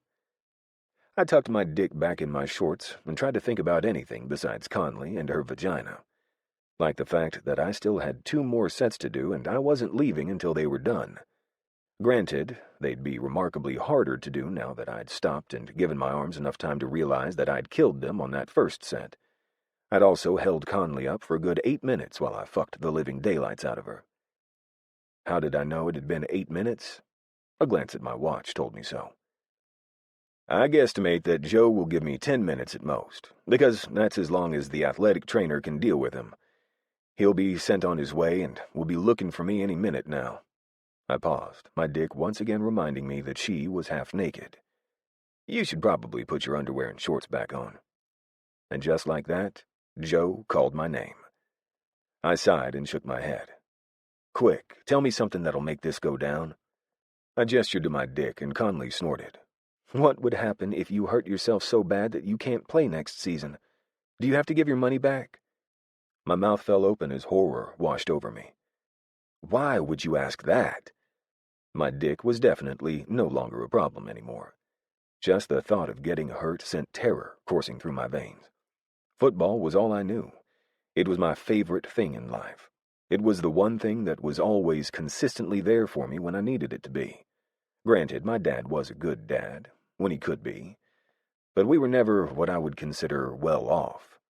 He worked his ass off night and day to make sure that I got what I needed: clothes, food, a car. He got them all for me. But the price of that was him working his freaking ass off and leaving me at home while he worked overtime to accomplish that goal. I wanted to go to a football camp that the local college was putting on. 12 hours of overtime. I wanted a new pair of cleats. 7 hours of overtime. It was a vicious cycle for sure, and only now that I was older did I realize that there were times I'd have rathered that he was around more often. But I didn't dwell on things. Things ended up okay. My dad and me were close. We were all happy, and overall there wasn't a single thing I had to complain about. Conleigh, who must have slipped her shorts on while I was lost in my thoughts, walked up to me and placed her hand on my face. Looking at me with concern in her eyes, she asked, "Are you okay?" I nodded, pulling her into me. "Fine." "Are you sure? That was just supposed to be a joke," she admitted. "I would never want that to happen."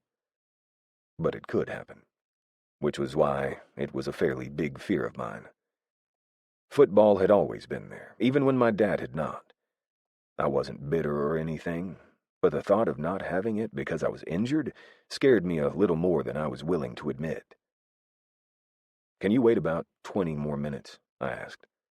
She was seconds away from replying when the door to the supply closet opened and Joe said, "Can we finish?" Joe looked pissed, and I had a feeling that had more to do with the athletic trainer than because I'd asked for some time during the middle of a workout. "Yeah," I agreed, placing a chaste kiss on Conleigh's forehead before letting her go. When she went to pull away completely, I caught her hand in mine and guided her into the hallway, making a short stop to pick up the rag that she'd used to clean up and drop it into the closest trash can. Conleigh promptly blushed scarlet, but didn't say another word. Joe stalked in front of us, his hands clenched into fists, and I had no choice. I had to know what had happened. "Joe?" I asked. "What's wrong?" Joe sighed and loosened his fists, but the tension was still in every muscle of his body. "That goddamn woman drives me insane," he admitted. "It doesn't matter what I do. Talk to her nicely, tease her, bug the shit out of her, none of it affects her. It's like she's a cyborg or something." "Who?" Conleigh whispered into my ear so that only I could hear. "Joe has a crush," I whispered back, "and she doesn't reciprocate." Conleigh made an aha motion with her head, but didn't reply, which was good, because Joe and his crush were not a good topic of conversation when he was acting like this. Joe didn't get in a bad mood very often, but when he did, he usually had the athletic trainer on his mind. We arrived in the weight room, and it was no longer empty, but the newcomer didn't bother me. I was more than used to working out with an audience. Hell, it was my job to athletically perform in front of a large audience. One more person in the weight room wasn't much of an audience at all, when compared to the tens of thousands of screaming fans that were normally there for games. "Let's do this," Joe growled. I looked over my shoulder at Conleigh and gestured to the mats that were set up for us to roll out our muscles with the roller once we were done lifting weights. She went, but not before she delivered the parting comment from hell. "I'll just sit here and do some kegels while you do your thing." Chapter 13. If you wear a condom, it's not cheating. Things you hear as a nurse. Conleigh. Link was sexy as hell on a good day. Adding a baby to his arms, yeah, that was just asking for my vagina to implode. The sheer number of fans that this man had was downright amazing, and honestly, humbling. Not to mention that Link was so good with them, all of them. From the oldest to the youngest, like the 2-week-old girl that someone had just placed in his arms. "We named her Jamie," the proud father said. "After James, your last name. I tried to get my wife to go with Lincoln, but she wasn't sure that it was a good girl name." I wasn't either. I also wasn't sure that I'd be thrusting my 2-week-old baby girl in the arms of a man they didn't even know, but that might have been just me. It was week 2 of Link moving in with me, and there hadn't been a single thing that had gone wrong since the night that hoax was hurt. Hell, Tyson hadn't acted out of character even once. Then again, he barely looked my way half the time while we were working, and I was beginning to wonder if maybe my stepfather had overreacted. But then I went back to the fact that Steele wasn't the type to overreact, not even a little bit. I assume that was why it was so baffling to me. It was a really odd feeling to know that something was wrong while everyone around me acted like everything was fine. Hell, Tyson hadn't so much as looked at me again, other than to address me when we were both looking after the same patient. It was eerie. "That's very cool," Link said, cuddling the baby close. "Why are y'all here?" "Their daughter has a chest cold that's threatened to put her in the hospital, yet her parents passed her off to practical strangers who hadn't washed their hands. It was no wonder the little girl was sick. Hell, I'd seen their baby in 5 different sets of arms in the last hour that she'd been my patient, and only one of those people, me, had actually washed their hands first before touching her. Nothing against Link and his hygiene habits, but seriously, you never knew what germs were on your hands. That's why you always washed them before meals, after you went to the bathroom, and after you touch stuff that other people touch a lot, like grocery carts or door handles. All right, I said, smoothly interjecting myself into their conversation. A, the baby had a blood draw that I needed to add on to what we already drew, and B, Link looked incredibly uncomfortable holding a sick little baby that was hooked up to an IV. Do you mind holding her for just a second longer? I teased, eyes shining with mirth. Link's eyes narrowed, but he didn't say a word. Instead, he just nodded his head.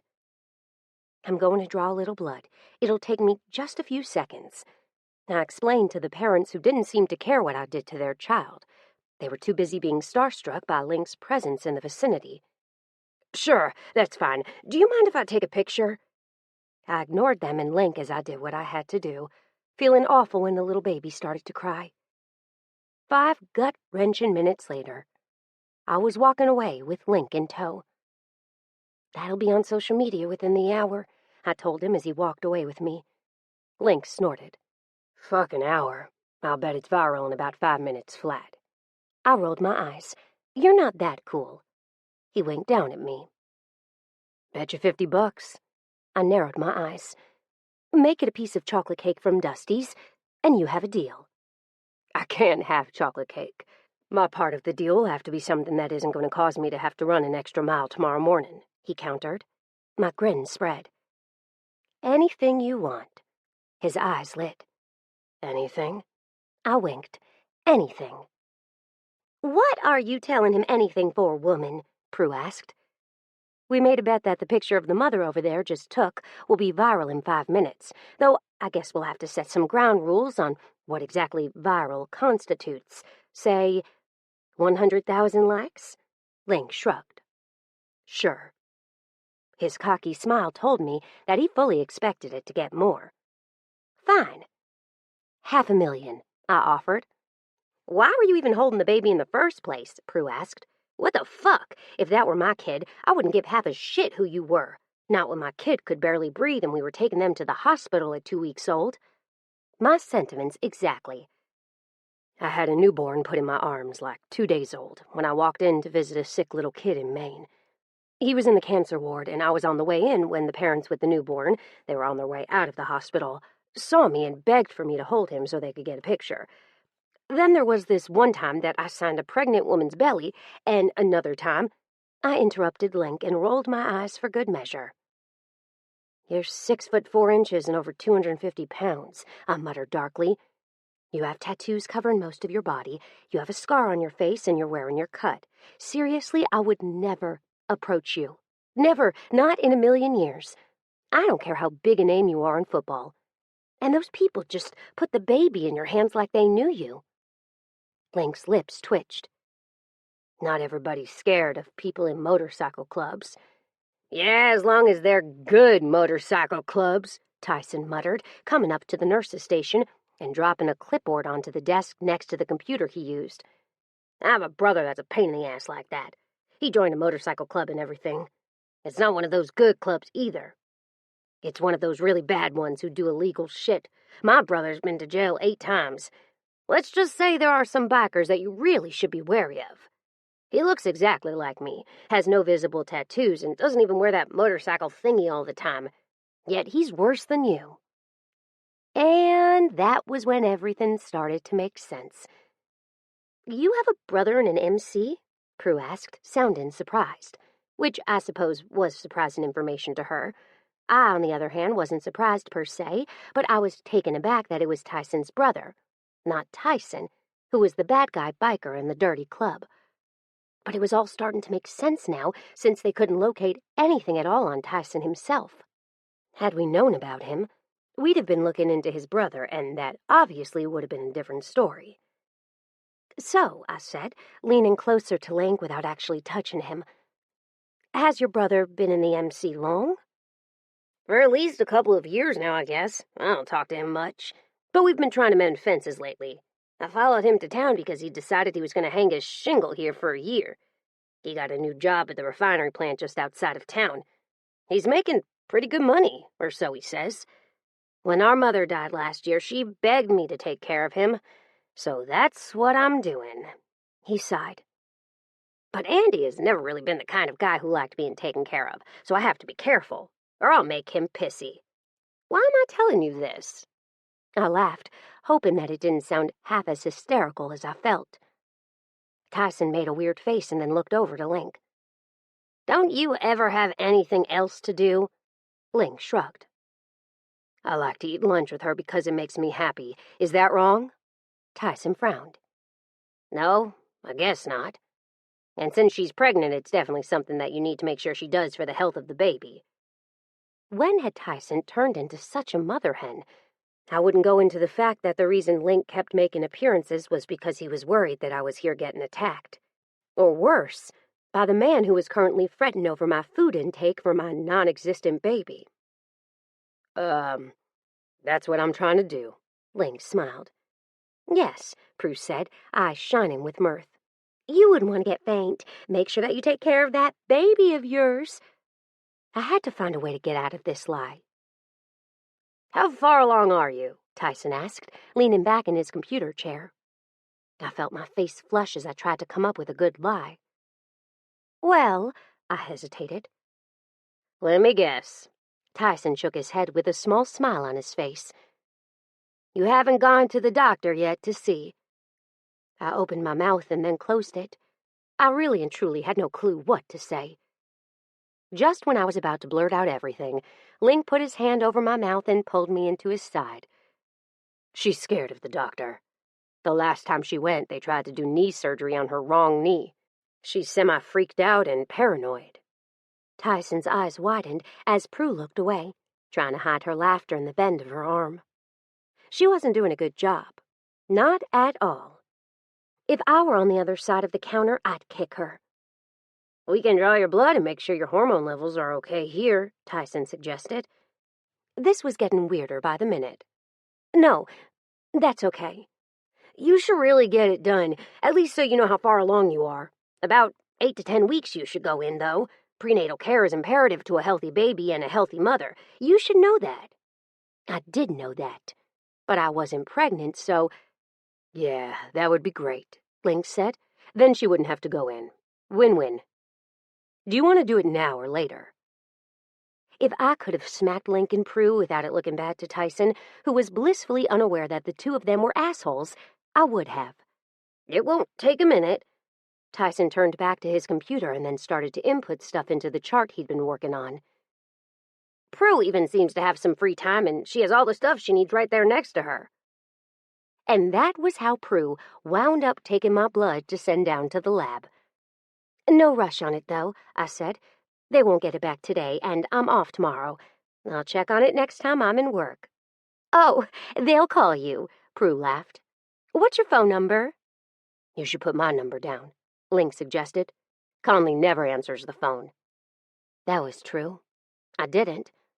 But this was going too far. "Lincoln," I growled. He winked at me. Then he started to ramble off his number, and I had to slap my hand over his mouth when I saw people pulling out their phones. "Link," I said through clenched teeth. "Unless you want everyone and their brother having your phone number, I suggest you write it down." "Shit." He looked around. There were at least 8 people listening, and 4 of them were patients. "Okay, I'll write it down." I rolled my eyes, grabbed the bag of food that Link had left on the counter, and then hightailed it to the break room. Link wasn't far behind, and I offered him a glare over my shoulder as I placed our food out in front of the 2 chairs that were directly across from each other. "What the hell was that?" I growled. "That," he said, sounding amused, "was me not pissing off the man you ditched. We may need him later. If he knew you lied, we may not get any information out of him about his brother, where clearly there is no love lost between them." Well, when he put it that way, it all made sense, which Prue confirmed as she walked in and started laughing the moment she did. "He's right," she said as she walked over and stole one of my chicken fingers. "My dad and Jack have been putzing around this for the last week and haven't found a thing. His brother might be the breakthrough they're looking for." I sighed. I would have thought that they'd have found Tyson's brother through Tyson. If they're digging into his background that deep, wouldn't they have seen that he had a twin brother? I questioned Link before shoving a bite of guacamole into my mouth. Yes and no, Link muttered, leaning away from his salad to reach his water bottle that sat at the end of the break room table. Yes, because it's something that should have been picked up in the background checks. No, because there has to be a valid excuse as to why it wasn't picked up. And honestly, we were the ones to give Steele and my dad the name. Why would they think to look for a different person when we identified him? He pulled out his phone and started to type something out as quickly as his big thumbs would allow, then set the phone on the table with it still pulled up to his messages. Your dad? I asked, tilting my head in the direction of the phone. He grunted. Yes. So, I'm free? I asked. You're gonna stop coming here every day for lunch when I'm working? He moved only his eyes to me and said a bit sadly, You don't like it? I opened my mouth to automatically say yes, but stopped. I didn't want Link thinking that I didn't like when he came up here for lunches, because I did. A lot. I looked down at the Band-Aid on my arm and pursed my lips. I do like it when you come up here, I told him honestly. But it's also getting to the point where it'll be hard to keep using my pregnancy as an excuse, since I'm obviously not showing at all. Nor am I showing any other signs of being pregnant. The lie won't work for much longer. Link shrugged. Hence the reason we did what we did today. That was true. I wouldn't mind if you still brought me Manilos on Tuesdays when I'm working, though. It's delicious. I paused. And I love seeing you anytime, Link, so it's really a no-brainer. Link's lips twitched. Then his phone did a weird vibrating thing that had me looking at him in confusion. What was that? I asked. Email, he murmured, picking it up and looking at it. I have a special ring when my publicist emails. She's got her very own super important folder in my email that she set up herself.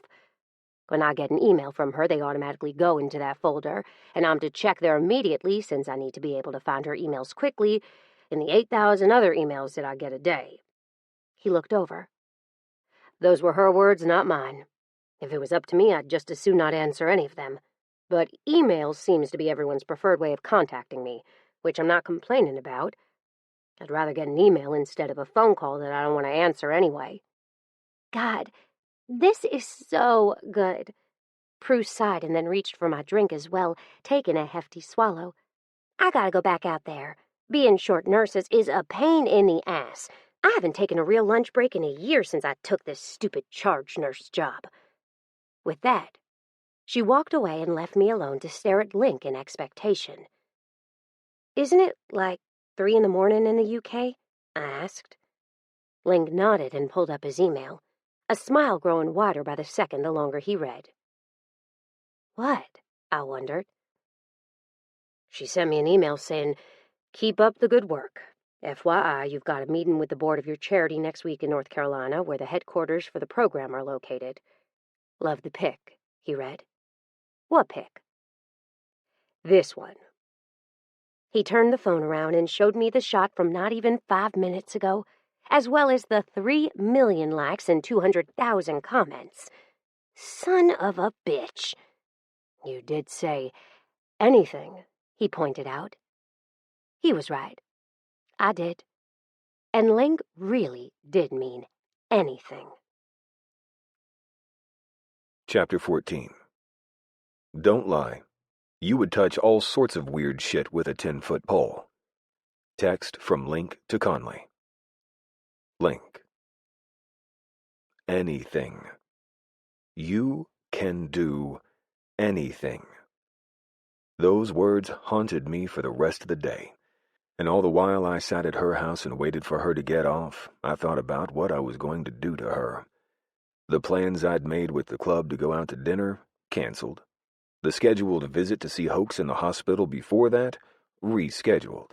Hell, there wasn't a single thing that I hadn't prepared for.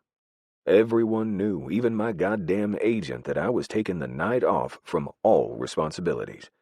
My social media account would go quiet for a full 12 hours, something that was unheard of, seeing as I was forced to update it with something stupid at least once in all of that time. Sure, I could have pawned that off on someone, but I also didn't like not being in control of what I said on social media. Now, all I needed was Conleigh to walk through the door, which she was supposed to be doing any second now. My phone vibrated and I glanced at it, wondering if I should bother reaching for it or not. Then I heard the distinct vibration of Conleigh's car pulling into the driveway and shutting off, making me realize that my phone could go missing, and I wouldn't give a single shit. I closed my eyes and heard the thump of her car door closing, then felt my abdominals tighten in anticipation. With each step she took, my anticipation grew, along with my cock. By the time she had her hand on the knob and was pushing the door in, I felt like every nerve ending in my entire body was a live wire. Her eyes were downcast, and she was typing something into her phone while juggling her phone keys and a large RTIC cup in her hand. The door swung shut behind her, and still she didn't look up.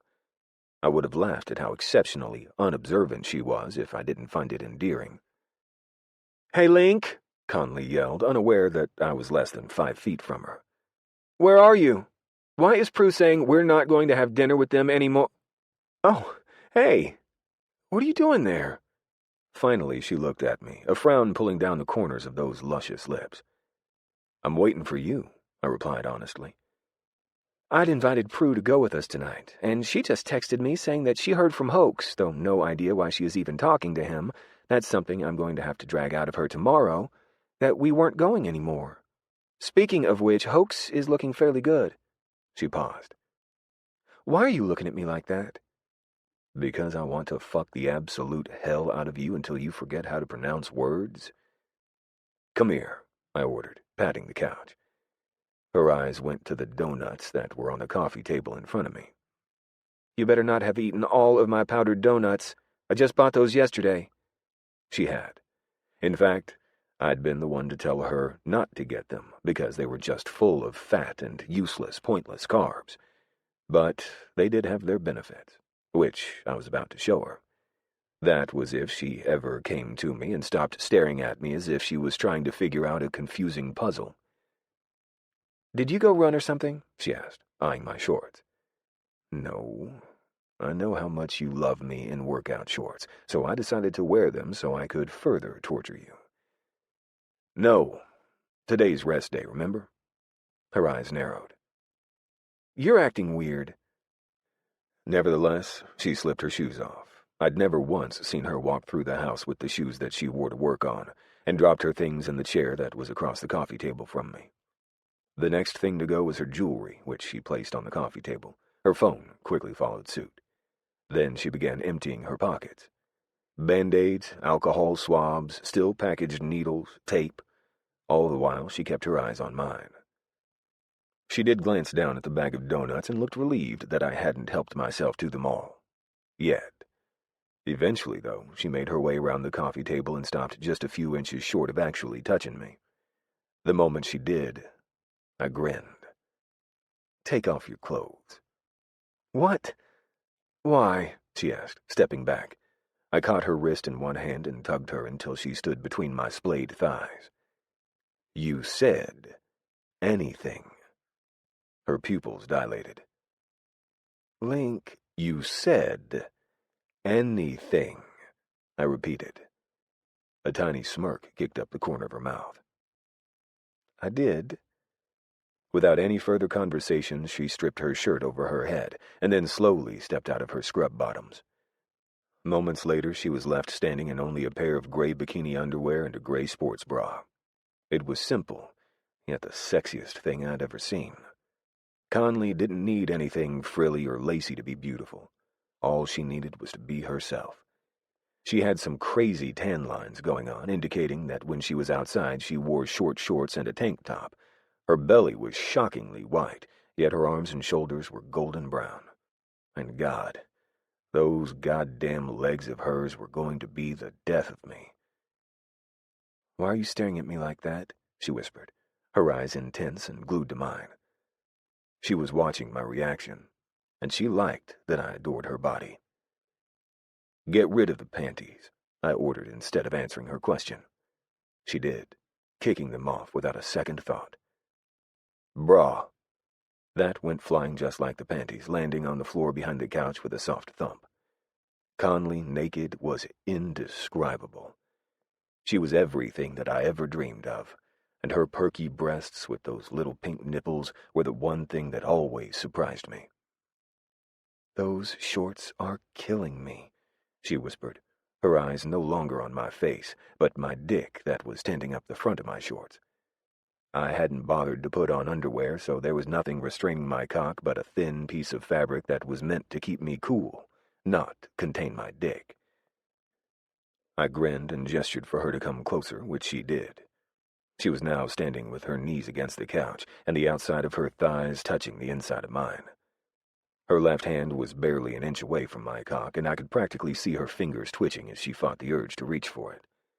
Her nipples were hard, and as I smoothed my hand over the outside of her thigh up to palm her ass cheek, they hardened even further.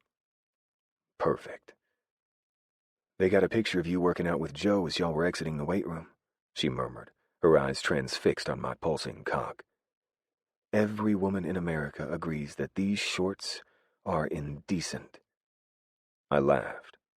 I don't think indecent was the word. In fact, I was fairly sure of it. I saw the article today when I was doing the mandatory tweet my publicist ordered me to do every day. I replied to more goddamn comments about the size of my cock and my shorts than I had about what I was looking forward to the most about the upcoming football season. "No," she agreed. "At least not when you're with me, and I'm the one seeing it. When it's the other women seeing this," she dragged one finger over the tip of my cock, sending an electric jolt through my body. "Well, that just makes me angry." "You said anything," I murmured. "You remember that, right?" Her eyes went wary. "Yeah?" I felt anticipation start to run through my veins. "Lay down on the couch." She looked at the couch, eyeing the sheet that I'd thrown over it, then me, where I was sitting in the middle, and waited for me to move. I did, slowly, making sure to show off every single muscle that I could as I moved. Her lips tightened, and she waited a beat too long as she tried to gain control over the roiling emotions that were charging through her. Placing one knee into the couch, she went down to her hands and knees and then dropped down even lower until she was lying lengthwise along it. "I wasn't sure that these donuts were good for you," I murmured, scooting the coffee table close. "But I think I've changed my mind." I snatched the bag up from where it was resting on the coffee table, turned, and then planted my ass on the hardwood. Trailing my hand up the length of her back, I paused at the birthmark that was right above her tailbone, then leaned down and kissed it. She shivered, a rush of breath leaving her lips. "I have a feeling you're about to kill me, and I'm about to adore every second of it," she whispered.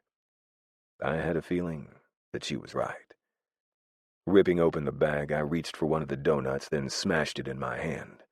The gasp that left her mouth trailed off when I opened my hand and allowed the crumbs to fall down over her lower back, backside, and thighs. "Oh, this is going to be so much fun," I murmured. Then I leaned down and got the first crumb, which happened to be on the small of her back. We both moaned. "I cannot believe I'm letting you do this," she whispered shakily.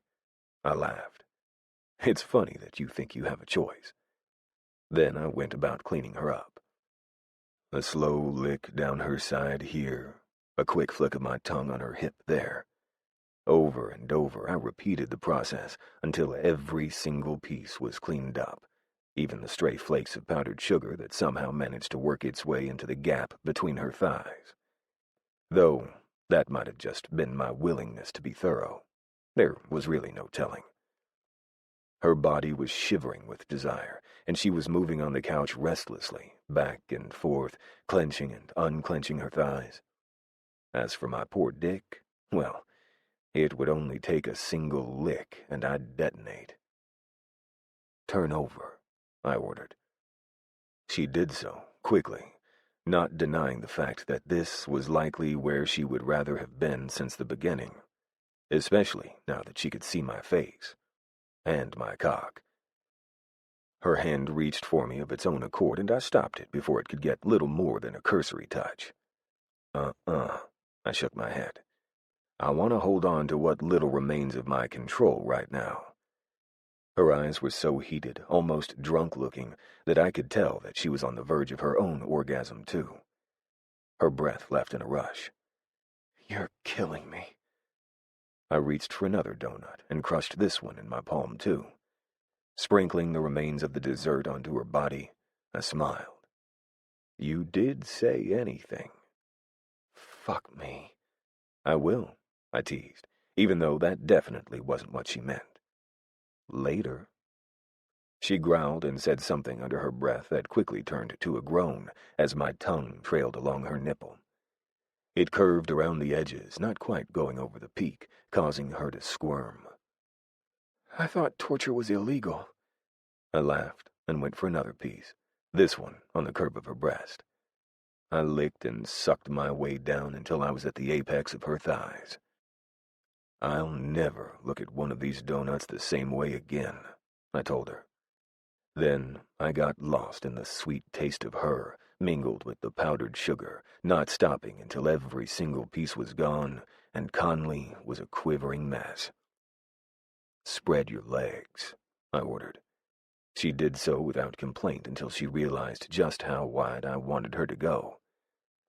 "Link," she hesitated. I threw her thigh over my shoulder and then pushed off the coffee table, moving it away with my ass as I dropped down to my knees beside her. "Yeah?" I asked, knowing she was nervous. "What comes next?" I growled. "You do." Then I set about showing her. "God, you're killing me, Link," she cried out long minutes later. I had the taste of her on my tongue, and there wasn't anything on this earth that I'd rather be doing right then. "Get up on your knees," I ordered. She did what I asked, albeit slowly. Her body was a languid mess, and she looked like she could just as easily fall asleep as she could continue to take what I had to give her. But we weren't nearly done. Not even close. "Have you ever thought about doing other stuff besides this?" I asked, dragging my fingers through her wetness. "Like what?" she asked. "Like sex? Or like public sex? Domination and submission? Bondage? What?" "Like sex that involved my cock and your ass, for now." I paused. "But that other stuff? Public sex? That sounds interesting, as long as we're not actually seen doing it, because that could be very bad for me and for you. As for BDSM, well, I'm not quite that kinky. I'm sure there are certain aspects that I wouldn't mind trying, but good old-fashioned vanilla sex really does it for me when it comes to you." "What?" she squeaked. "We can't have butt sex. I've never done butt stuff before." I laughed and lowered my shorts until they were down below my balls, then moved until I was behind her on the couch, pressing my length against her for a few long seconds. "Why not?" I asked, teasing her with the head, dragging it through the wetness and swirling it along her entrance. The heat coming off of her pussy was going to kill me. I just knew it. And the way she was so wet for me, making it hard for me to control myself. I wanted nothing more than to sink my cock into that sweet pussy and pound into her until we both found release. But that wasn't what tonight was about. Tonight was about pushing our boundaries and making her feel things she never thought she'd feel. I squeezed the globes of her ass and urged her up to her knees, which she gave me instantly, despite her hesitancy to do butt stuff. "Link," she whispered, "are you sure? I don't know about this. What if it hurts?" "If it hurts, we'll stop." I paused. "But from what I understand, there is going to be a small amount of pain, but only as long as it takes for you to stretch around my cock and get used to having something in there." "What do you mean, from what I understand? You've never done this?" she asked. "Well, I get the general concept. I've seen porn. I've read up about it." I paused. "But the actual act of sticking my cock in someone's ass? No. When I was younger, before Conleigh, or BC as I like to call it, I was all about pussy. The faster and more, the better. Then I met you and, well, I didn't want to do anything with anyone else. Admitting that I'd been a monk since I met her wasn't the mood killer I thought it would be. Quite the opposite, actually. She seemed to like that a lot, if the little pleased smirk on her face was any indicator. What she didn't seem to like, going by the flare of her nostrils, was talk about the women before her. Good to know. God, you're killing me, she growled. Can you at least fuck me while you try to convince me that this is a good idea? At least that will distract my mind from thinking about it. That wasn't fear that I heard in her voice, though. It was anticipation. She wanted me. Everywhere. She was just nervous about it. I pulled back so that my dick wasn't smashed against her ass and pressed ahead until it was notched at her entrance. Her breath caught as I slowly started to ease inside. My eyes closed as the exquisite sensation of her wet heat surrounding my shaft nearly overwhelmed me. I masturbated before she came home, jacking off to thoughts of her in her bathroom, and I was still on the verge of losing it. When it came to this woman, I really didn't have any control. I groaned the moment my balls met her overheated core, and I had no more length to give her. Everything felt like it was on fire. Being inside her was indescribable. I was no poet. I threw footballs for a living. But saying that, there was something about being right where I was, filling her completely while she panted for breath and pulsed around me as she tried in vain to get used to my length, that made me feel like I was on top of the world. You're killing me, Link, she pushed back so that I ground into her. Please. I gave her what she wanted. I was helpless not to. All she had to do was ask, and I'd give her the beating heart straight out of my chest if that was what she wanted. She moaned and buried her face in the couch cushions as I gave her what she needed, pulling out just enough so that she didn't lose that feeling of fullness before quickly shoving back into her. Over and over I did that, waiting for her to forget what I was planning to do. And eventually her hands were curling into tiny fists, a sure sign that she was seconds away from coming hard. Right when she started to pulse around me, I licked my thumb and slid it into her ass. She went off like a rocket, coming so hard that the squeeze of her around me made me want to scream right along with her. Oh, God, she whispered shakily as I moved my thumb in and out of her in time with my cock. Oh, God, I'm so freaking crazy. I grinned and pushed in deeper, loving the way her asshole was so tight. What would it feel like to have my cock in there? This is the weirdest sensation ever, she admitted. I've never felt anything quite like this. Well, that makes two of us. Ready for more? I asked, punctuating the question with a rough thrust of my cock. She inhaled deeply, her pussy once again rippling all around me, and nodded her head. For once, she was left speechless. That was something I was going to remind her of later, like when we were in bed and she was talking my ear off before we went to sleep. Yes, I asked, pulling my thumb out and then reinserting it. Or no? She squeezed her eyes tight and then nodded her head in the affirmative. I smiled and reached for the bottle of lube that I'd placed on the end table behind the lamp so that Conleigh wouldn't see it when she came in the door. The click of the cap opening was loud, and she shivered, either in anticipation or fear. I won't hurt you, I promised her. Her tiny tongue poked out and licked her lips as she turned and opened her eyes.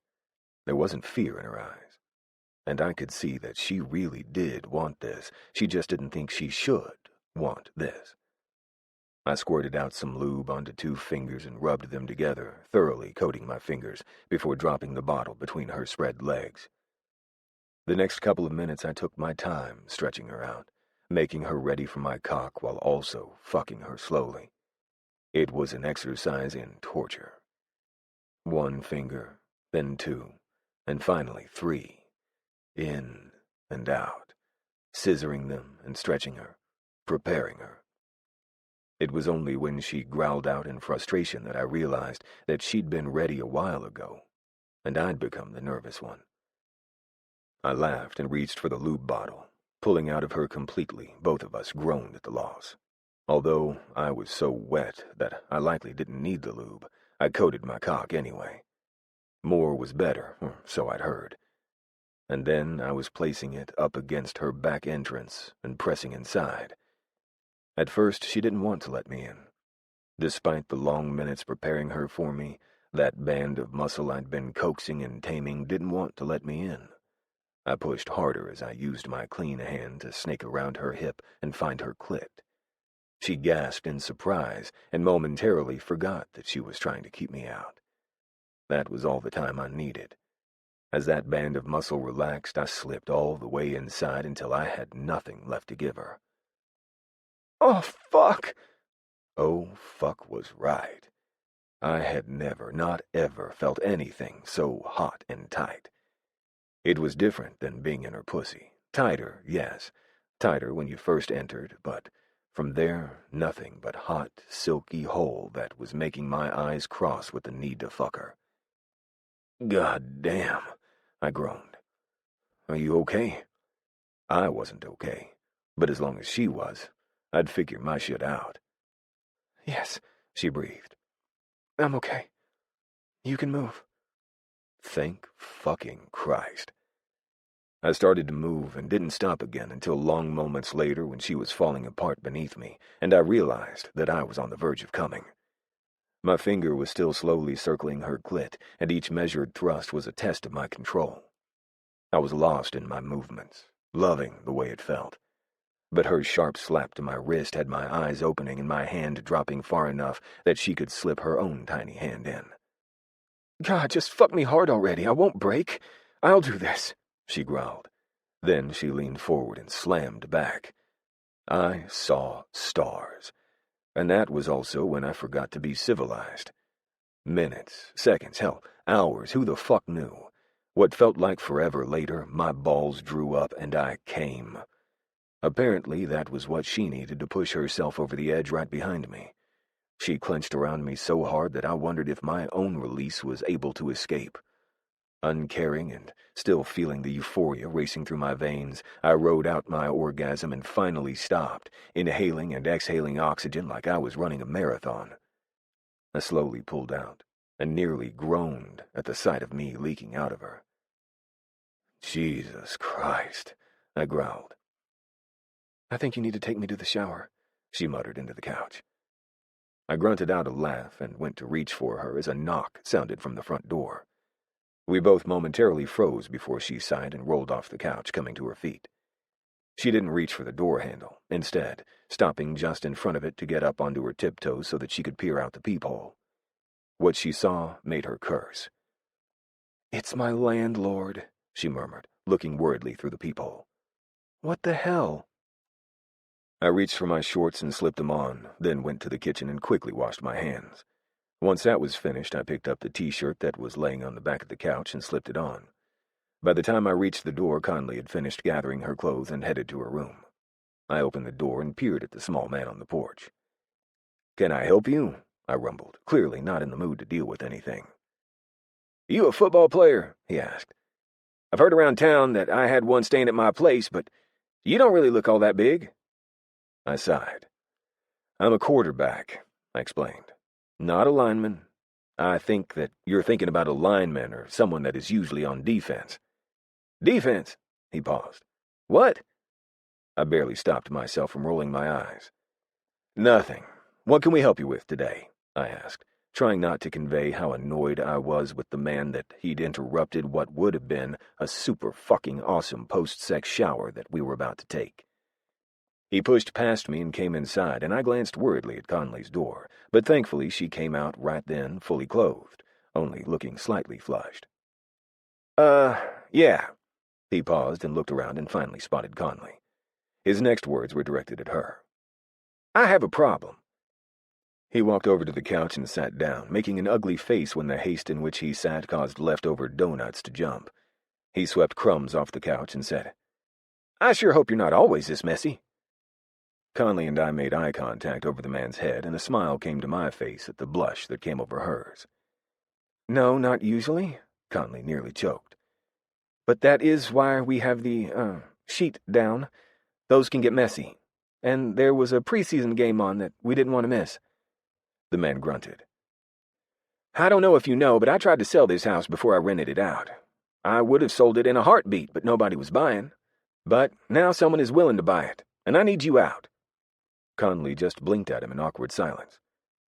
"But I have a year lease." The man shifted uncomfortably. "I had a large offer. I'm willing to pay you $5,000 to allow me to break the lease." Conleigh's shoulders slumped.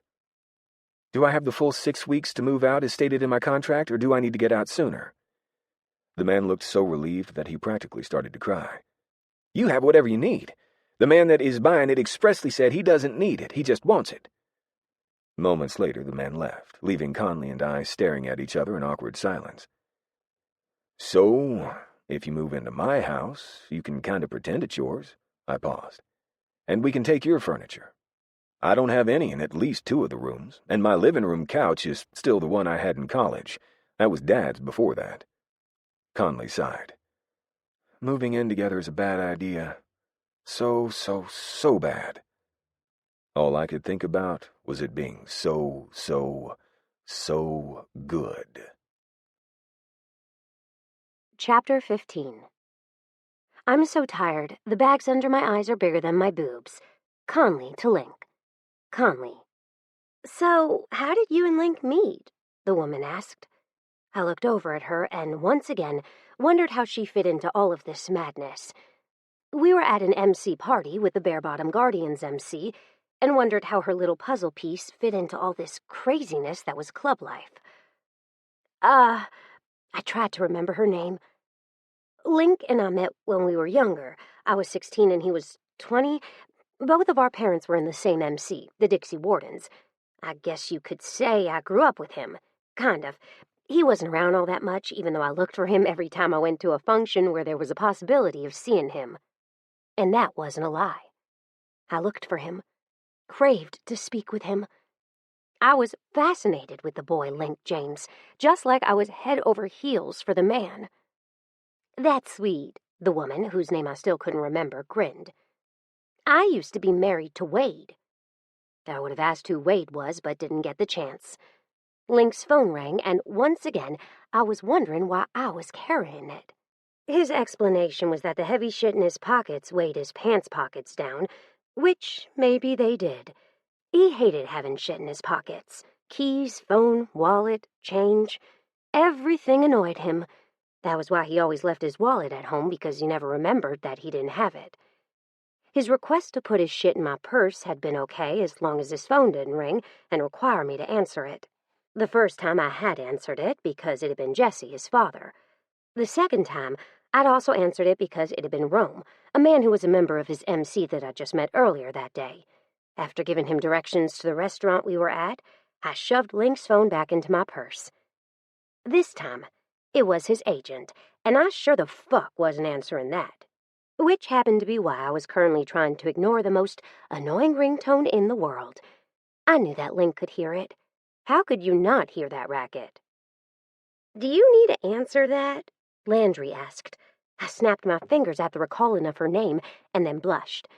"No, it's Link's phone, and that's his agent's ringtone. I don't want to answer it, but more so, Link can hear the freaking phone ringing. He's not that far away." He really wasn't. He was standing about 2 tables over from mine, speaking with a couple of his fans who, at seeing Link James eating 2 tables away from them, had freaked the fuck out. They didn't come over or interrupt him, and Link had appreciated that while he'd been eating.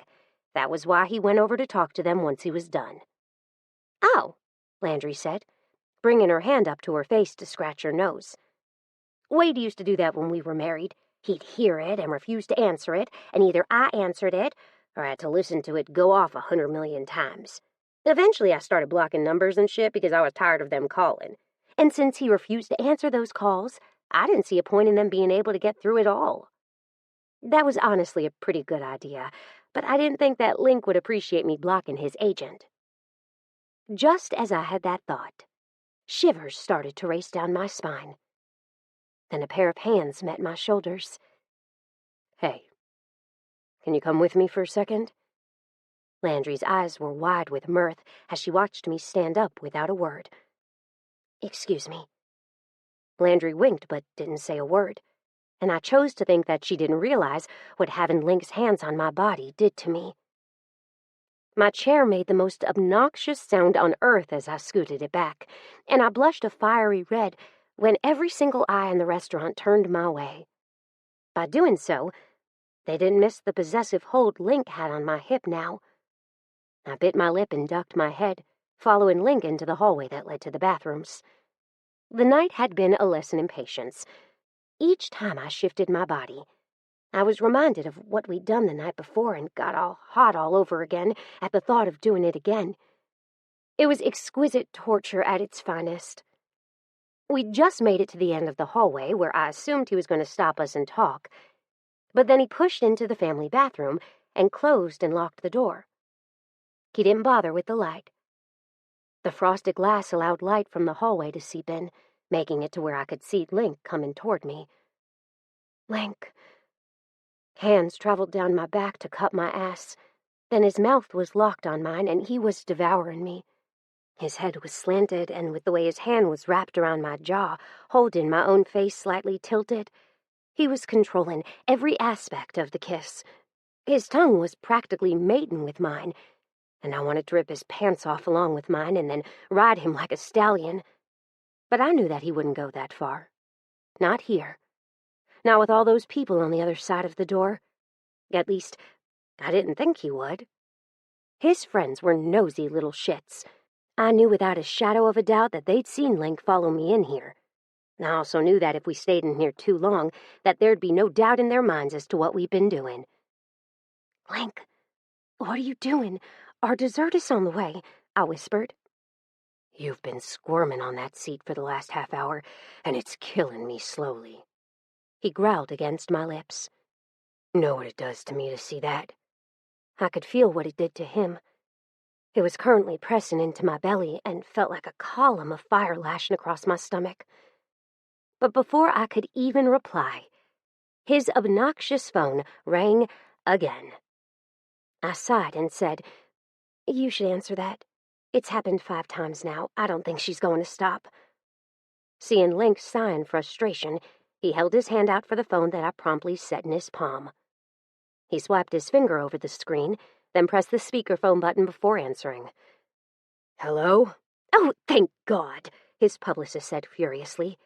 Do you know how long I've been trying to get a hold of you? Link sighed. Listen, Eloise, he grumbled. I've been busy. This is the off-season, is it not? You're with your pregnant fiancé at a barbecue restaurant called Mobetta's. You've been done with dinner for so long that there's no reason you can't freaking answer the damn phone, especially when I have something so important to share with you, she challenged. I thought back to who was in the room and decided that it was probably the young couple posting photos of Link and me eating. By the way, let's finish this up. It looks like your dessert arrived, according to the most infatuated fans ever. Plus, they said that you've disappeared into a family bathroom and have been in there for well over 10 minutes now. I growled in frustration, all thoughts of doing anything with Link so far on the back burner that it'd probably not be reached for again tonight. Fine, what's up? Link sighed, letting me go completely. I straightened my clothes and went to the bathroom counter, inspecting myself in the mirror. I looked tired, flushed, and happy. It was a weird experience, being this happy. I didn't think anything could make it better. Then his publicist made one hell of a smile break out over Link's face, and I felt something inside my chest get even more excited. You finally got it, Eloise cheered. They chose you. Faith Sports wants you to meet them in Branson, Missouri next Tuesday for a press conference announcing the decision. Congratulations. I laughed when I saw the picture of Link and I coming out of the bathroom. He had me around the waist and was spinning me around in his exuberance as he bounced me on his shoulder. I loved the picture. I loved it so much that I saved it as the desktop background on my laptop. What's that smile for? Link rumbled from the bed beside me. He just made love to me. Slow, sweet, heart-stopping love that I was confident I'd remember for a long time. I like the picture, I told him honestly. It makes me happy seeing it." He rolled over until he was pressed up against me, his big hand going to my face and pulling me bodily to him. I went, dropping the computer on the bed beside me before rolling until I could wrap my arms around his big head. "You make me happy," Link said. "I love you." I felt something inside me take off at hearing him say that. "Link," I said softly, "do you think we've done this too fast?" He laughed. The big shit laughed. "Link," I pinched him, causing him to curse. "What?" he chuckled. "Why are you laughing?" I questioned. "This isn't a laughing matter. You just declared your undying love to me." He looked so freaking sexy, face sleepy and mouth split wide. He was still very much naked, and each time a chuckle left those delectable lips, his abs would tighten and bunch. "I did," he agreed. "But what I also did was laugh at you because you think this is too early." "Well," I hesitated, "it is. We haven't been seeing each other for long. Hell, at some point it went from a joke Phoebe blurted out to being a favor to you to something real, and I'm not sure when or how that happened. When is our anniversary? Is it the day that the media found out I was fake pregnant with your baby, or is it when we first did the deed?" His head tilted. "Is it important?" I gave him a level look. "Of course it's important." His grin kicked up at the corner. "Fine," he said. "Then our anniversary is November 6th. I looked at him blankly. "What are you talking about? It's the summer. We're still 3 months away from November," I informed him haughtily. He lifted his hand up and smoothed my hair over my head, getting all the flyaways out of my eyes. "November 6th is the day that you were first introduced to me," he said.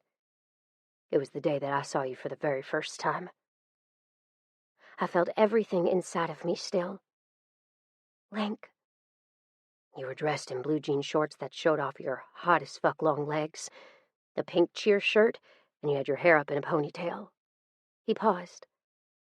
"You weren't wearing any makeup, and you had the cutest glare on your face that I'd ever seen in my life. I knew within 10 seconds of seeing you standing there behind steel that you would be mine." I felt tears burn in my eyes. "You're serious?" He nodded once. "Has a heart attack." I couldn't help it. He had to know that I felt the same exact way. "I've loved you from the time that your eyes met mine," I whispered. I'd never been given a lot in life. Everything was a struggle, and I was in a perpetually bad mood because nobody ever wanted just me. "I only wanted you," he whispered fiercely. "I've managed to keep you all to myself, and I'm going to keep it that way." I buried my face into the hollow of his throat, and never knew that in just 12 short hours, every single glorious moment of the last 5 minutes would be forgotten. There were forces that were hell-bent on keeping us apart, and neither Link nor I could change that. Chapter 16. Home is where those fuckers aren't. Conleigh to Link. Conleigh. I smiled when I felt warm lips running over my cheek, and heard Link's rumbled, "Love you, Con." I cracked one eye open and offered him my lips. He took them and then patted my ass. "Be back in 2 days. Text me when you wake up." I licked the wetness he'd left behind off my lips, and then sleep reclaimed me. The next time I woke, I forgot his request to text him, mostly because I'd slept through 40 minutes of my alarm and had to rush to get to work. At some point during the morning, after being at work for well over half the day, I remembered getting a text. I ignored it because I'd been ankle-deep in a cardiac arrest and hadn't had the time to spare to check it. It wasn't until an hour later that I had a chance to check the message. Link. EROBF.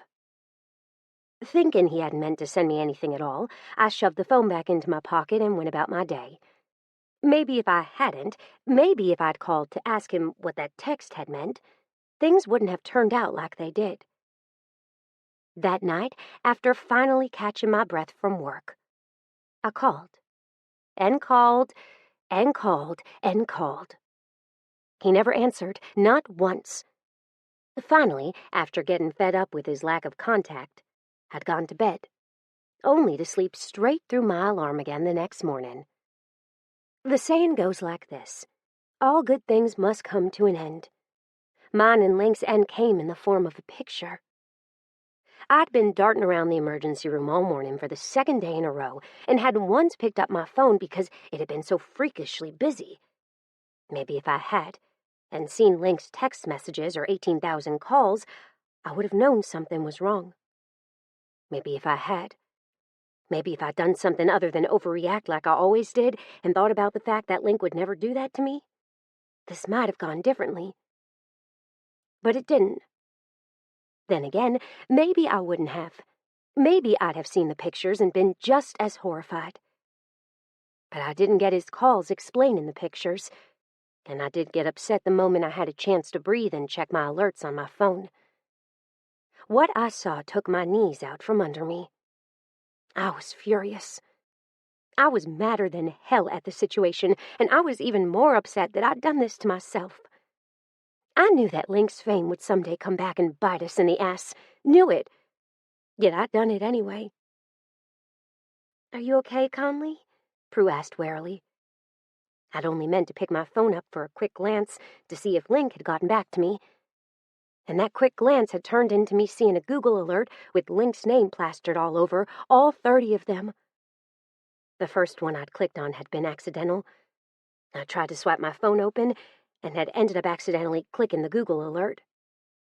From there, I hadn't been able to look away from the train wreck in my hand. I swallowed hard and swiped to the next picture, repeating the process over and over again until I got to the very last alert. This one of him in front of a hospital looking like shit warmed over. The picture, he had his phone to his ear with one hand fisted in his hair, and I wanted nothing more than to shove my fist into his throat, just so he'd feel the pain that was currently dominating the inside of my chest. My breathing turned ragged, and I scrolled backward, looking at the photos that were much worse than the last one. Oh my God. I swallowed as Prue put voice to my words, though I wouldn't have stopped there. I felt tears starting to swell in my throat, and I started to hyperventilate. And, closing my eyes and praying for strength, I closed my phone, turned it on silent, and pushed it into my pocket. Then, without another word, I went back to work and didn't once think about Link again. Also, that was a lie. I didn't make it through the day well, but I made it. "Whoa there, darling!" Someone grabbed my wrist when I pushed angrily out of the back doors to the hospital. I smiled absently at the man, but froze when I saw that the man holding my wrist was a man that looked almost exactly like Tyson, but more rough and tumble. Tantor, his twin brother. Oh, holy shit, as if my day couldn't get any worse. God damn it. Sorry, I extricated my wrist from the man's grasp, feeling my heart thundering in my chest. I wasn't paying attention to where I was going. Actually, I had been, only I never expected someone to be entering the exit-only door that only employees were supposed to use. You know, to fucking exit. "No worries," Tantor lied. "Do you mind opening that for me?" Yes, I did. I wasn't opening the door to the back entrance of a hospital, enabling the man to completely bypass the security guard as well as the metal detectors that he'd be forced to pass through had he gone the front way like he was supposed to. I winced. "I can't, I'm sorry. It's an exit only and this one doesn't have a badge scanner. You actually have to have a key." That was a lie. I had a key, but he didn't know that. His eyes narrowed on me, but he allowed me to pull away from him. "Bye now." He grunted something and had stepped back into my path when I heard my name called from somewhere beyond the man. The simple relief at seeing the man that I loved beyond this man that I knew had done bad things to my family and friends had me breathing a sigh of relief. A sigh of relief that quickly turned to a whimper as I remembered the awful pictures that I'd been trying in vain to purge from my memory since I'd seen them. He looked awful, and as I paused there, looking over the man who was still for some reason blocking me from moving, I realized that he looked sick. I would be too, had I been caught doing what he'd been doing in those pictures. "Excuse me," I murmured, trying once again to go around Tanter. Tanter grabbed my arm just as Link arrived and grabbed my other. I obviously went with the enemy I knew rather than the one I didn't, and would have likely hid him behind Link's back had Tanter let me go. I twisted my wrist hard and took the man by surprise. The moment I was free, I moved until I was behind Link. His big body felt reassuring, and I wanted nothing more than to throw my arms around him. But then I saw that he was still wearing what he'd been wearing when he left, those stupid blue goddamn workout shorts and a simple gray tee, and remembered where those clothes had been. I took a step back, and another, not realizing it until it was too late that I'd left Link and Tanter alone. Or at least alone enough for Link to feel justified in taking a swing at Tanter without fear of me getting in the way. I gasped when he did it, wincing slightly when Link's fist connected with Tanter's jaw, and he went down like a sack of potatoes. The moment his body hit the concrete, I felt Link's attention turn toward me. "You didn't answer your phone," he accused. I laughed then. "Neither did you." I paused. "Which is funny. I guess you were busy doing that girl instead of meeting with Faith Sports. Was this just some elaborate ruse that you worked out with your agent, just so you could have a reason to leave?" I said it so calmly that you would think that we were just having a short conversation about the weather, not about the photos of him cheating on me being splashed all over the internet. "And just so you know, I'm going to kill you." Link bent over and threw up. That's when I decided it was time to leave. "No," Link moaned. "Please, wait." I viciously ripped my hand that he'd somehow latched onto away from him and growled. "Leave me alone. I'm going home." "I'm going with you," he said. "We really need to talk." I laughed then. "You're fucking out of your mind if you think we're talking after what I saw today." I laughed. "Out of your mind? No. You're going to your house, and I'm going to mine. Thank God that I didn't move in with you. Thank God. That would have been awful. At the end of the day, at least I had somewhere to go that was away from him." He reached for me again and again, capturing my wrist. "Please." He squeezed my wrist tighter. "Please, listen." "I can't listen right now," I told him honestly. "Truthfully, about all I'm capable of right now is killing you by wrapping my stethoscope around your neck." Link's shoulders slumped, and it was then that I saw the hospital bracelet that was on his wrist. But I shoved the concern for him back and turned away from him. "Fine." He dropped my hand. "I'll leave. But only if you agree to stay with one of your friends. Don't stay alone."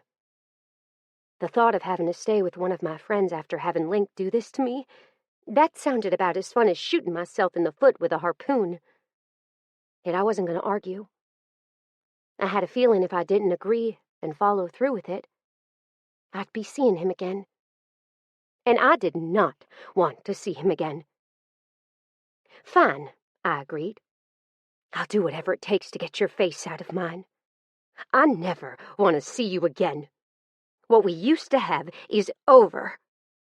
Link licked his lips and would have said something more, but the reporters that I'd been avoiding by going the back way turned the corner and started running toward us. "Go," he said. I didn't stay more than a second, and I wouldn't admit that I felt sort of bad leaving him to deal with them, but the man had to reap what he sowed. Chapter 17. Sometimes I feel like I need a shot of whiskey for every single person I'm forced to talk to. Text from Link to Conleigh. Link. I threw up again, but this time it wasn't because of the medicine that was in my system. This time it was due to the goddamn look on Conleigh's face when she looked at me and told me it was over. "You okay, man?" I looked up to find the last person on Earth that I wanted to see, and contemplated tackling his ass to the ground and pummeling his face until he couldn't use that goddamn mouth of his to ruin my life anymore. Then I thought better of it when I saw the cop standing at the front of the emergency room entrance, gazing around the parking lot as if he was only waiting for a reason to exert his authority. I drew in a deep breath and then stood to my full height. "I know that you had a play in that," I said softly. "You think I'm completely stupid? I'm not." Tyson Threadgill's brother, a.k.a. Tantor, was a dead man. He just didn't know it yet. "I haven't a clue what you're referring to," Tantor lied. I felt my hands once again curl into fists, and this time I wasn't sure that I'd care if there was a cop to witness this beatdown or not. "Go fuck yourself," I growled, angry as hell now. Tantor picked himself up off the ground where he'd been passed out for the last minute and smiled at me. "I told you to follow the rules." He brought his hand up to his jaw and stretched it out by opening and closing his mouth a few times. He had told me to follow the rules. His rules had been very straightforward. Tell your friends that it's time to find new support. That had been it. It had literally been 32 hours ago. I'd been seconds away from boarding a plane as this fool had been disembarking his. We'd passed, and he'd stopped me by putting his hand on my chest. After uttering those words, he left me there, standing and wondering what in the hell that was supposed to mean. And let's not forget that I had a pair of earbuds in, and I only caught what he said by sheer luck. Some chick had been behind me and had dogged my steps all the way onto the plane, and when I'd sat down in my seat in first class, she'd sat down in the one behind me. After calling Bayou and relaying what I'd heard from the little piece of trash and getting confirmation that we weren't going to let him intimidate us and agreeing, I lost track of time. When I'd woken up hours later, naked as a jaybird and lying next to a crinkled note that said, "Thanks for the good time," I'd had a minor freakout. I hadn't been able to control my body, and I'd laid there wondering what in the hell had happened to me. It was only after I'd been able to get a hold of Eloise, since she'd been the last person to talk to me, that I'd gotten help. I'd tried to send a text message to Conleigh as I'd waited for my body to respond to commands, but even that hadn't gone well. My hands had felt like they'd been wrapped in cotton, right along with my mouth. Honestly, I was surprised that Eloise had been able to understand that there was something wrong. The next few hours were a whirlwind. At some point that morning, the paramedics had arrived, and after a ride to the hospital and another couple of hours on IV fluids to flush whatever I'd inadvertently ingested out of my system, I'd finally been aware enough to get back online. Only not one single time had Conleigh returned my calls, and I'd gotten really worried. What if the same thing had happened to her that had happened to me? It was only when I'd checked myself out of the hospital AMA, against medical advice, and was on a private flight back to Texas, that I finally got wind of what had happened, of what Conleigh had likely seen, and realized that things had gone from bad to worse. Bayou had reported that she was fine and at the hospital, but it was Prue who'd relayed what she had seen, and from there I realized the reasoning behind her radio silence. The woman had filmed us. Filmed herself touching my body, and then had released it to the public. In the span of 32 hours, 25 of which I couldn't account for, I'd lost Conleigh. I'd lost my contract with Faith Sports, and I'd lost my sense of goddamn dignity. I felt like trash, like a piece of well-used, left on the side of the road trash. And dirty. So goddamn dirty. "Let's go." I looked up to find the last person in the world I thought would have been there to help. Tyson. Tyson was standing at the side entrance to the ER, the one that Conleigh had met me at a few times as I'd picked her up over the last couple of weeks, and was staring not at his brother, but at me. I frowned, my head once again whirling. I hesitated. "What?" Tantor started laughing and walking his brother's way, but Tyson held up a hand. "No, stay there." And that was about when the media finally got around the police officer who'd stopped them all and sent them back to wherever he'd had them corralled to anyway. One of them slipped past the cop's eye and started to make a beeline straight toward me. Knowing not to look a gift horse in the mouth, I slipped into the open door that Tyson held for me and breathed a sigh of relief the moment I was through. Tyson slammed it shut. It took me all of 15 seconds to ask him, "Why'd you do that?" Tyson was staring at the metal door and drew a large breath that made his shoulders rise, then blew it right back out. "My brother's been fucking up my life for so long that I don't know how to fix anything anymore." He paused, finally turning to look at me. "I became a doctor just to spite him because he said I couldn't do it. My brother spent his entire life making sure mine was a living hell, and the moment that he finally left me alone to live my life, I did. I went to school, worked my ass off, and became a doctor. Luckily, during some of that time, he went to jail. Otherwise, I don't think he'd have given me as much time away from his influence as he had, and I might not have graduated. The metal door had something slammed against it. My brother doesn't like when he's told no." He flinched again when it was hit again. "God, I hate him." I didn't know what to say to that. I hated him too. But I had a feeling this man in front of me had more of a reason to hate him than I did, despite the fact that Tantor had practically ruined my life in one fell swoop. He definitely knew the easiest way to get to me, that was for sure. The bad thing was, I had no clue whether anything was actually done to me or not. Sure, there was a video and multiple pictures of us together, but each agonizing minute I'd sat looking through those pictures and watching the short clip that was uploaded, nothing but touching on top of my clothes had ever happened. Hell, in all honesty, I'd had my eyes closed and my mouth wide open because that was just straight up how I slept. Which should have been the first indication that I hadn't been there willingly, seeing as when one was enjoying what a woman was doing to him, they didn't have their hands slack at their sides, and their mouth wide open, with drool coming out of the corner of their mouth. And hell, all my clothes had still been on for the most part. The way she'd positioned herself, she'd been blocking my lower half from the camera that she'd set up, but if you looked closely at my thigh, you could just make out the very edge of my black boxer briefs. "You told my brother no, didn't you?" he asked. I looked over at him in confusion. "What?" "You told my brother no," he said. "That's why he had my sister help him do what he did." I frowned. "How do you know that your sister helped?" He pulled his phone out of his pocket and pulled up a picture, then turned it around and showed me. "Not that I really need to see the tattoo or anything, because it looks exactly like Tara, but that confirms it to everyone else," he explained. "That long hair is hard to miss. It's too distinctive." I looked at the hair and the tattoo and finally realized that I knew the woman from somewhere. "I don't understand," I finally said, leaning my back against the wall. "Are you going to help me?"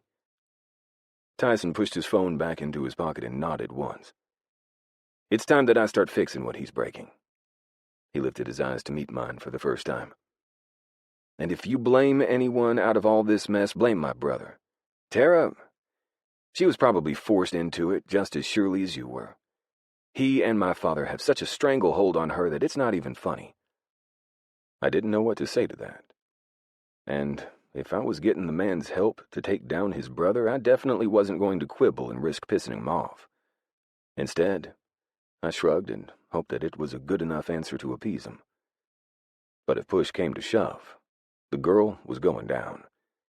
What she did was wrong, and I didn't care how hard she was pushed. You didn't do shit like that and get away with it.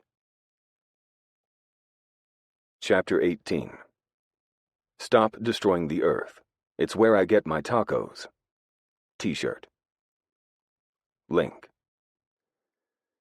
That's Tara, my ex. Rome narrowed his eyes and stared at the picture for a long few seconds, then stiffened. God, she's really good at fucking up lives, that's for sure. It had taken me a long time to come up with it, with the way my head was so fucked up, but it had finally come to me how I knew her, and I'd just had my suspicions confirmed. "That's Tara, all right," Liner muttered. "Looks a little different, though, skinnier. A lot skinnier. Unhealthy skinny." I'd thought the same thing, too. I hadn't remembered it until he'd said it, but the memory of looking into the woman's pale, sunken eyes had been one that I was surprised I forgot. She looked like skin and bones. Hell, on the plane I hadn't given her more than a few stray looks because of the way she looked. She looked emaciated, and honestly, it was hard to look at her because she looked so frail and unhealthy. She wasn't the same pretty little viper that she was when she'd been making Rome's life hell when it came to their kid. No, this woman was night and day different from that woman. It had been a little over a year since I'd last seen her, and time had not been kind to her. "I think," Bayou started, "that until we have all this figured out, you should probably stay away from Conleigh. The media will never let this go. With both you and Rome being involved with this woman, and both of you being professional football players, yeah, it's not going to go well." No, it wouldn't. "That works, seeing as she wants nothing to do with me," I admitted. "I think she's gone as far as to change her number." My phone rang again, this time with another local number, and I hit ignore. "Who keeps calling you?" Rome asked, looking just as annoyed as I was, but likely not for the same reasons. "Lisa from a credit approval department." I paused. "They're calling from local numbers now and making it supremely hard for me to answer the phone. It's so annoying. Mostly because every time my phone rang, I prayed that it was Conleigh calling and not goddamn Lisa." "Well, our first order of business." Bayou sat down and stretched his feet out under the table that we used to have all of our discussions that pertained to the club at, "is to find Tara. Our second is to do damage control. Link, that's you calling your publicist. Third, it's to find Tantor and figure out what exactly he wants. Then make sure to act like we're playing his game while we find his weak link." And none of those things included making Conleigh forgive me. Son of a bitch. I looked down at my hands and scowled hard at my phone when it once again started to buzz in my hands. This time I sent it straight to voicemail without waiting for the ringer to sound. 30 seconds later, the phone vibrated with a voicemail. I tapped on it to get the notification to go away and shoved the phone back into my pocket where it stayed for the rest of the meeting. Not once did I think about sending Conleigh a text message. Nope, not me. Chapter 19. One day I was born. Then everything bothered me. The end. Conleigh to Steele. Conleigh. 2 months later. I couldn't tell you why I was watching the game. Hell, it was the last thing on this earth that I wanted to do, yet there I was, doing it anyway. And I was crying. Why was I crying? Because I had no self-control. I'd seen Link come out on the field and had completely lost it. He didn't take his helmet off, didn't show his face like the other players, and when he was introduced as one of the new team captains for this year's NFL season, he'd only nodded his chin in recognition. The sound had me turning my head to stare at the door to my new place, and I glared. I better not have visitors. I didn't have time for visitors. There was a game on, and I wasn't missing it. And, sure enough, 10 seconds after I'd heard the first sound, another bang followed, signaling a car door closing. Shit. I got up and looked through the blinds, barely cracking them so that nobody would be able to tell that I was home, just in case I could get out of answering the door. But when I saw who it was, I knew I wasn't going to get out of anything. Steele was at my door, and behind Steele was my not-so-little-anymore brother, Cody. I opened the door and didn't bother to conceal the tears that were still falling. Now, not only were they for Link, but they were also because I hadn't seen my brother in so long that he was now taller than me. "What are y'all doing here?" I cried out, throwing my arms around my brother. Ganglier, yes. Taller, double yes. Grown, not even close. He was 12 and still had another 6 years to go before he was technically full grown. "We came here to set your head on straight," my brother informed me, squeezing me tighter. "You're being dumb and we're tired of it. Sean kept Stone so we could leave fast to deal with your crap." I blinked, then turned to my mother, who I hadn't realized was there until I felt her soft palm on my face. "Mom!" I cried, throwing my hands around her while never letting go of my brother. Cody made a gagging sound as I practically choked him in my haste to get to my mother. My mom was smaller than me, but her hugs were harder, almost as if she'd had way more practice at hugging, which she did. I loved my mother more than I loved anyone on this planet, and I'd missed her. I hadn't realized how much until right that second. "You're getting Cheeto dust on me, Conleigh, and you're messing up my perfectly styled hair," Cody moaned. I hugged him tighter but made sure to curl my fingers around his face so that I could run my Cheeto dust-covered fingers over his face for good measure. "Ugh!" he cried out, dropping like a stone. I let him go and moved both of my arms around my mom. Then I started to cry. My mom squeezed me tighter for a few long seconds, and eventually I felt my brother sigh and throw his arms back around both of us.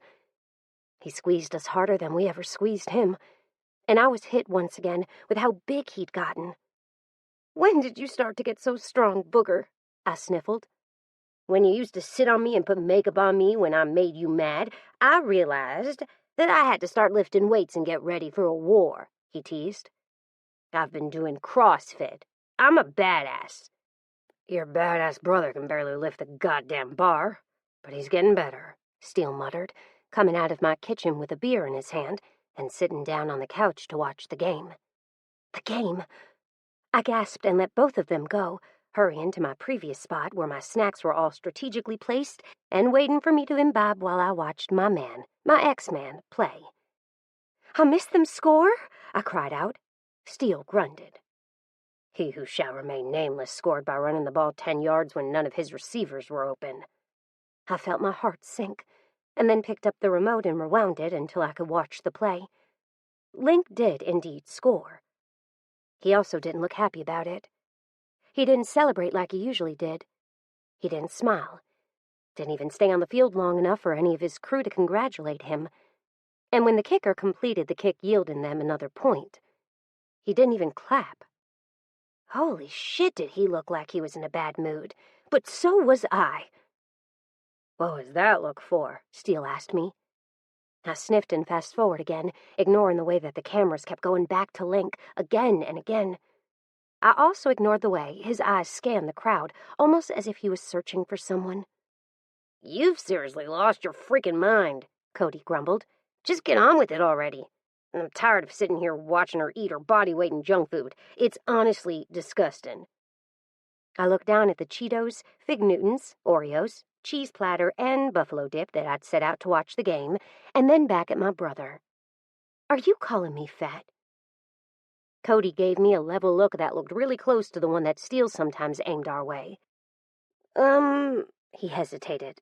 "No, what I was calling you was pathetic. Everyone else knows that what happened to Link was a bunch of bullshit, especially since he's been in love with you forever. Steele practically had to beat him off with a stick to keep him away from you. Did you know that he called Mom every week to ask how you were doing, regardless of whether you were talking to him or not, and nearly always asked if he could ask you out on a date yet?" I felt something inside of me loosen just the tiniest bit. "What are you talking about?" I asked, finally peeling my eyes away from the game and turning them toward my mother. "Link used to call you?" My mother smiled. "Every Sunday for the last few years."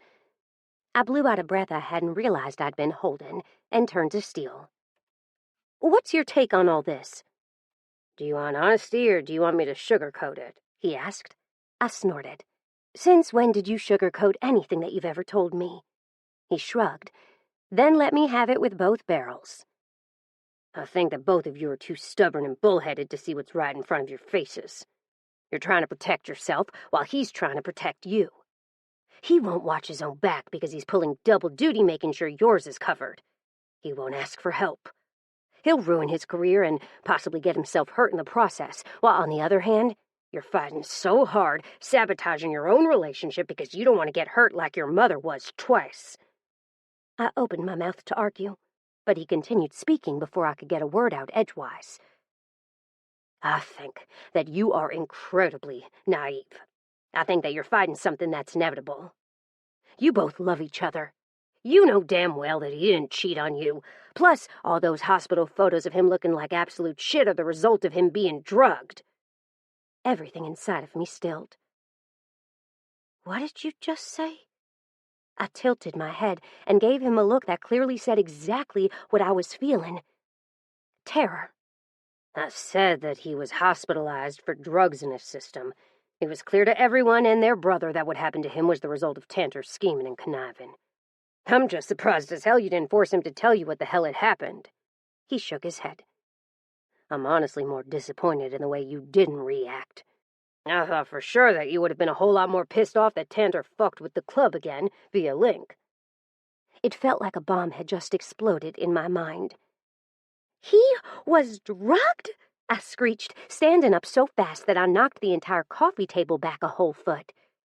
By that woman in the pictures. Steele's eyes regarded me for a few long moments. Yes. Because of Tanter? I confirmed. He nodded without saying a word this time. And he knew all along that something had happened, I asked.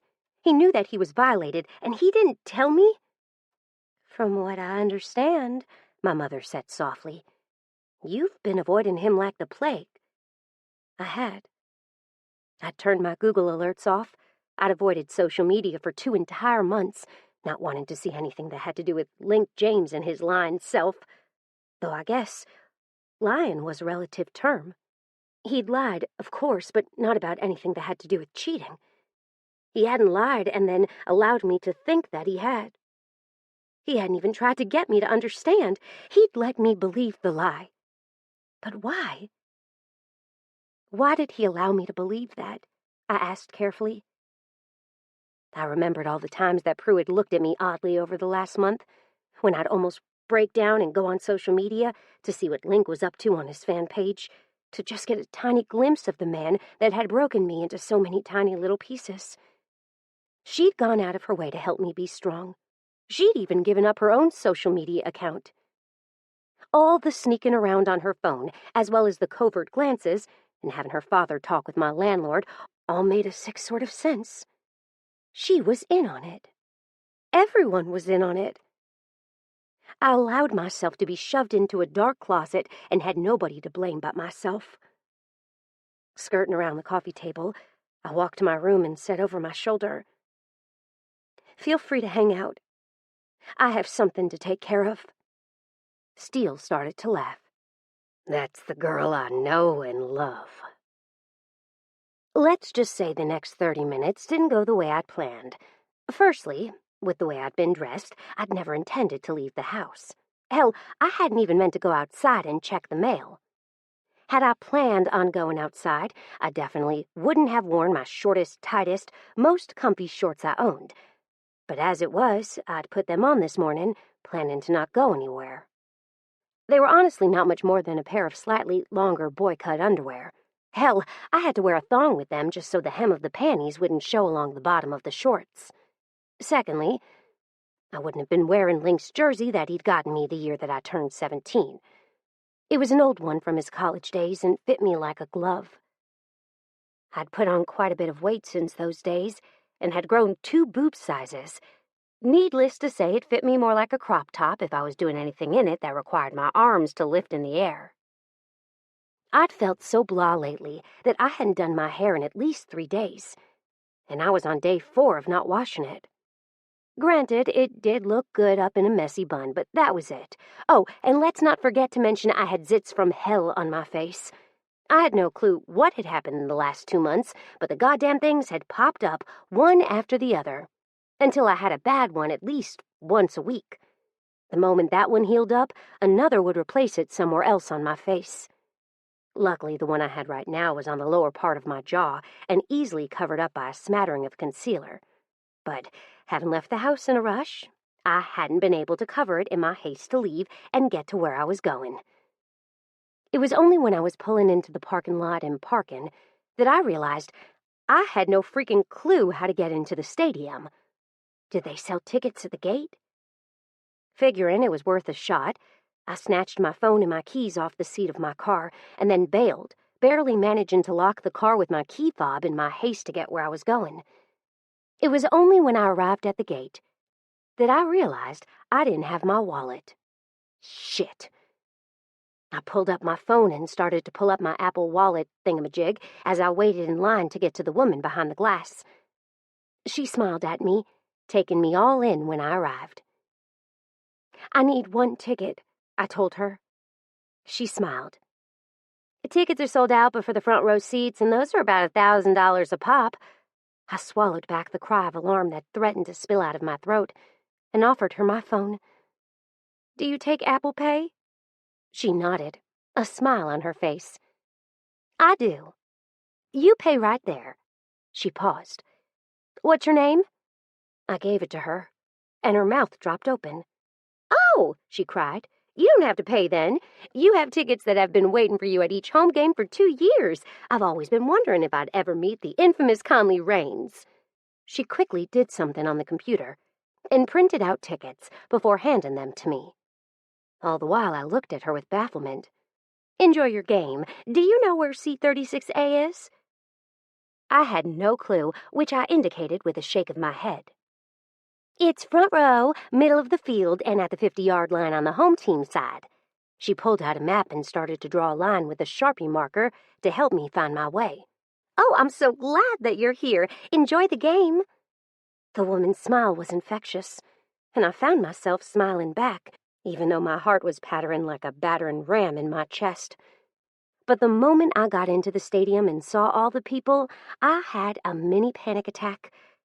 That was until I heard Link's name called over the loudspeaker as a particularly bad hit took him down, and then saw him on the big screen along the top of the opposing side stands, lying there unmoving.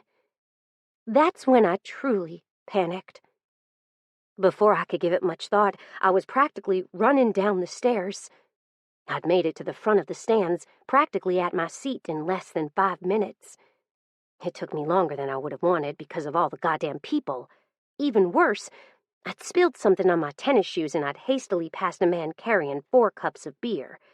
My guess, it was likely the beer he'd been holding, but I hadn't given it much time to look at as I'd made my way by him. Once I was at the railing that separated the field from the front row seats. I looked around for Link, finding him sitting on his ass at the 15-yard line as a couple of athletic trainers asked him questions. He took his helmet off moments later and then shook his head as he held out his hand to a teammate and waited to be helped up. It didn't take long, and then he was standing. The stadium around him roared at finding out that he was okay, and he walked gingerly off the field, slightly favoring his left foot. He barely made it to the sideline before an irrational surge of anger surged through me. Link!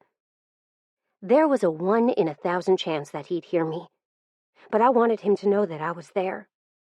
I also wanted him to know that I was pissed at him. Link's head snapped up as if he'd heard his name called and started to look around. His eyes stopped on the empty seat that likely was where I was supposed to be sitting, and then moved on. His gaze roamed over me, passing me almost as if he didn't see me, and then returned to me a split second later. When he was staring at me in stunned silence, I raised my hand and flipped him off. His mouth dropped open further. "Ma'am," I heard from my right. "Gonna have to ask you to find your seat. You can't stand here." I did so, ignoring the man on my right and making my way down the row to my seat. I had no clue who I'd passed on my way to the chair, but I felt their eyes on me as I moved. I also felt somewhat exposed in what I was wearing, especially with the way Link's eyes never once left me as I moved. I pushed the seat's bottom down and turned, placing my ass in it, only then realizing that the reason Link had heard me was because we were less than 10 yards away from the team. I crossed my arms in front of me and offered him my best glare. He looked at me worriedly, but what he did not look like was unaffected that I'd seen him look so many times over the last couple of weeks when I'd watched his games. Honestly, he looked like he'd like nothing better than to run up and hold his hands up for me to fall into his arms. Something that, despite being mad at him, I wanted to do very badly. God, I was so fucking furious with him. Honestly, I could happily sock him straight in the face and not feel the least bit bad about it at this point. But what I also wanted to do was wrap my arms around him and tell him how sorry that I was for being such a selfish cow when he had no control of his situation, when he'd been so thoroughly violated. I drew in a shaky breath and felt the first tear slip down my cheek. He saw that tear fall, and he closed his eyes, looking like I just dropped a 10-ton boulder on his shoulder. I hastily wiped away the tear and hoped that my being there wouldn't affect his plan. Then I decided that I didn't care if he wanted me there or not, or whether he played like shit. We had some things to talk about, and me being there, alone in a crowd as large as this particular one I was in, wouldn't have gone unnoticed. He wouldn't leave me alone because there was no way in hell that I could be at his game, sitting in my current seat, and not garner the attention of plenty of reporters. No, he wouldn't leave me alone. That I knew with certainty. I crossed my leg over my opposite knee and felt my shorts ride up even higher. It didn't go unnoticed by Link either. In fact, I think he became more alert. His eyes swung to someone behind me who I'd been paying zero attention to the entire time I'd been sitting there, and his eyes narrowed. And suddenly, he was stalking toward me with a towel in his hand and tossing it at me once he was close enough. "Cover your thighs," he ordered. My brows rose. "How about you make me?" His jaw clenched, and I noticed that the sweat that was plastering his hair to his skull was making him look like he had a mohawk going on. "Put it over your lap before your entire crotch is plastered on national television," he growled. I leaned forward then, getting down on my knees so that I could get my face as close to his as possible. Unfortunately, seeing as I was in the stands and raised a few feet over him, the only thing I could really see was the top of his head and how close he was standing. I leaned through the bars that were supposed to stop the fans from jumping out onto the field and reached forward until my hand was hooked into the V his jersey made with his shoulder pads. I yanked him to me. "Unless you want the entire goddamn world to know that I'm really pissed off at you, I suggest you stop telling me what to do and go play your little game. Then, when you're done, you come get me so I can chew your ass out in private." I paused. "And I can't believe you would keep your hospital stay so quiet. How could you do that to me?" Link's eyes narrowed. "Who told you?"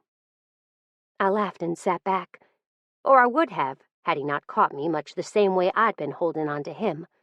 And before I could so much as blast him with a protest, he slammed his mouth down onto mine. "I didn't tell you because I didn't want you to get hurt," he said. "We needed to figure shit out, and honestly, it was easier to have you think I was a piece of shit than to have you in the line of fire." Before I could condemn him for his overprotectiveness, he let me go and jogged backward, straight onto the field, where he was up to play next.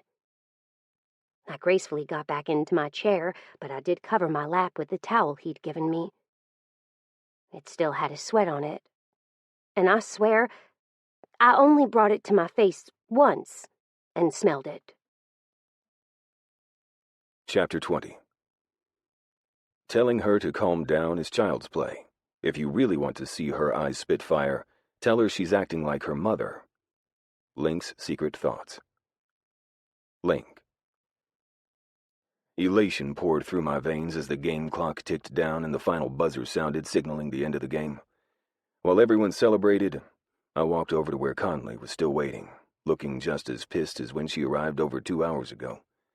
Nodding at the security guard who was standing beside the barrier, ready to stop anyone trying to throw themselves onto the field, I held my hands up for Conleigh to come to me. She didn't hesitate. Instead, she climbed over the railing, then jumped down to me almost before I was ready for her.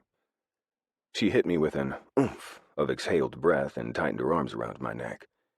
Her arms were resting on my shoulder pads, and she was staring at me like I'd just broken her heart. I might have.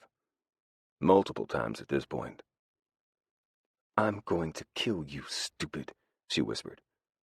Her words weren't nice, but the way she sounded saying them said more than the words themselves. "I'm sorry," I repeated.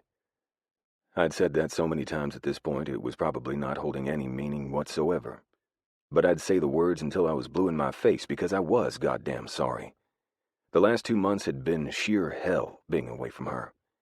At first, it was because the paparazzi had a field day with the pictures, Then about 2 weeks ago, when the media frenzy with the pictures died down, it was about the fact that Tantor had gone to ground and hadn't been found since. After setting me up, he seemed content with the havoc that he'd wrought. So content, in fact, that he had seemingly dropped off the face of the earth and he'd stayed out of sight since. Hell, even Tyson hadn't seen him. According to him, that was a big deal, seeing as he loved to torture Tyson every chance he got. My guess was that he was making other things happen, things we weren't going to like all that much. "Why are you looking at me like that?" she asked. I was worried that the things Tantor was working on were going to break me, and I was terrified that in doing so, he'd take Conleigh out too. But I didn't say that to her. Instead, I looked her in the eyes and said, "I've loved you for what feels like my whole life, and I've never felt emptier than I have these last 2 months without you here in my arms." She hiccuped as a tear started to descend down her cheek.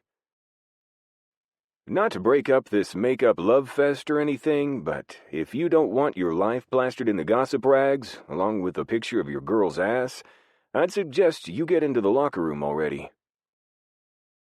I turned to find Joe standing there grinning like a loon. I felt my hands clench, and only then realized that both of them already had a tight hold on each perfect globe of Conleigh's ass. "Shit," I said and turned. She patted me on the shoulder pad. "I can walk," she informed me haughtily. I snorted. "And I can carry you." She rolled her eyes. "Whatever." Despite the wind blowing past my face and into my still slightly damped hair, I felt discontent. Normally, this was something that made me feel free. Over the last 2 months, I'd done a hell of a lot of riding when things were bad, and there were a lot of those times. But Conleigh was currently behind me in her car, not behind me on my bike, and I felt discord running through my veins. I'd felt it for over 20 minutes now, and I wanted nothing more than to pull the bike over just so she'd do the same, and then yank her out of the car and remind myself that she was talking to me. Remind myself that she was there. We hadn't talked at all once we'd gotten into the locker room. There'd been too many people and not enough quiet space. And when we got outside, more reporters were waiting at the gates looking for players, mainly Conleigh and I, to come out and talk to them. But it was really our story that they wanted. Badly. Which led to now, me pulling into the driveway of my house. My hands were shaking, and it probably wasn't the safest thing in the world to be driving like that. But Conleigh was there, pulling in right behind me, and I couldn't fucking breathe. She got out of the car, and I remained sitting, trying to make my legs work. It was the sight of her walking up behind me, throwing her arms around my shoulders from behind, that finally made me take a calming breath. She wasn't going to leave. "I got the pictures off everywhere," I blurted. "They're not anywhere, and I swear to God, Con, I didn't do that. I was drugged." Her shoulders slumped. "My parents came into town and told me.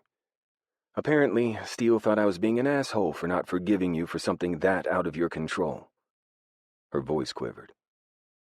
"How could you do that to me?" She shook her head. "I haven't seen the internet or the pictures or anything since I left you standing in the hospital parking lot," she admitted. "I've taken a break from everything, my phone and computer included. But if I'd known... Link, I wouldn't have left like that. I wouldn't have done anything but hold you tight." I knew she wouldn't, which was the whole fucking point of leaving her in the dark. I pulled her into my chest. "I know, baby. But there are other things happening, and I didn't want you in the middle of that media shitstorm. I might have been able to get the ones off the internet, but there were ones printed in the paper. It wasn't safe to be around me. Hell, I'm sure having you show up at the game today only stirred that fire right back up." She laughed and pulled away, causing me to follow her. "I don't give a damn about that," she admitted. "I only care about you. And now that I know that you had no part in doing what I saw in those pictures, I'm okay with whatever comes our way, whether that's paparazzi, fame, or misfortune. Hell, as long as you don't go and keep something so important like this from me again, I'll be okay with whatever life throws at us." I sighed. I would have told you, but she placed her hand over her mouth. We were both at fault for what happened. If I had been thinking rationally and hadn't reacted without giving you a chance to explain first, I would have seen that you were sick, that you weren't even awake. Hell, now that my brain can think past seeing her hand on your chest, I can see the freaking signs. God, I feel so stupid. I pulled her into me roughly, wrapping my arms around her so tight that I was sure she was having trouble breathing. But I just couldn't force them to loosen.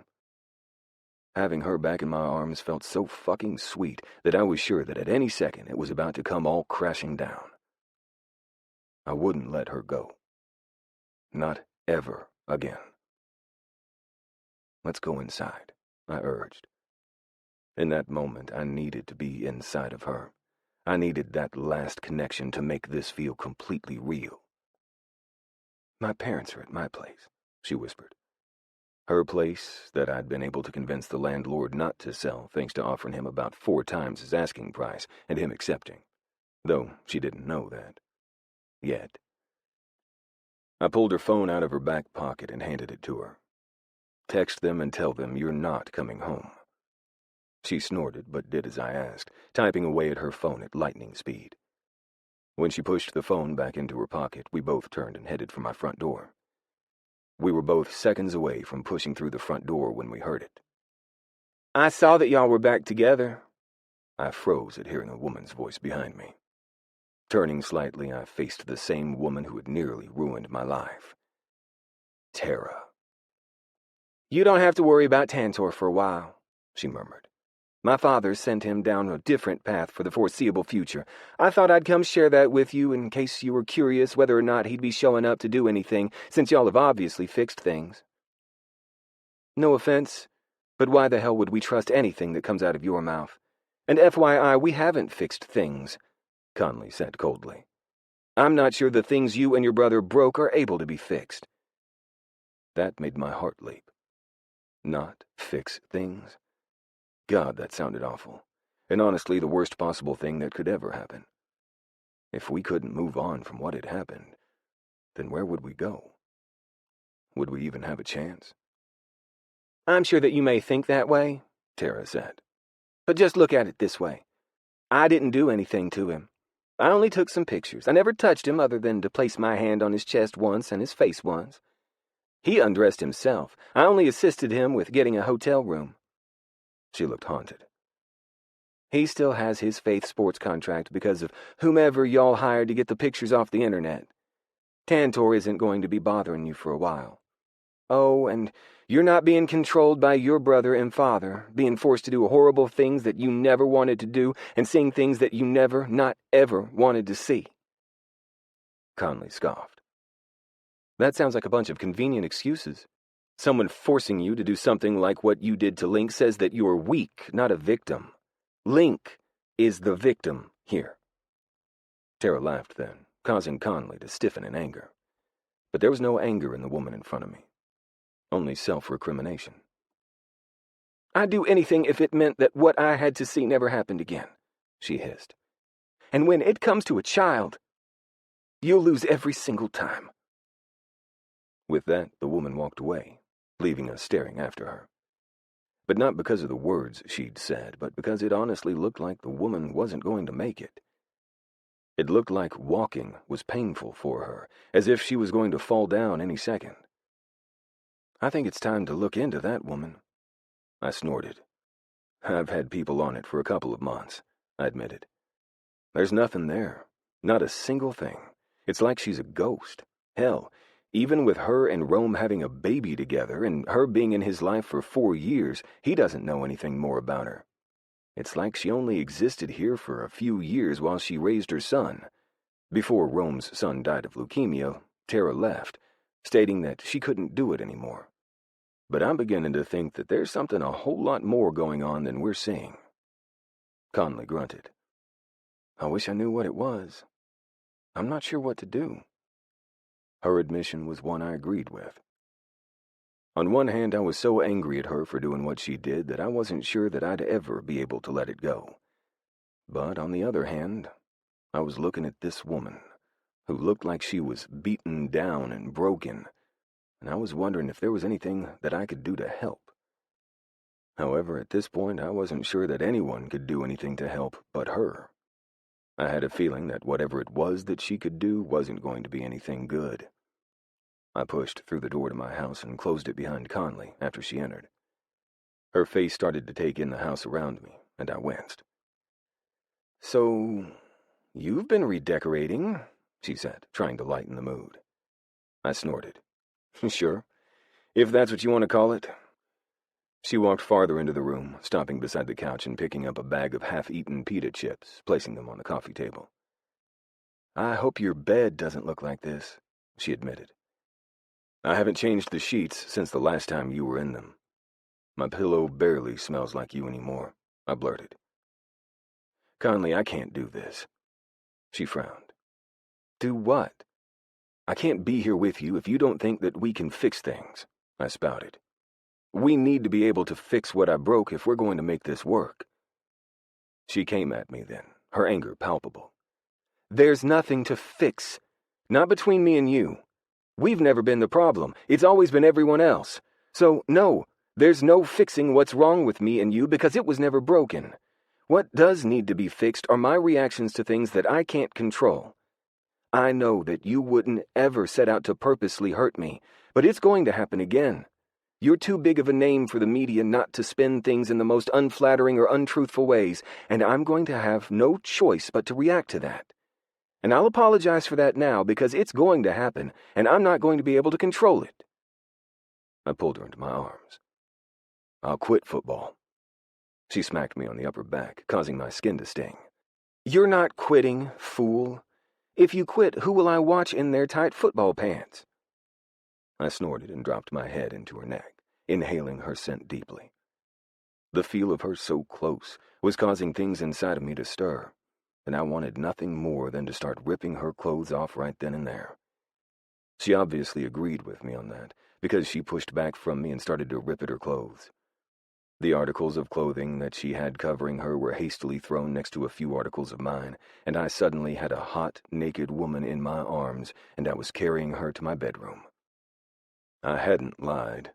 My room was a pigsty, and I hadn't cleaned anything in months, including my sheets, just like I'd told her. Yes, it was probably gross, but I couldn't force myself to do it with the smell of her still barely clinging to the sheets. The moment she was down on her back in my bed, I followed her, roughly shoving at my jeans as I did. Once I had them down low enough to get my cock out, I reared up and lined my cock up with her entrance, sinking inside a breath later. As she fully surrounded me, I realized that she was right. What we had was right. It didn't need to be fixed. I just needed to believe in it. And once I was inside of her, I did.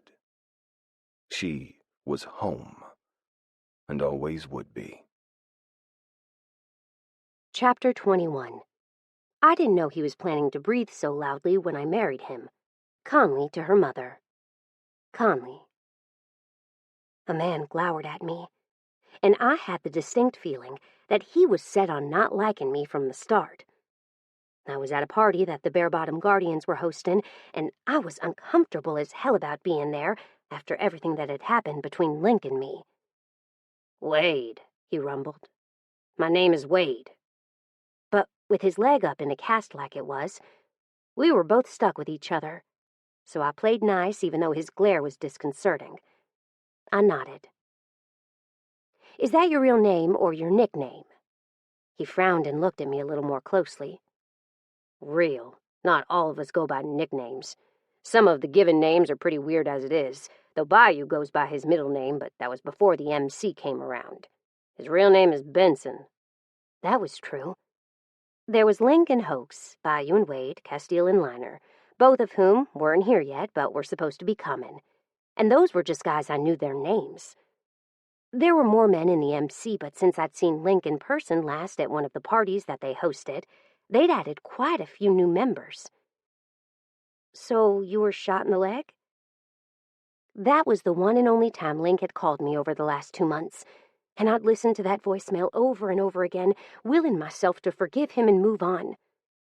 Now I wished I had listened to my inner self and gone with what I'd known was right.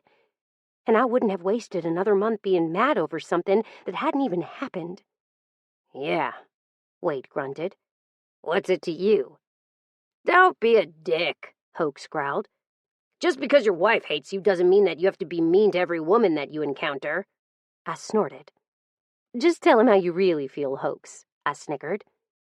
Link's phone, that I was once again holding, rang for a third time, and I growled. Wade lifted his eyebrow at me and said, Are you going to answer it? It's not my phone, I admitted. Answer it, Hoax grumbled. His eyes closed where he was laying back on the couch. My head hurts like a motherfucker. I snorted and pressed ignore, but I did open up the phone and clear the missed call, frowning when I saw the local number. Huh, I said. Weird. What's weird? Link sat down beside me, making the couch dip awkwardly, so I had no choice but to rearrange myself so that I was laying against him or risk face-planting into the man on the other side of me. Hoax opened his eyes from where he was planted in the seat beside me and glared at Link. What part of I have a headache do you not understand? The part where I wasn't here for that conversation, Link muttered. You look weird without your cast on. I looked at the arm that had once been cast and felt my lips twitch. As long as you weren't comparing one arm to the other, he looked perfectly normal. It was when both arms were crossed across his chest, like they were now, that you could see how pasty white one arm was compared to the tan skin on the other. Not like I can help it, fucker, Hoax growled. Go fuck yourself. Hoax had healed fully, other than random headaches he occasionally got, like the one that he was currently fighting. Apparently they were so debilitating that he wouldn't be able to work or drive until it went away, which made me feel awful. You should go get your headache checked out, I admitted. It could be that you have something else wrong. Hoax grunted. I'll ask the pretty nurse next time I see her. I snorted. The pretty nurse told me that you were too scared to go anywhere near her. He was talking about Prue, of course. That's because her father is fully capable of killing me before I'd even realize he was there. He paused. And I'm fairly sure that he hates me. I scoffed. Sam Mackenzie seems like a big old teddy bear to me. That's because you're a girl, honey, Link explained. Sam Mackenzie is a badass. He'll kill Hoax if he goes near his daughter.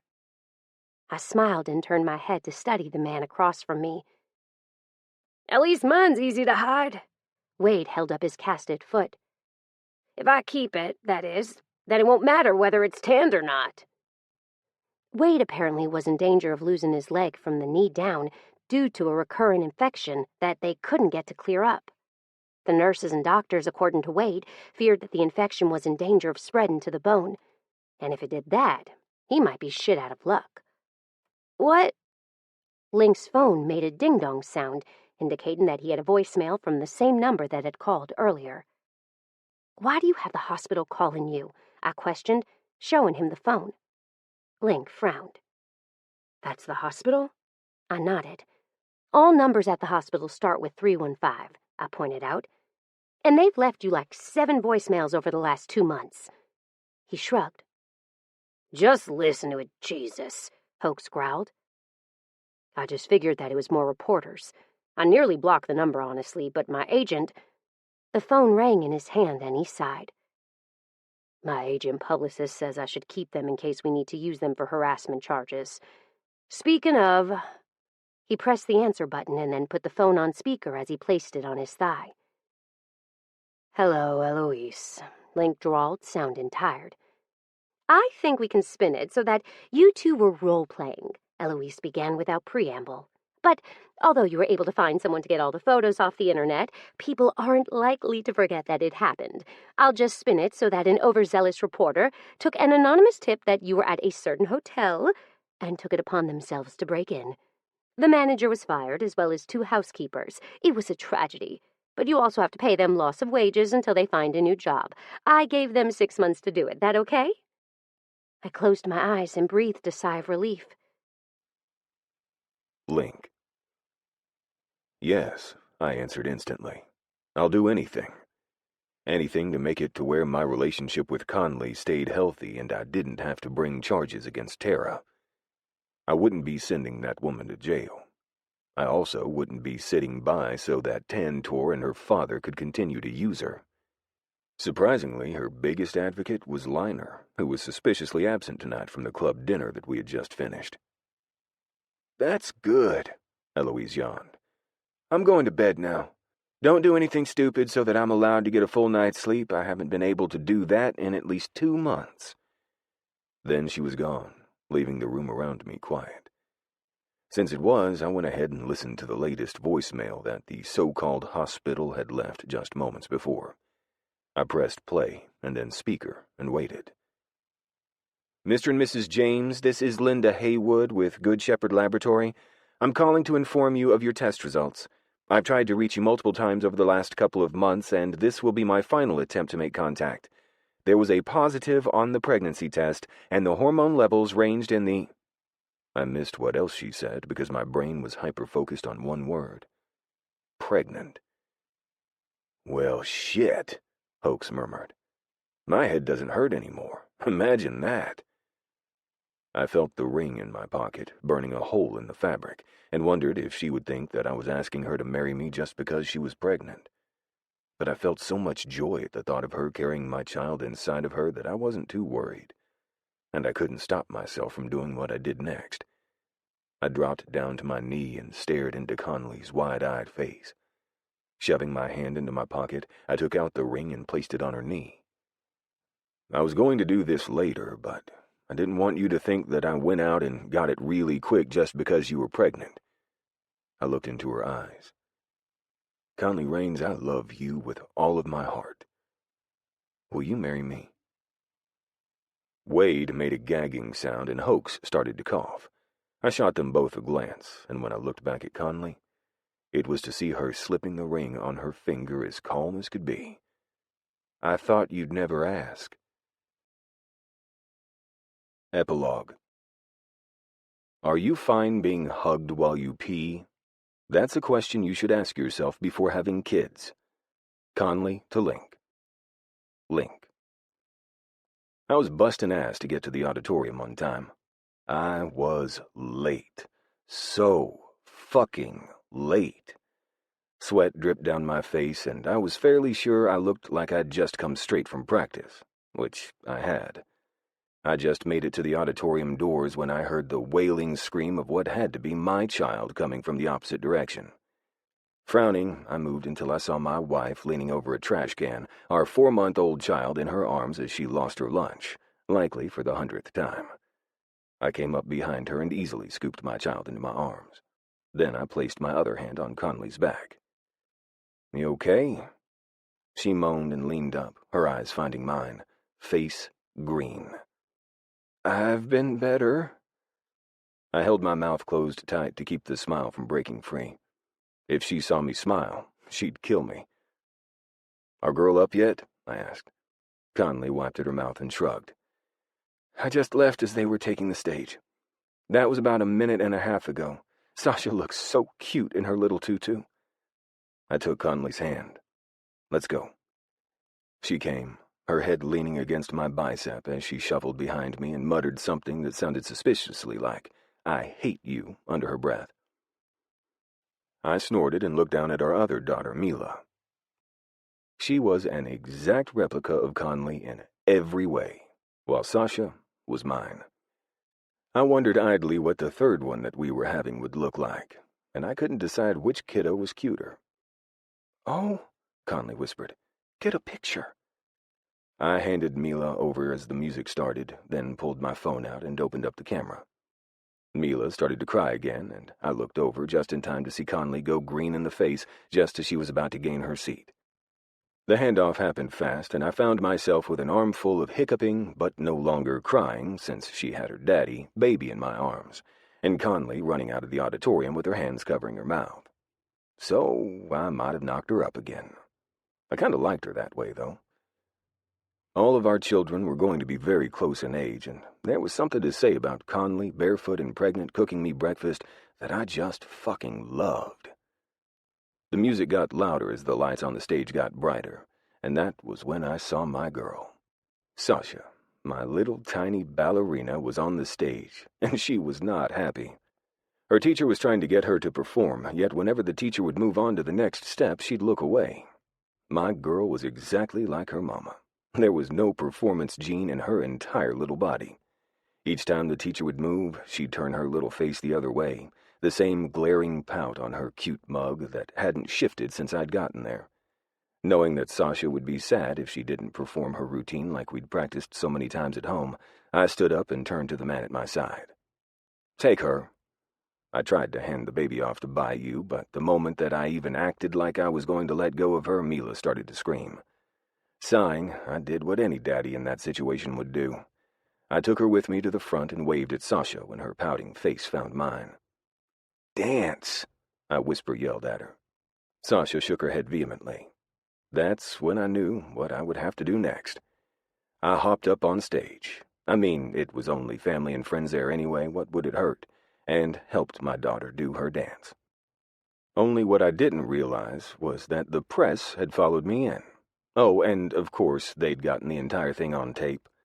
My daughter and I were an international dancing phenomenon by the next morning, and we hadn't even realized that we were performing for the world.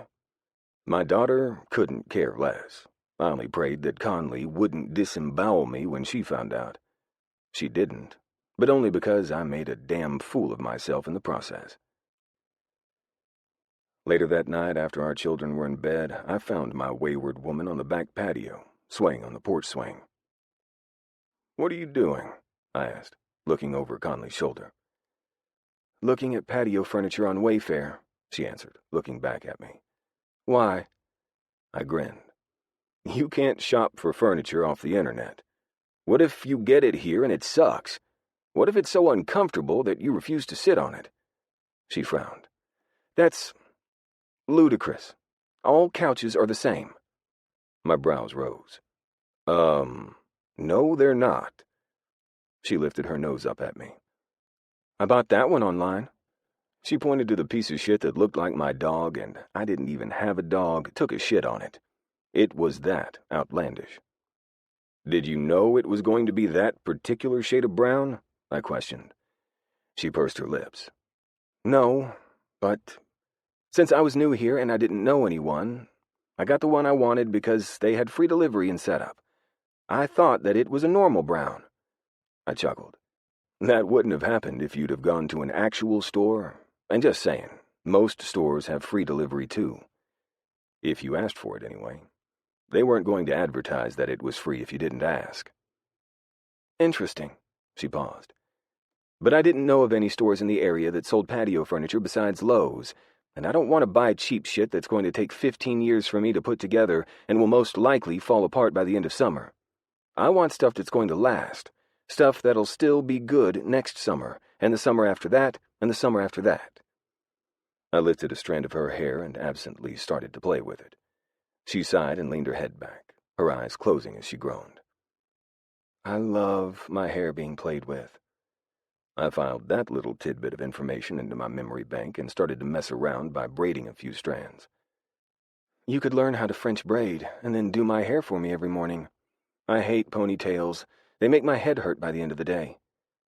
I made a mental note to look up YouTube videos on how to French braid later as well. If it meant being with her more, then I'd do it in a heartbeat. "I'll get right on that," I teased.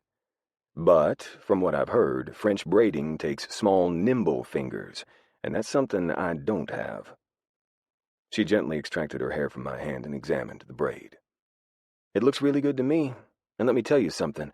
Your fingers are nimble. I've seen you throw a football, catch a bad snap. That takes skills. Your fingers are works of art. I damn well know that if you wanted to, you could make beautiful braids." She was teasing, at least partially, but I had a feeling that she really meant what she said. Not to mention, the blush on her face also indicated what she was thinking my fingers could also do, like what I'd done the previous night. "The girl's asleep?" she asked. I rounded the swing and took a seat next to her, pulling her in close and twisting my head so that I could drop a kiss on her forehead. "Yes," I answered, eyes closing. "They've been asleep for about 20 minutes now." I was watching them sleep. She snorted. I think you watch them sleep more than you sleep yourself. That was true. I did watch them sleep quite a bit. Did you get the house cleaned up to your standards? I teased. She sighed. Our parents will be here tomorrow for Sasha's birthday. I can't have a dirty house when they come over.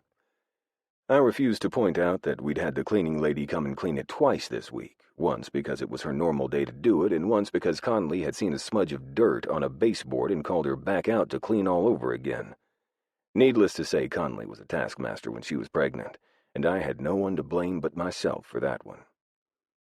If this is a baby girl, Conleigh yawned, we're getting a bigger house. I snorted.